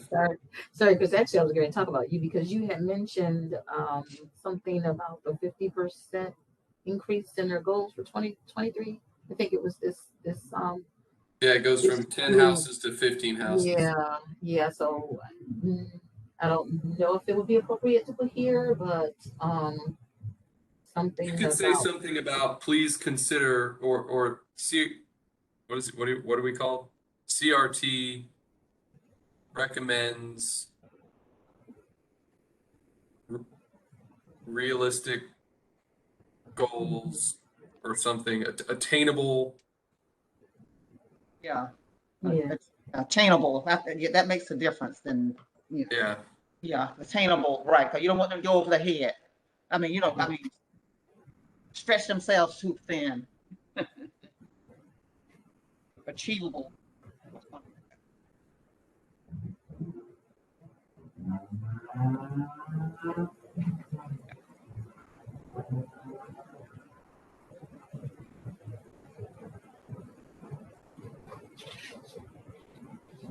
Chris, was that in their presentation or their application? Application. Okay. I think that captures that concern.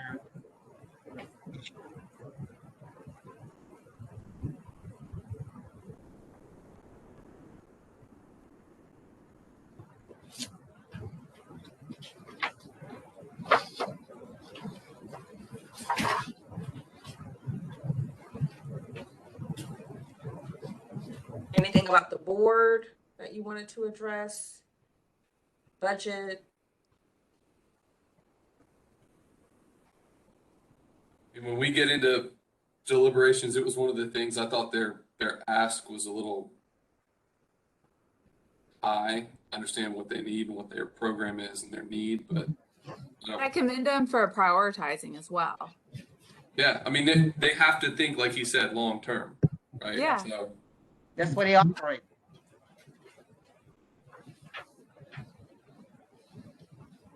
Prioritizing what, Colette? The needs. There were, because there was 3 specific with the person, the land, and the actual cost of the home.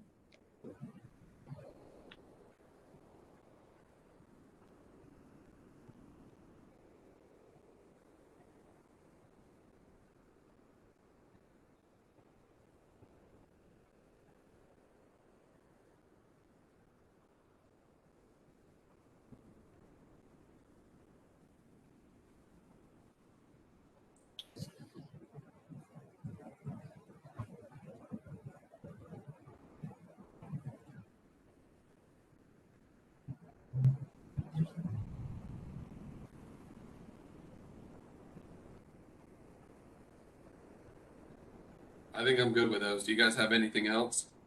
I'm good. That's great. Oh, sorry, before you move on, in their ask, they're asking to acquire land. That's not something that CHSP will, I think I wrote that in my comments. I did too. yeah. Like, I didn't know if we could buy land. Yeah, this money is not used for acquisition of land. Yeah. Oh, okay. And also Yeah.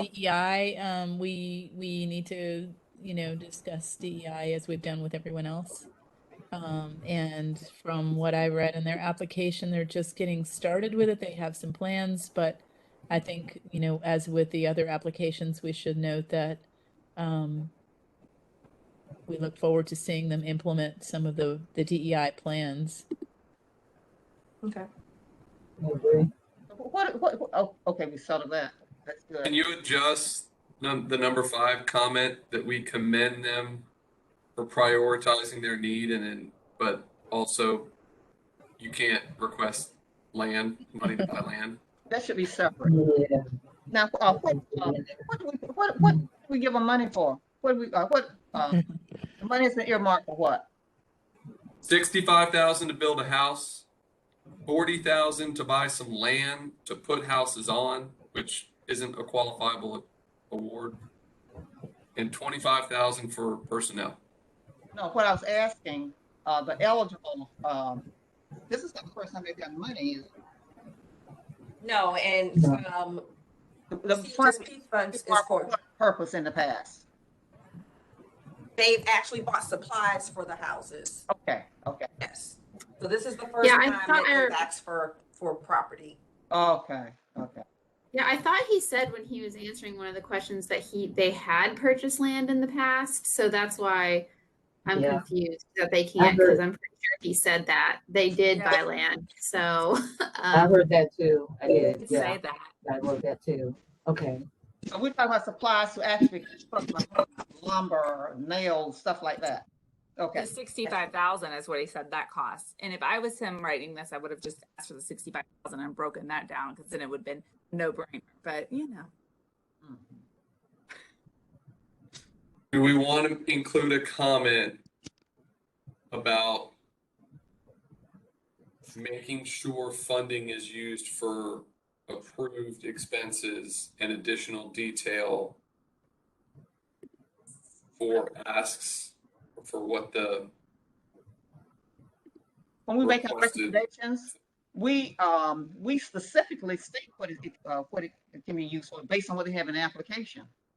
I mean, you can't put land that they can't buy land, but 65,000. What was that? What was that for? Materials.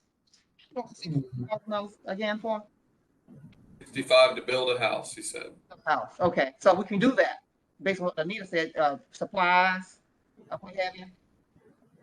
So last year, they requested the same amount, same exact expenses. They put the $40,000 in here for the acquisition of land, and the review team did not award them that money for the acquisition.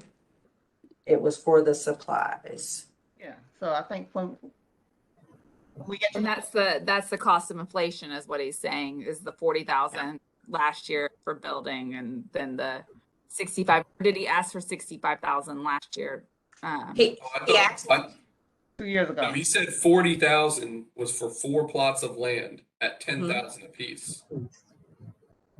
That's what, yes, that's what he said. But they said that they couldn't buy land, and Anita said that the ask was for supplies. Well, no, I'm sorry. The ask in this current application is the same exact ask in his previous application. So it's for $130,000, $65,000 for the construction of material costs, $40,000 for the acquisition of land, and also the $25,000 in compensation and benefits. So it's the exact same. And what I'm saying here is obvious that you didn't fund it because it's not an eligible activity, and you only address the activities that were eligible. And I think that's the way we need to do it this time. Yeah, I think that maybe he must not have been aware that land is not eligible. Yeah. And, just thought that he got less money and asked for the same. I don't know. But either way, I think we need to be very clear that land is not CHSP eligible, as it says right now in the feedback. Right. So it's funny that last year, if the ask was the same, Yeah. they were awarded $40,000 from CHSP last year. Yeah. Right. So he may have interpreted that as the committee reviewed it and said, we want to give you what you've asked for land. Right. And now he wants to build on it. So that's why that is now number one. Exactly. Right. So, But did he put that in his final report that is what they used the funding for? Abby, can you answer that question, or Melinda, on what they were asking for through reimbursements from the county?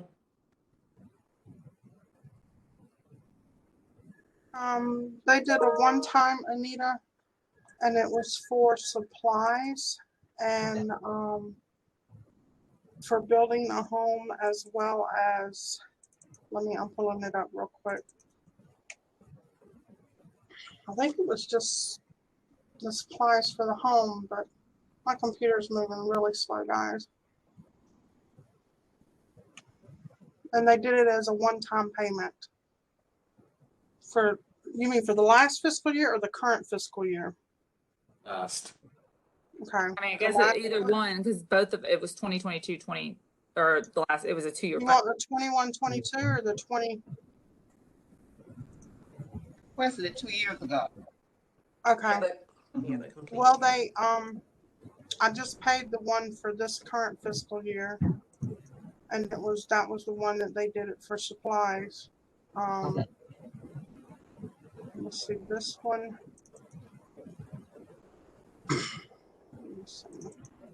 They did it as a one lump sum as well on that one. You don't want I'm trying to open it up, guys. It's taking its time. while you're doing that, I'll just say that CRT looks forward to DEI implementation.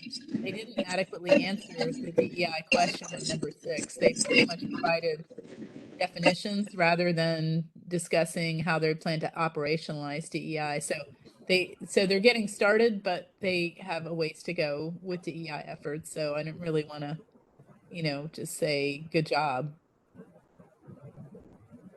So they didn't answer the question correctly? No, the question 6 is not answered. It's answered with definitions, but the question is, how does your organization internalize and operationalize DEI, and what does it mean? They answered the what does it mean. They did not answer the how does your organization internalize and operationalize it. So I just think that we need to share that we look forward to them implementing DEI efforts and suggest answering question 6 regarding internalizing and operationalizing those efforts more. And getting back to the funding request, I would suggest that we include that CRT noted that agency request included allocation for land, which is not an eligible expense. Yeah, we have a note down there, Ms. Betty, Yeah. number 5, to include that language. And what I'm saying, then it won't come back, like Yes, ma'am. 4 Right. years. Right, just nip it in the bud. Yeah. Okay.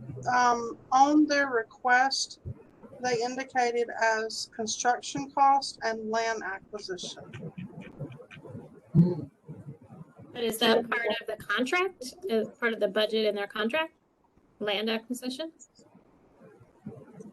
Yes, ma'am, I think it was. Oh, wow. Okay. What did you reimburse for? It's a required expenditure form. Let's see, copies of invoices. Well, hold on.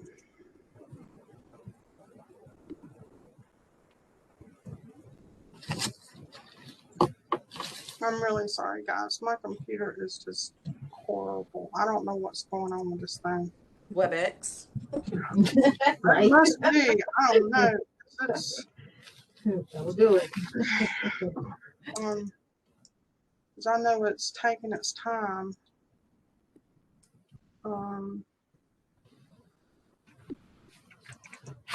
The contract itself, I'm trying to get to the budget of last year's contract.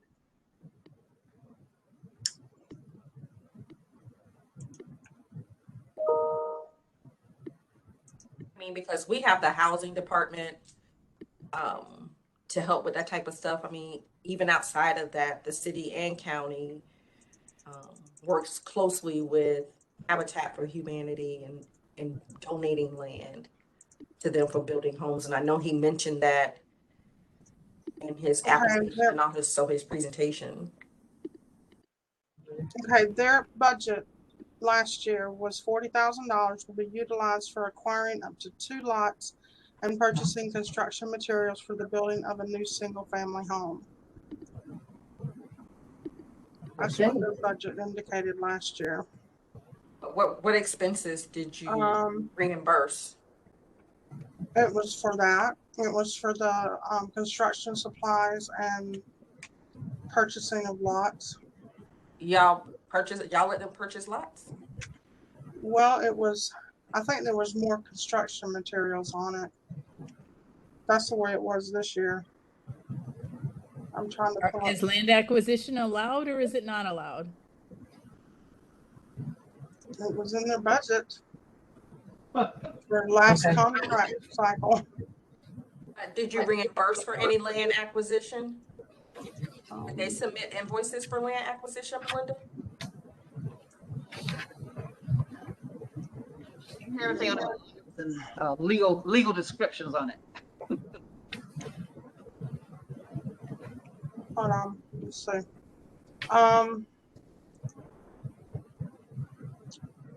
Looking to see. How would they show proof of that? No, it was all supplies. Okay, good. Okay. We have to have a lot of descriptions and legal. Yeah, there was none of that. It was all for construction supplies. Right, very good. Okay. So then somewhere there needs to be some very definitive language then, I guess, because yeah, I could see how he would think land acquisition would be a part of that because that's what it says. Right. It sounds like they could have had the option if they would have done a bill of sale or whatever. So that's what we have in, that's what we included in here this time. CRT wants to know that acquisition of land is not an eligible CHSP. Well, it's not CHSP eligible. Yeah. I would imagine he may come back and question that though. And we'll have we'll respond. Okay. Alrighty, anything else for Habitat? They do a great job. They do. Just don't go buying land with the money. Yeah, that's right. There you go. We're nipping that now. Oh. All right, so SNS Foundation, there are 2. Hey, Virginia. Mm-hmm. Just to back it. I got a bunch. Oh, yeah. I don't even know where to start. I got mine first. Virginia, I was just trying to say that number 7, I think, goes up on number 6, or just to clarify which question 6, because they wouldn't know which question 6. So if we can note that. Question 6, page 6. The application. Question 6, page 6.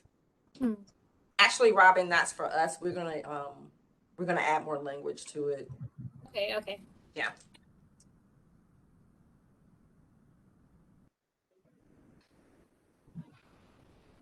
We'll go in and specifically kind of, word it to how they did not answer it. Yeah, great.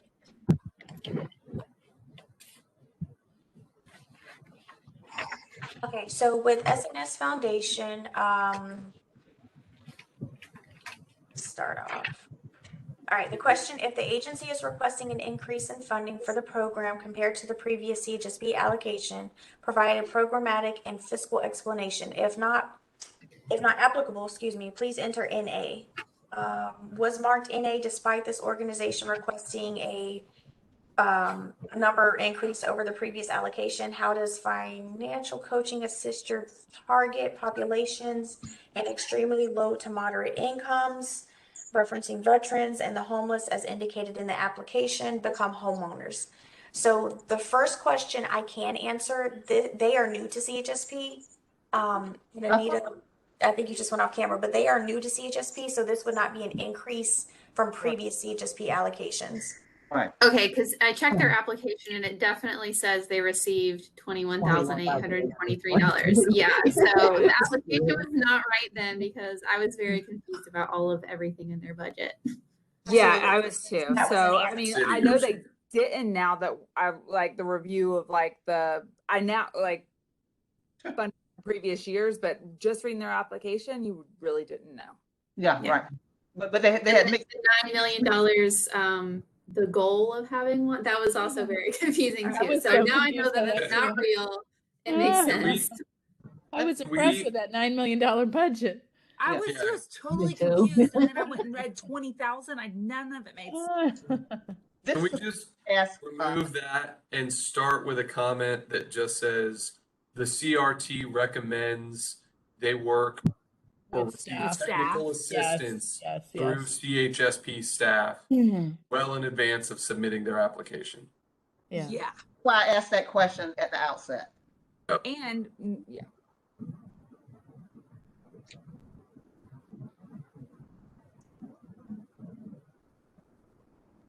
I think One of those agencies that would even benefit from participating in this piece of the process before even applying to understand the bigger picture. her heart is in the right place, Oh, 100%. but Yes. she needs a lot of structure and work and Yes. planning. And Yes. And then Bernice also made a great suggestion too, recommending the United Partners, what is it, UP, whatever. UPHS. But I think with a new agency, with staff working with them initially, and if they deem that it's feasible to do that, then I think that's what should be done. But I really think that they need staff, and so they can fill them out, because And I say that, sometimes I don't think agencies, especially newer agencies, understand that they can work directly with the CHSP staff like that. Because I know for me personally, when my nonprofit was applying, I didn't understand that. I didn't realize that I could actually meet with you guys. So just really, I guess reiterating that during the presentations part, the orientation part would really be helpful. Well, okay, but in the past they have really, staff, because I work for the foundation that's got money, and that was certainly stress. And we used to have in the past we always had TA meetings with them. Gotcha. And they provide excellent guidance. Oh, I'm sure. I'm do sure. you all believe it would be beneficial for them to recruit more board members Yes. to help give them a little? I think she's kind of going about it There needs opposite. to be a whole business plan. Yeah, there's nothing. I mean, yeah, it's very Like I lacking think over she there. talked about the stress of accomplishing goals and doing these things, but you have to have people that know your community and can get the assistance and know where to go and help guide those, develop a business plan. I mean, those types of things. So, well, but so here again, I keep going back to staff because I think once they have a meeting with staff, they'll understand that these are the essentials now to create a blueprint. They need a blueprint because there's so many different areas that they need to cover before they get to a board of directors, you know. But all of that would be included in this blueprint. That's what they need. They need a clear format about how to run a nonprofit. Yeah. Are y'all And okay isn't with that that sort of combining like what the together? bridge to CHSP kind of does? So that may be a recommendation also. Y'all okay with me combining that, being board of directors, staff, volunteers, just a kind of an all-in-one inclusive comment? Well, I don't think we can say staff because you got to have funding for staff. Right. So, but recruit volunteers, board of directors, business plan. I mean. well, and yeah, she needs some diversity in her board of directors. There's just a lot there. After she's clearly established her plan of work. And how she's going to collect the data because it's very confusing, the whole data collection and. Yes.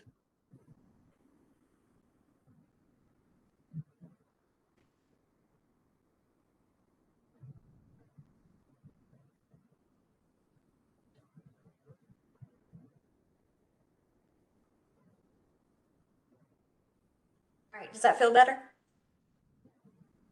Okay. And Colette mentioned data collection, Virginia. Yep. Yes. Because the numbers on the people through her program were really just people on a wait list. Right.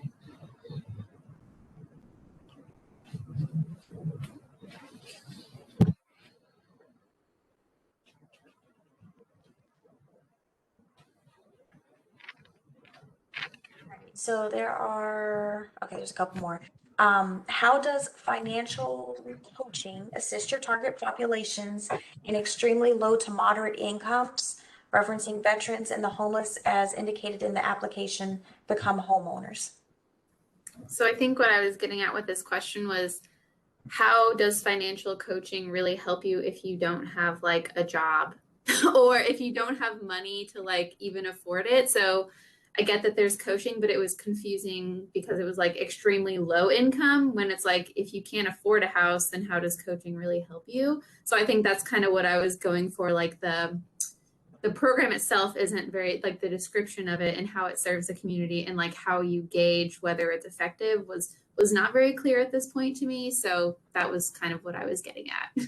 Well, she hasn't had anybody even go through the program. Yeah, they're still in it. So that's the hard part is like how the progress and success is. And I had questions regarding the program in general. Like, I mean, it was called PHECS, and I Googled it. I mean, she finally mentioned the whole word, and I still Googled it. But like, what is this program? What makes it? Why are you outsourcing it? What are the qualifications? Like, I have all kinds of issues with that in itself as well. And I cannot find that anywhere online. She'll need someone, a part of her team to provide some counseling. She'll need a bona fide counselor, counselors who can work with people in, gender, all across the board. It would be beneficial for her to work with an organization that places people in jobs, and then she could begin to kind of dovetail that once they do have that income. Let's work with you and develop a plan to get you where you want to go. Like collaboration. Collaboration, hand that baton off. But yeah. Collaboration and mentoring.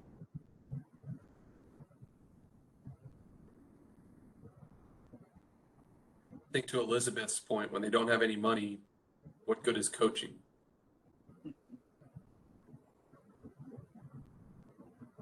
Well, she's got 20 grand in reserves at this moment. She's only spent, 800. yeah. So, I mean, I thought she let's said start with a business plan. I thought she mentioned she was linked with someone already.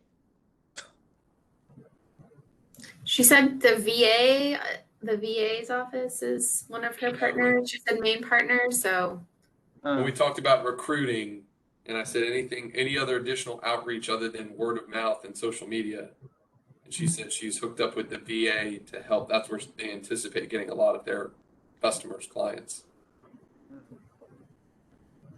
But if she starts with number one and work her way down, I think she'll be good. All right, so this next one, it's got a bit to it, so give me just a second.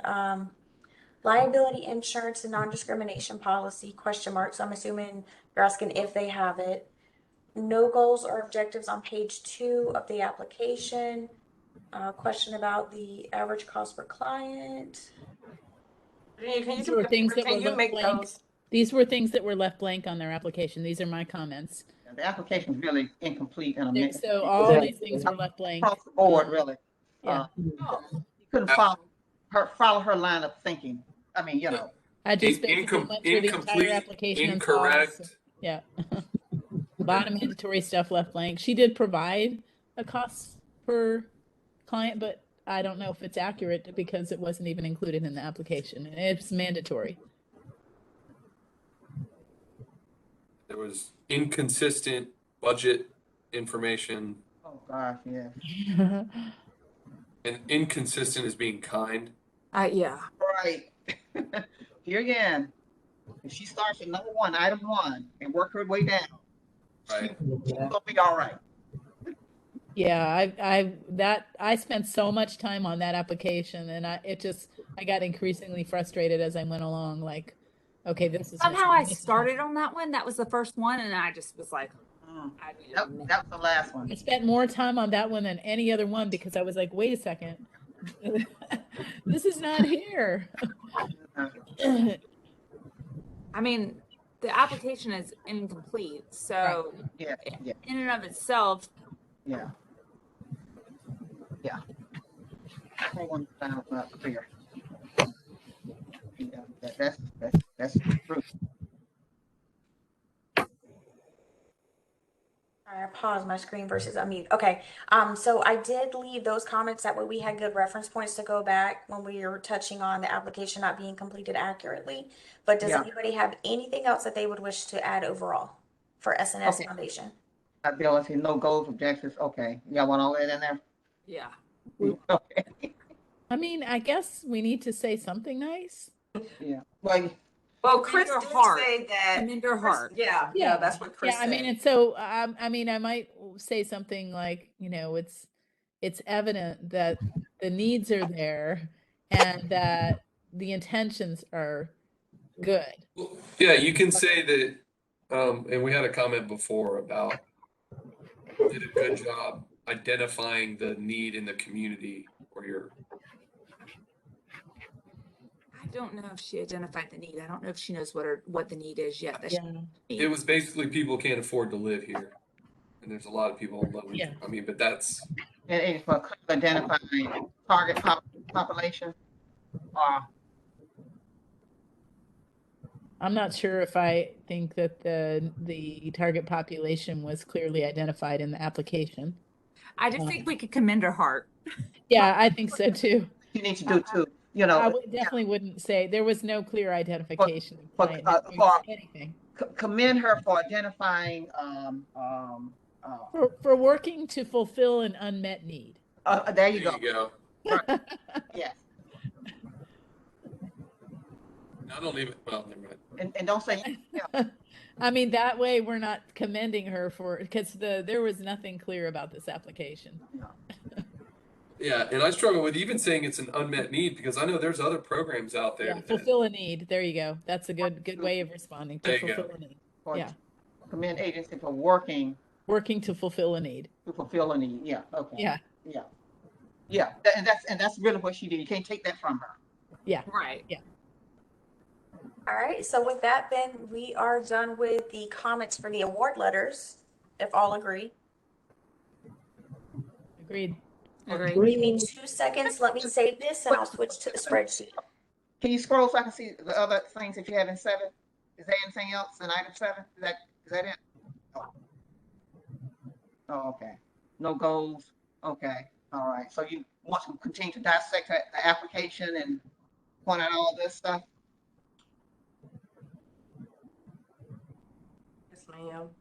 Because I have no details. Yeah. I mean, do you really want to,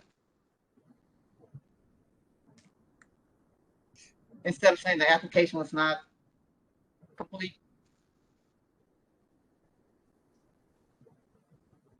I'm sorry, it was saving. You're What do you breaking want me to up. change it? I'm just asking. I mean, do you want to do a listing? Because maybe some other things too. All things that she didn't do.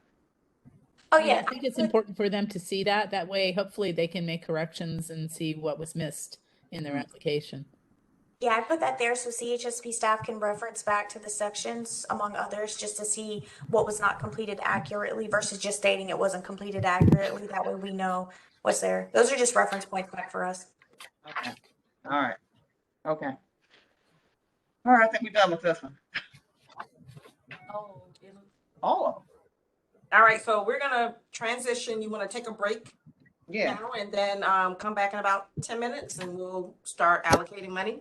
Yes. Good. Sounds good. If we've made changes on some of our scores, do we send them now or at the No, end? ma'am. That's a good question. We'll make the adjustments within the sheet, and then end of day you can send us your adjusted sheets. Okay. What are you saying now, Anita? You want to make adjustments? What do you want us to do now? Take a break. I know. Okay. But you No. want to go back and revisit this and send it and revise ours and send it to you again? Yes, ma'am. That's what we'll do after we allocate money. All right. Okay. Because you guys may change your score based on conversations amongst each other too. So it's up to you. So we'll be back in 10 minutes. Okay. All right. In this overall chart, you see in column A, all of the agencies listed in their programs. So legal services, closing gaps in legal aid, 211, helping 211, Refuge House, both of their programs, the 24-hour crisis response, Leon Invest, Big Ben Habitat for their home construction, and SNS Foundation for advancing home ownership. And column L, you will see what their request is for the 2022-2023. So whatever they get, this is a 2-year funding process. So whatever they receive for, you allocate for them for 2022-23, they will receive the same amount for 23-24. So that's why we have the one column. Column N is where we will put what your allocation will be for the 2022-2023 funding cycle. So you see that the amount that we have available is $287,000, and the total request is over $1 million. Who's laughing? I am. Oh, okay, Miss Betty. Okay. One helpful thing is the majority is with one organization. Agency. Yeah. And if we remove that one agency, we can fully fund everybody else's requests. Just a heads up. Yeah. Okay. Start with that. That makes me feel a lot. But that would still 400, wouldn't it? And we only have 287. I mean, I zeroed it out in the funding spreadsheet that Anita had sent before, and it comes to total request, removing the errors to 267,523. 422. Yes, 422. Do it again. Why am I?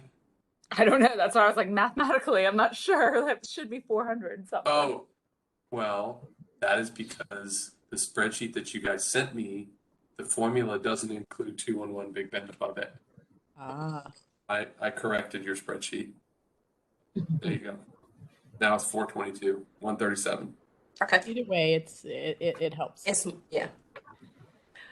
So just a little bit more about the chart. So in columns C through I are your rankings that you sent to us. And so we have your initials, so we can easily go in and update your ranking as we need. Yeah, I'd like to do that for sure. Okay. Column J is the ranking total. So you can see that legal services was number 1. 211 overall was ranked number 2. Number 3, Big Bend Habitat was ranked 3 overall. Both are refuge houses programs because they tied. We're going to leave those at 4. And then SNS Foundation ranked 6 because we have a total of 6 programs. So what we'll do is if you want to update your scores, we can go ahead and do that now. And we can start with Rosalind, since you're the first. If you need to update, we can go ahead and do that.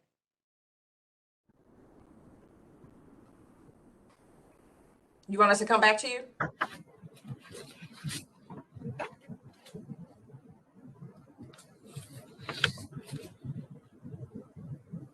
Okay, SNS. My score changed to 12. Sorry, please repeat that. What agency? Invest? SNS Foundation number 6. SNS, okay. To 12. Mm-hmm. And my, that's still the same. That's still the same.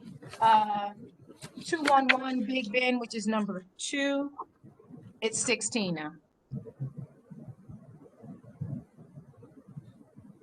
That was it. Okay, thank you.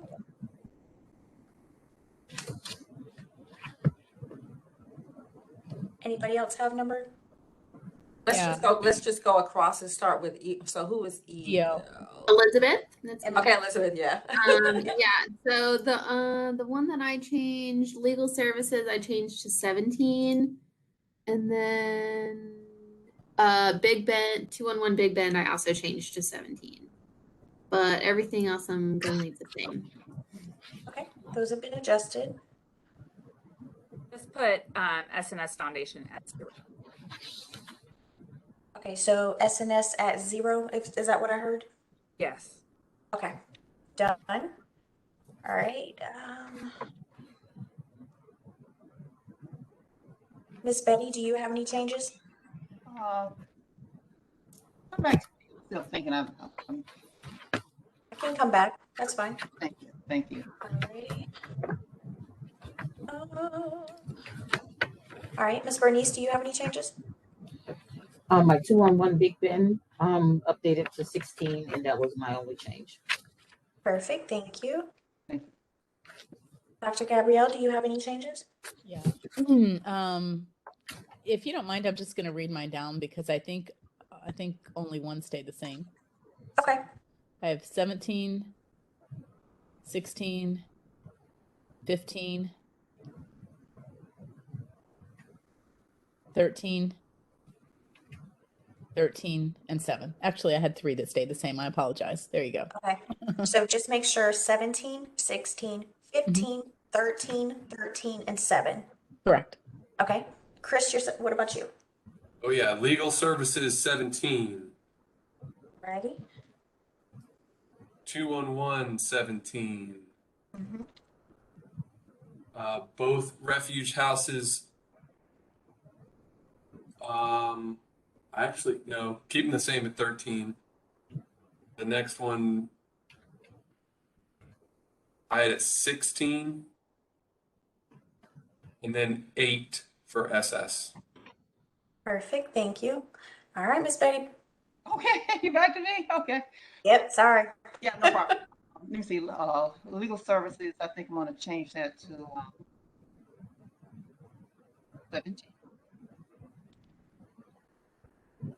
Okay. Let's see. Big Band 16.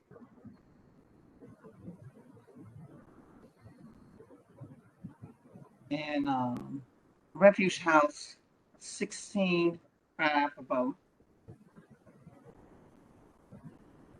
Is that 16.5 or 16? Yeah, 16. Yeah, you have to leave at 16. Okay. And then for I'm gonna leave. I think we'll leave Big Ben.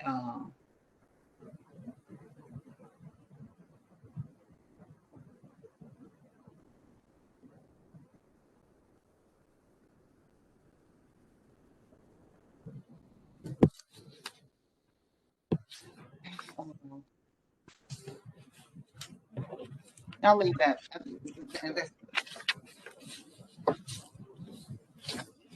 What did So you say, leave Miss Big Betty? Ben at 18. That's good. That's me.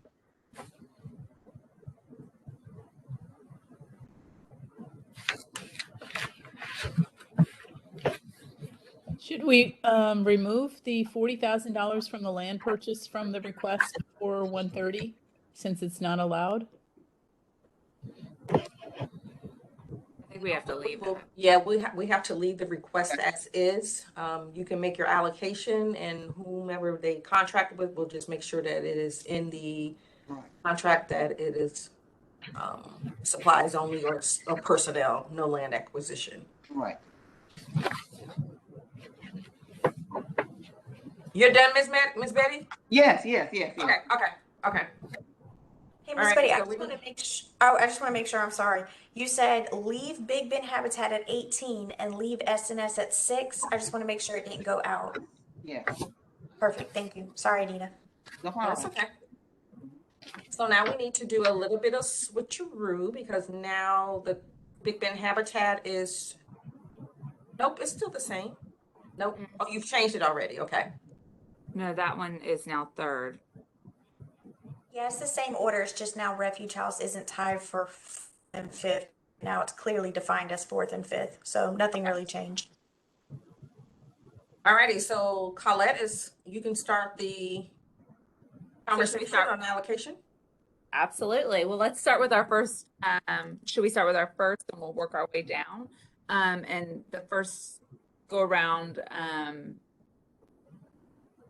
we'll see what we get. So, our number one agency was Legal Services, closing gaps in legal aid. And they specifically asked for 51,000.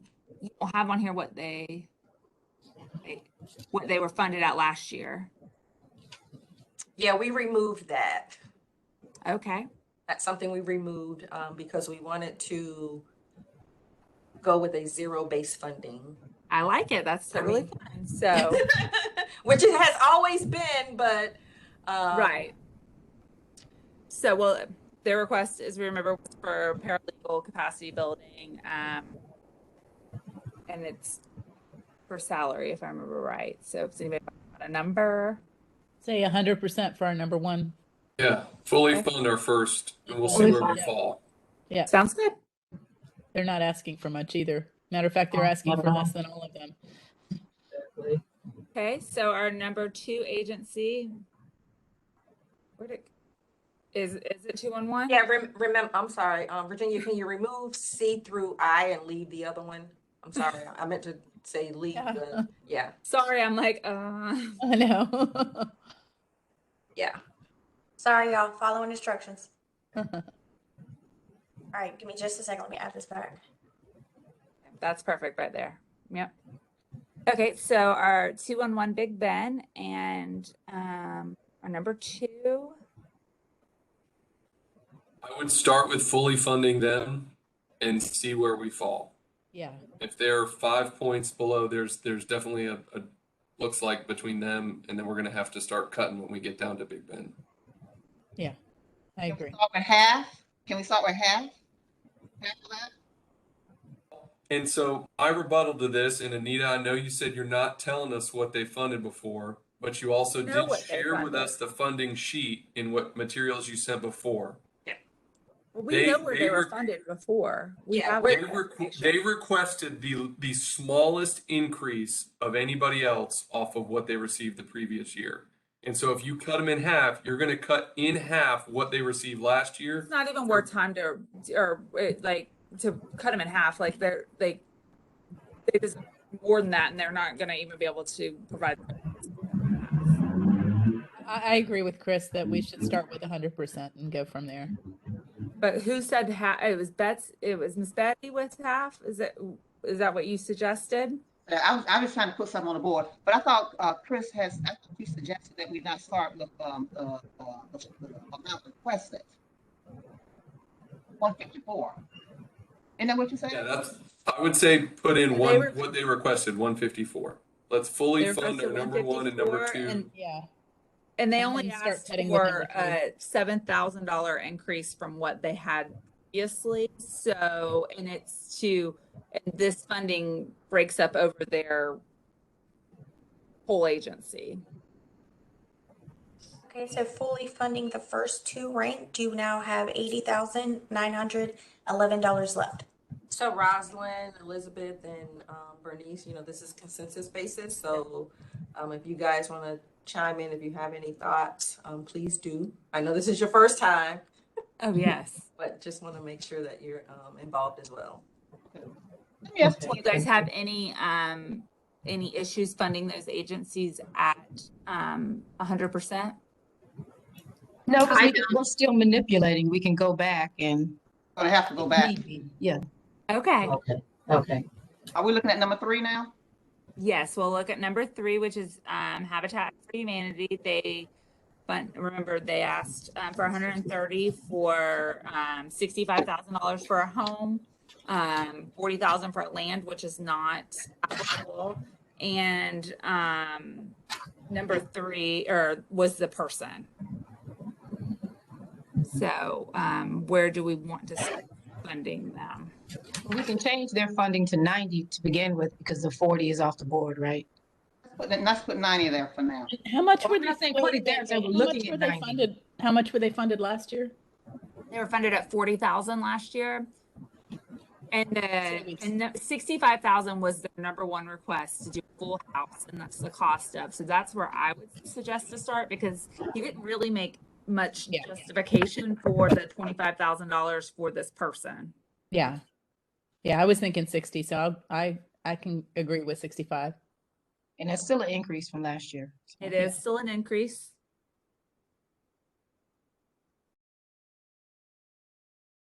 Just Elizabeth, do you have any thoughts? Roz? I'm fine with it for now, but yeah, the refuge house is, we're gonna have to do some manipulating because I don't think 15,000 is gonna do it. But yeah, I'm fine with this for now. Yeah, we're gonna slice some from So Refuge House is our number 4 and 5 agency, or 4 and 5. And they asked for an increase on, which one's 4? It's just a small increase of from previous years, and this 24-hour position funds the sexual abuse nurses and well, can we put both amounts in there now? Well, we only have $15,000 left. So I know, but give us a picture of where we need to cut. Especially since they're asking for a small increase. So, but they're our number 4 and 5 agency, and we funded not that our number 3 agency was asking for a significant increase. So it is a little different, but we know we cannot put 42,000 and 43,000 at all. And those are very important programs. Right. That's my point. Provide direct services. Oh yeah, but I 100% agree. I mean, $40,000 is definitely, needed, but I don't know. We only have $15,000 left. So what they were funded at last year was 35,500 and 42,074. $77,574. So do we want to start with level funding? don't have it. Did you guys already talk about you wanted to give Big Bend Habitat for Humanity 25,000 more than they got last year? Yeah, I think that needs to come down. We can go back. Let's, Oh, then we'll go back. We'll go through all of them and we'll go back. Where do we want to start with Refuge House? So we understand we might need to go back to number 3, but let's get Refuge House on the board. So you're telling us to go ahead and put a number that's going to put us in debt? Yep, we'll put ourselves in debt. So what do we feel comfortable with? Should we still have the services be provided? Like what do you think that is? You want to give them each 15 or 20,000? Gives them like half funding. I would like to levelly fund them what they were funded previously. So can I ask this question? $42,000. I'd like for like 211 Big Bend, is it possible to fund them at the same level they had last year? And what was that level? 147, 426. Okay, we'll go back to them. So let's put Yes, she wants to do number 3 first. I put Refuge House on. Okay. So let's put Refuge House on the board. Yep. So Where do we want to start with our number 4, 24-hour crisis? They received $35,000, $500, $35,500 previously. They've requested 42, and it is broken out over the course of their budget for this program. I would want to start at 20,000 for them. And it sticks in my craw that they put $500,000 in their fund balance and 200,000 this year. They have surplus dollars, and we are cutting from agencies that requested very small amounts that scored much higher. And so I don't know that we're going to put ourselves in debt and then start to cut from our agencies that scored higher. Okay. I don't know that that's a. So I've heard 20,000. Does something anybody? we didn't ask them about? Right, exactly. Can we ding them on something we didn't even bother to ask them about? Right, that's my question too. I mean, they may have had a legitimate reason for putting that. I mean, I'm dinging them for something that's in their application. But we never asked them about it. That the Q&A would have been a good time. If it's swaying your decisions about funding them, then I really believe that should have been asked during the Q&A. I'm probably taking into consideration that and the fact that they're the 4th and 5th program and we're limited on funds. So I weigh all that equally. Like I don't know how we could fund them at level funding, because you're going to cut either from our number 1 or number 2. You won't be able to. Gabrielle, what number are you more comfortable with? Chris says 20. So where would you like to start? I mean, in an ideal world, it would be a little closer to what they're asking for, certainly closer to what they got before. We can start. You can put 35,500 in there, and we'll see how deep the hole is when we're done. Yeah, that'll work. Come back to it. Does anybody have an issue with putting 35,500? I don't have numbers now. I don't have a number in mind. Just my concern was not just the monies that were put in other funds, but just also y'all were saying there was a 3rd year issue with something. So yeah, that was with the 2nd program. Yeah, so I would be good with reducing that number. It may just be that their plan is because they serve more of the community than some agency like Big Bend, the numbers, that they know that we're going to want to give them money, so that they're making less of an effort to raise that money themselves. So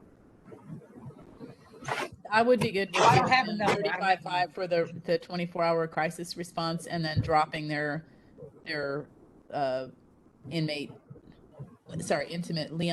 violence enhanced services one a little bit more than that. Okay, so we want to put 35,500, which is level funding.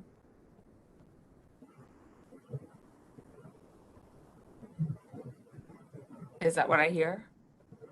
Yep. Okay.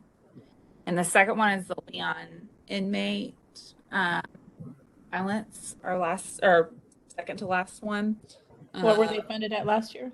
They're funded at 42,074 last year, so they've asked for a small increase, and they've put it all in salary. And on the salary sheet, the salary is only 37,000. So I would like to not go higher than 37 just for my. I would go 30 or less because of the findings, personally. Sorry, not the findings. The third year, now fourth year issue, concern.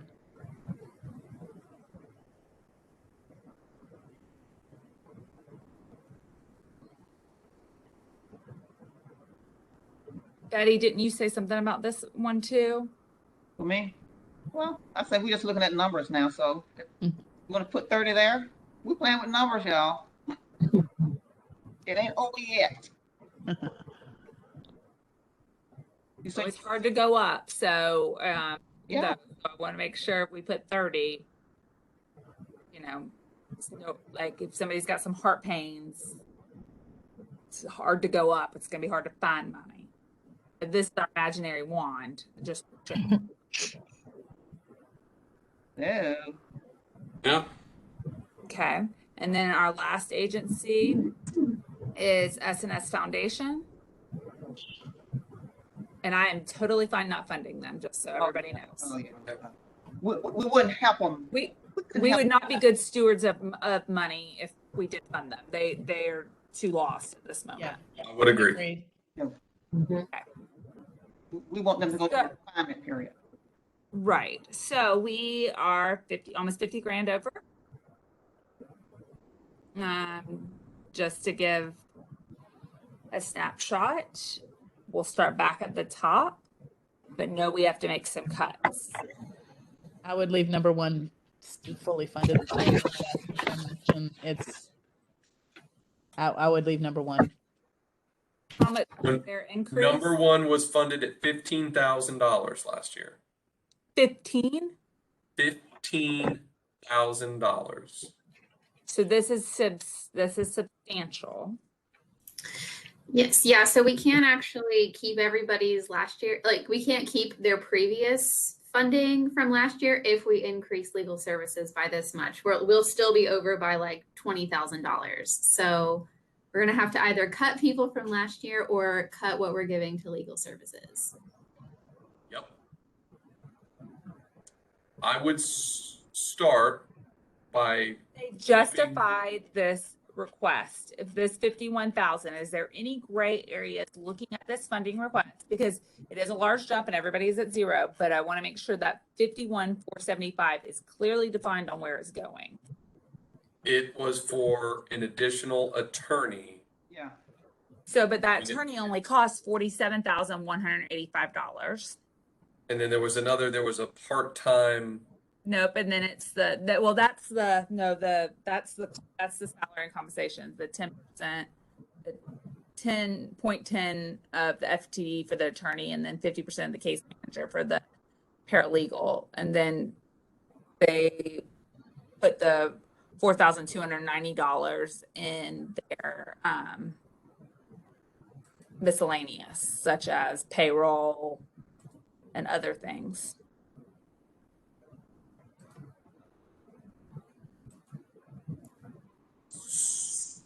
And remember, this is for capacity building. This is the paralegal, so they can inform other people about what they're doing.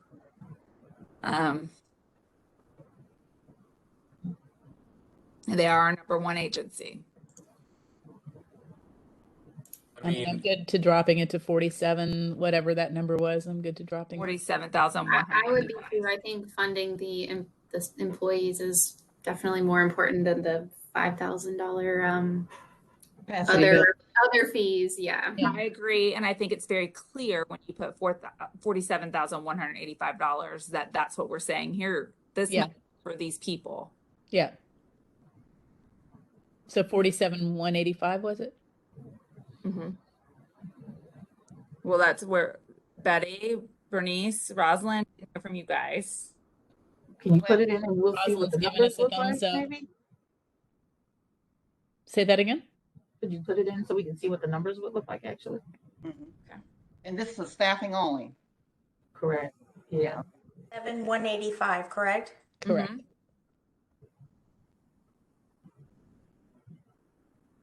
So my heartburn is that we're going to cut from what they've requested from our top performing agencies instead of starting at the bottom from those that we didn't think provided the value and cut there and work our way back up.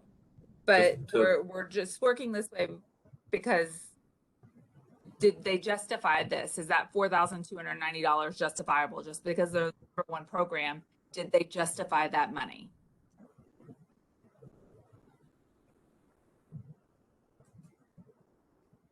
Yeah. But it's just me. Let's go to number 2. Okay. That is 211 Big Ben. And they Requested a $7,000 increase over last year. I would fully fund that and take $25,000 out of Big Ben Habitat for Humanity and match their request from last year of $40,000. I'm good with dropping Big Ben Habitat. I'm good with dropping Big Ben Habitat too, but that still doesn't give us, I mean, Yeah. we're still Gets us a little bit Can we closer. start with dropping that and then look at dropping Big Ben to 40? Yeah. Yeah. 40. But when you said drop, I mean, keep them level of what they received previously. And how they've been expensing it that we know of is putting, is building houses. Previously? Yes. No increase? No increase. No, we got to do a little better than that, y'all. Okay. You got for our number 3 agency. Services got to increase. That's your top. You're not cutting. You said, well, 7,000. Okay, that, yeah. I mean, with them. Okay, and then refuge house. Okay. So and Big Ben. And so we're gonna give them exactly what they got the last time. 211 Big Ben? No, I'm talking about Big Ben Habitat. Well, that we put 40 out there as a Is this the same amount they've received before? Yes. Yes. Okay. And that's your number 3. That's our number 3. Mm-hmm. I mean, you could move 211 Big Ben down to what they received before, and then I think that saves us another 7,000, and then we only have to find 14,000 more. And that will be fair. And then you could split that between the 2 refuge house.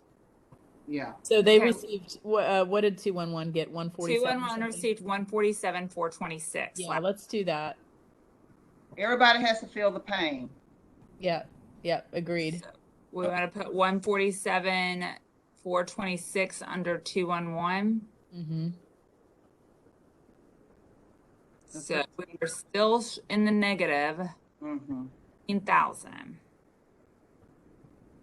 And I have no heartburn one way or another, however you guys want to split that between the 2 refuge house programs. Totally up to y'all. You could take it all from the 24-hour crisis and fund them both at about 30,000. Or sorry, no, I guess it'd be 20,000 and then 30.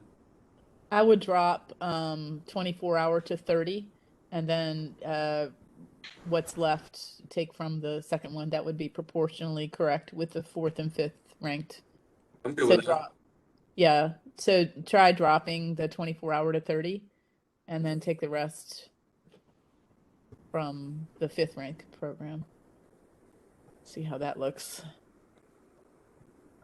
So 22. So equal, yeah, Yeah, 4. Yeah. Hey, okay.